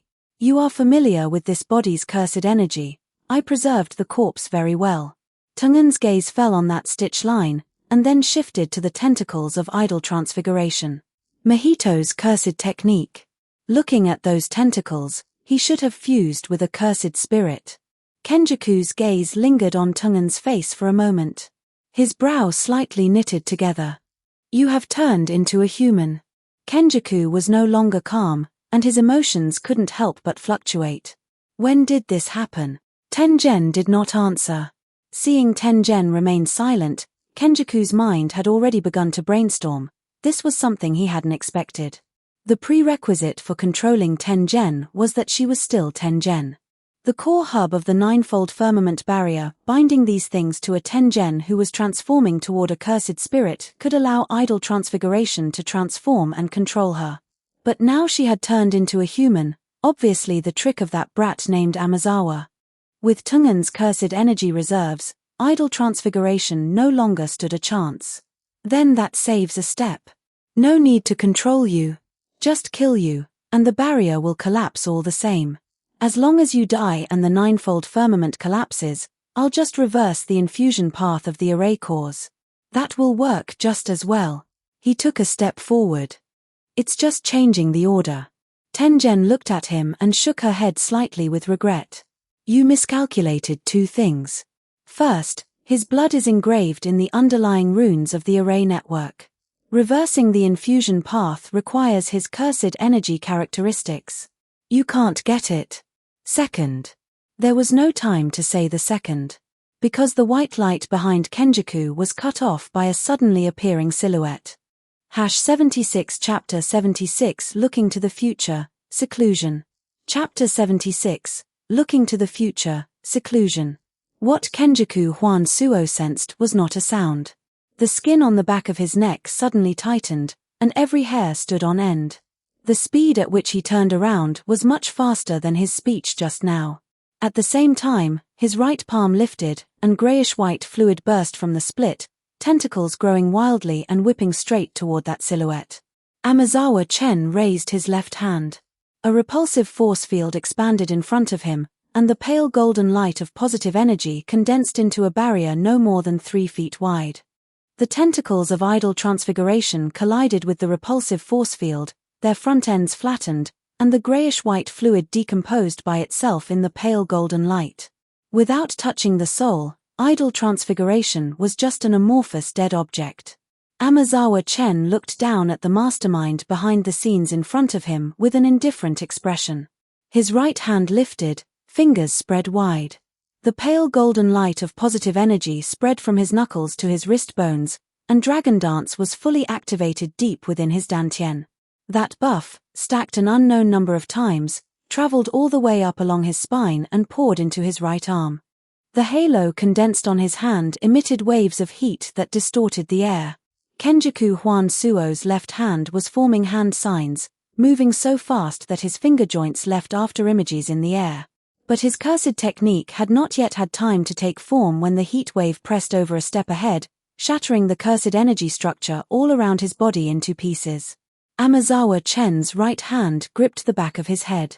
The moment his palm touched the scalp, the stitches on his forehead broke first, and the skin curled and charred under the burning, turning into ashes, falling off section by section from the suture holes and landing on his shoulders. The scalp rapidly charred and cracked starting from the back of the head. Kenjaku Huan Suo's hands were still raised, the grayish-white fluid in the cracks of his palms was out of control, and the tentacles danced wildly in the air a few times before hanging down. His skull began to soften. Amazawa Chen's fingertips could feel that the bone plate beneath his palm was losing its hardness, collapsing layer by layer from the outside in. Under the scorching of the positive energy, the bone plate made fine, crisp cracking sounds. The moment the skull completely collapsed, a dry, scorched smell escaped from the bone seams. That entity entrenched on the inside of the skull. Kenjaku's brain. Dense bubbles appeared on the surface, carbonizing at a speed visible to the naked eye, until the last wisps of gray smoke dissipated. Amazawa Chen let go of his hand. Kenjaku Huan Suo's body was still standing. The monk's robe slipped from his shoulders, revealing a charred cross-section of the cervical vertebrae at the collar. With a thump, it knelt down. Quiet. Tengen stood in place. A few strands of her white hair were blown up by the heat wave just now, and she brushed them back behind her shoulder with her fingertips, the movement more natural than when they last met. Second.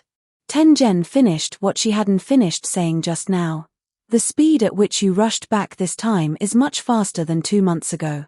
Amazawa Chen frowned in disgust, rubbing his palms on the monk's robe, leaving light white marks of gray residue on the dark fabric. Amazawa Chen rubbed his palms twice more on the monk's robe before straightening his waist. Tengen was still standing in place, a few strands of white hair ruffled by the heat wave just now, and she gathered them back behind her shoulder with her fingertips. The headless torso on the ground collapsed in the center of the white floor, and Amazawa Chen tapped the corpse with the tip of his shoe. How should this thing be handled? We can arrange for someone to handle it later. You are human now. If I don't come for 3 months, can you manage on your own? Tengen raised her head to look at him, frowning with some dissatisfaction. Recovering a human form does not mean becoming a cripple. I remember more barrier techniques than you do. Go. You still have the smell of blood on you. Amazawa Chen lowered his head to sniff his cuffs, frowned, and activated Flying Thunder God. There was no one in the courtyard. The shadow cast on the ground by the crown of the persimmon tree was longer than in the afternoon, its edge having crept up the steps of the corridor. There were no lights in the kitchen window, the stove was wiped clean, and the dishcloth draped over the curved pipe of the faucet was still damp. Riko had probably gone out. Amazawa Chen took off his coat and threw it into the laundry basket on the corridor floor, then walked into the bathroom and turned on the faucet. Cold water rushed over his palms, the scorched smell in his palms diluted somewhat by the water, and the fine ash remaining between his fingers flowed down the drain with the current. He raised his head to glance at the mirror. The dark circles under his eyes were still there, but lighter than when he came out of Tomb Chamber 2 months ago. Turning off the water, he braced his hands on the edge of the sink, water droplets dripping from the tip of his nose. Kenjaku Huansuo was dead. Cursed spirits would never be able to rise again under the Nine Heavens dome barrier, and there won't be any major movements from Gojo and Geto for the time being. He picked up a towel to wipe his face, walked into the kitchen, and opened the refrigerator. In the freezer sat a crisper box with a sticky note pasted on the lid, Rico's handwriting crooked. Steam for 10 minutes, don't be lazy and use the microwave. The corners of his mouth curved into a meaningful smile. 3 days later, Tokyo Jujitsu High. Gojo Satoru propped his legs on the office desk, leaning his chair back to an angle where it was about to tip over, his sunglasses sliding to the tip of his nose, revealing half a pair of eyes so blue they didn't look human. He was holding a finger of Sukuna in his hand. Just one. He held the finger up to his eyes, looking left and right. One is enough.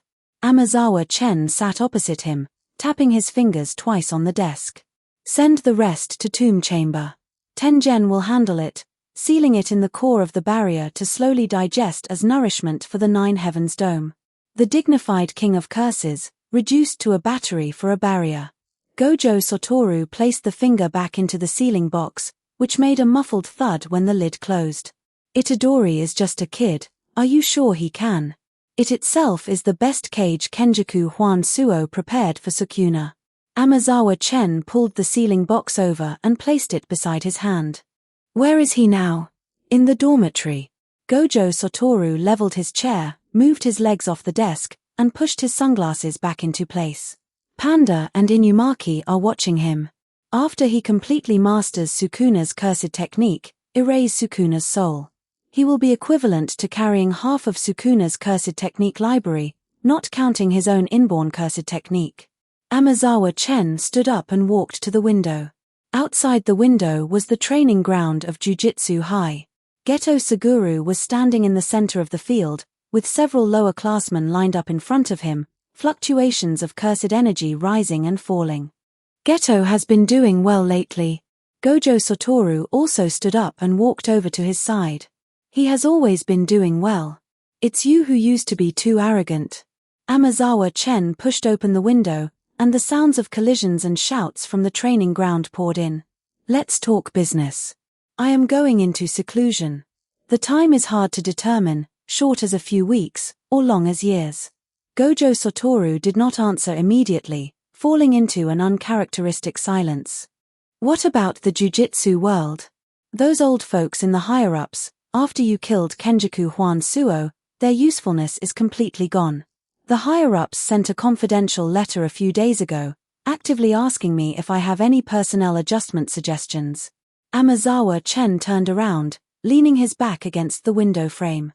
Move while they are afraid. Abolish the hereditary system of the big three families, make the core standards public, and base promotions only on battle records and cursed energy evaluations, not surnames. Yuki Tsukumo once said, the proportion of jujitsu sorcerers dying on missions is too high, and the root cause is not that cursed spirits are too strong, but that mission allocations depend on human favors.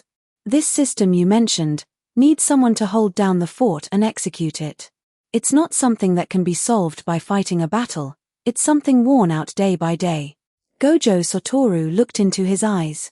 You are going into seclusion, who will sit in this position? You. Ha! You know I'm not good at this. That's why I'm having you do it. Amazawa Chen walked from the window to the office desk, picked up the sealing box, and weighed it in his hand. Gojo Satoru hesitated for a moment and finally gave in. Fine. During your seclusion, I will personally keep an eye on his training. Amazawa Chen nodded and then left the office. Walking out of the gates of Jujitsu High, the sunlight shone on his face. A calico cat squatted on the base of the stone lantern at the entrance, squinting its eyes as it licked its front paws.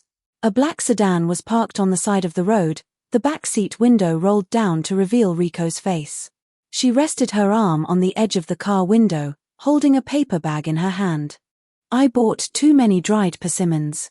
She raised the paper bag a little higher, the bottom of the bag soaked with a faint oily stain. Amazawa Chen pulled open the car door and got in. 8 dried persimmons were neatly arranged in the bag, their surfaces evenly coated with white frost, each separated by oiled paper. The car started, and the Tokyo street scenery outside the window slowly retreated backward. "You try one first." "Okay." A bit of white frost stuck to the corner of Amazawa Chen's mouth. Riko looked at him like this and couldn't help laughing out loud. Amazawa Chen raised an eyebrow slightly, leaned forward a bit, and directly wiped the white frost from the corner of his lips onto the corner of hers. "MMPH. You." Riko stiffened all over, her face instantly flushing red. A faint fragrance of dried persimmon lingered on the tip of her tongue. The dried persimmon was very sweet. The car turned the intersection, the clock tower of Jujutsu High gradually shrinking in the rearview mirror, finally completely disappearing among the clusters of buildings. Chapter 77, Unilateral Negotiation. Tea house. Unlike the heart-penetrating sweetness of dried persimmons, the freshly brewed warm tea tasted slightly bitter upon entering the mouth. The outcast Chen Chen placed the white porcelain cup on the table, the bitterness lingering in his mouth, followed by a very faint aftertaste of sweetness. Zhong Chulan sat opposite him, not having touched a single sip of the tea in his hand. "Brother Chen." Zhong Chulan spoke first. "Sister Lu said you were looking for me." What could it be that couldn't be said over the phone, forcing us to meet at a tea house? Chen Chen did not answer immediately. He raised his right hand and gently swiped his index finger across the tabletop. A pale golden shimmer overflowed from his fingertips, spreading across the tabletop, bypassing the table leg of the next table, and silently unfolding between the two tables. Soundproofing. Plus a layer of visual interference. Viewed from the next table, the outline of his lips would be slightly blurred, making lip reading impossible. The 2 cups of tea on the next table had already gone cold. Lu Linglong held her cup with both hands, staring straight over here, while Lu Lin sat more upright than her, but the direction of his ears betrayed him. Chen Chen added a layer of soundproofing to the neighboring table, so they couldn't hear anything. Lu Linglong bit her lower lip. She knew she had been discovered again. Chen Chen withdrew his hand and picked up the teacup again. "I want to talk to you. You don't need to go to Nason Island, I can help bring back what you want." Hearing this, Zhong Chulan responded with an expressionless face. "Brother Chen is interested in Nason Island? That place is both distant and chaotic. Since Brother Chen is willing to do it for me, it saves me the trouble."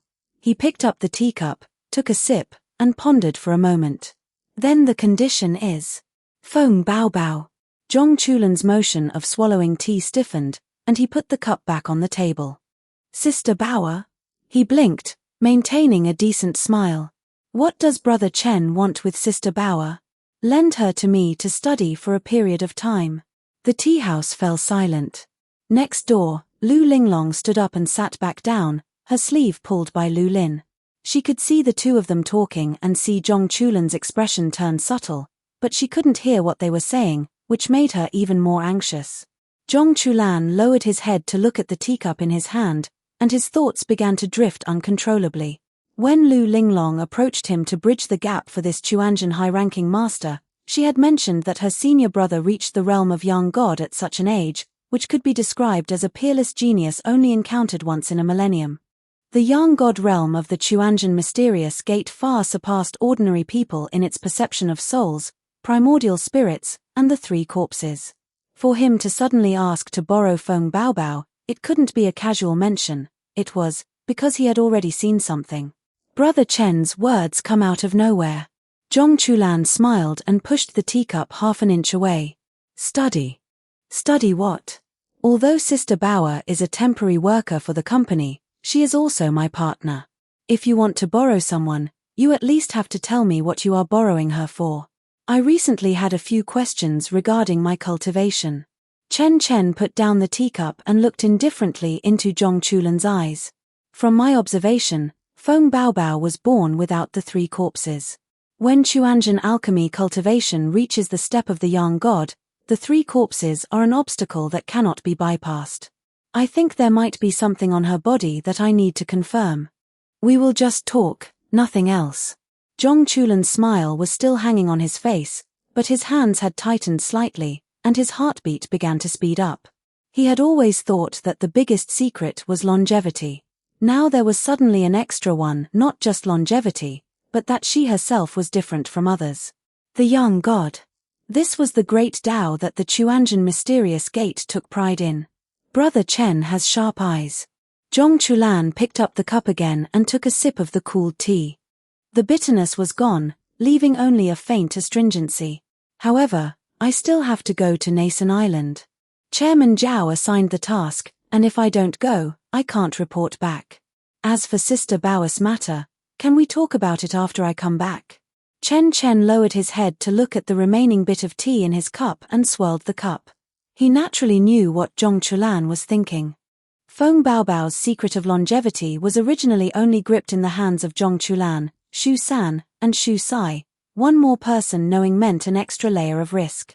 And for someone who previously had no real friendship to proactively ask to study Feng Baobao, he wouldn't let go. I will take a step back. Chen Chen had long anticipated this response.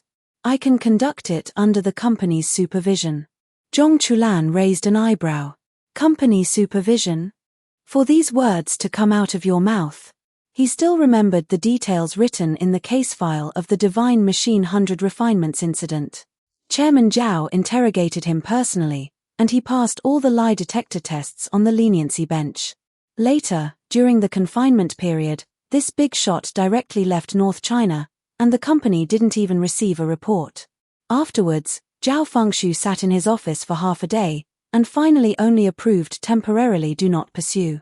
It wasn't that he didn't want to pursue it, but that he couldn't.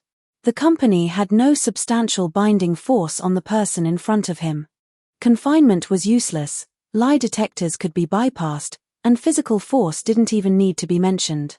Now that he proactively proposed accepting company supervision, this step back felt more like a favor sold for someone to see. But since the other party put out a stepping stone, and right in front of the Liu siblings even though they couldn't hear, it still counted as witnesses. Not accepting would be showing too little face, and judging from the abilities the other party just demonstrated, this person was not suitable to stand on the opposite side. Fine. Zhong Chulan put down the teacup. Since Brother Chen puts it this way, if I still don't agree, it would be showing no face. After coming back from Nason Island, Sister Bauer can chat with you a few times under the company's observation. But let's make it clear first. I don't have the final say on Sister Bauer's matters, she has the final say herself. If she is unwilling to chat, Brother Chen cannot force her. She will be willing. Zhong Chulan glanced at him without pressing how do you know. He stood up, pulled a crumpled banknote out of his pocket, placed it on the table, and pressed it under the bottom of the teacup.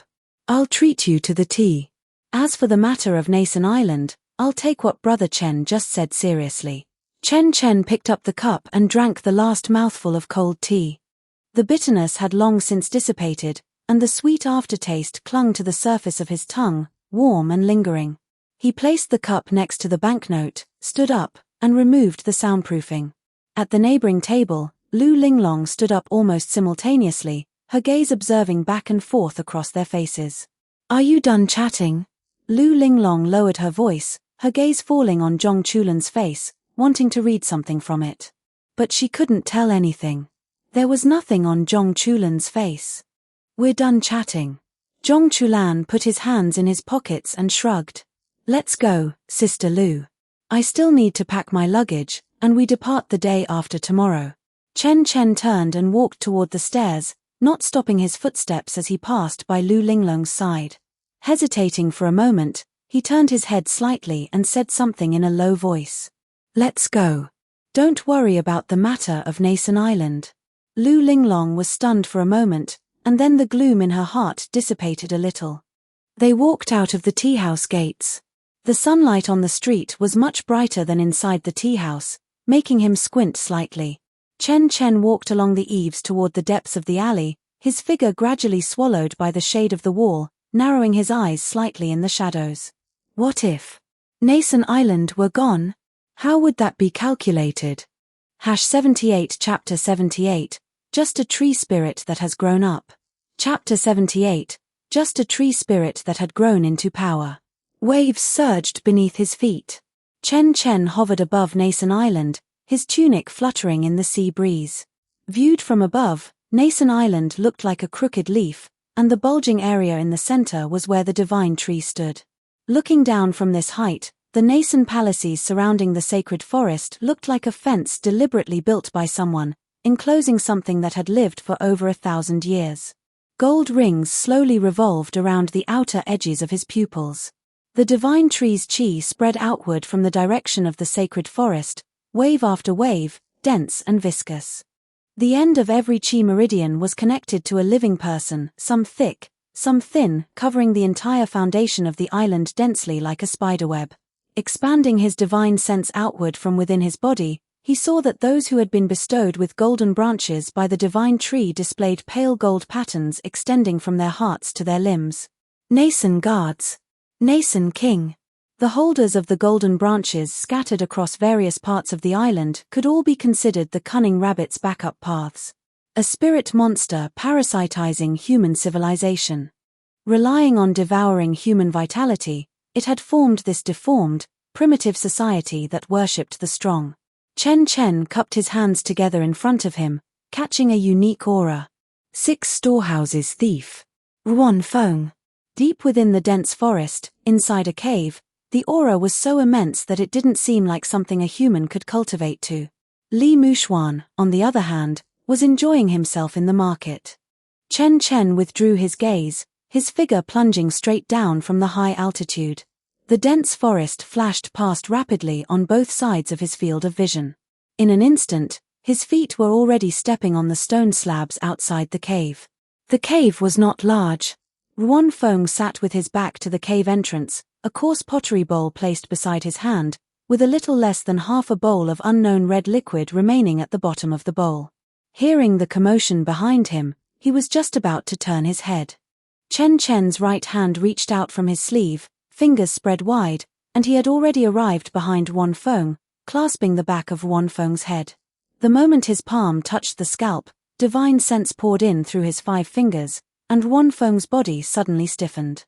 His eyes rolled back into his head, and foam began to spill from the corners of his mouth. The complete mental cultivation method of the 6 storehouses thief was stripped away layer by layer from his memories, along with the meridian circulation routes and the chi transformation techniques of the 6 visceral organs. One by one, they were gathered into the depths of Chen Chen's consciousness. Then came Feng Bao Bao. There were indeed some fragments in Ruan Feng's cognition, a few incoherent images, a few baffling words, unable to piece together a complete face. He withdrew his divine sense. Ruan Feng had already lost consciousness, his soul shattered to pieces. Ignoring him, Chen Chen turned around and walked out of the cave. The market was on the opposite side of the sacred forest.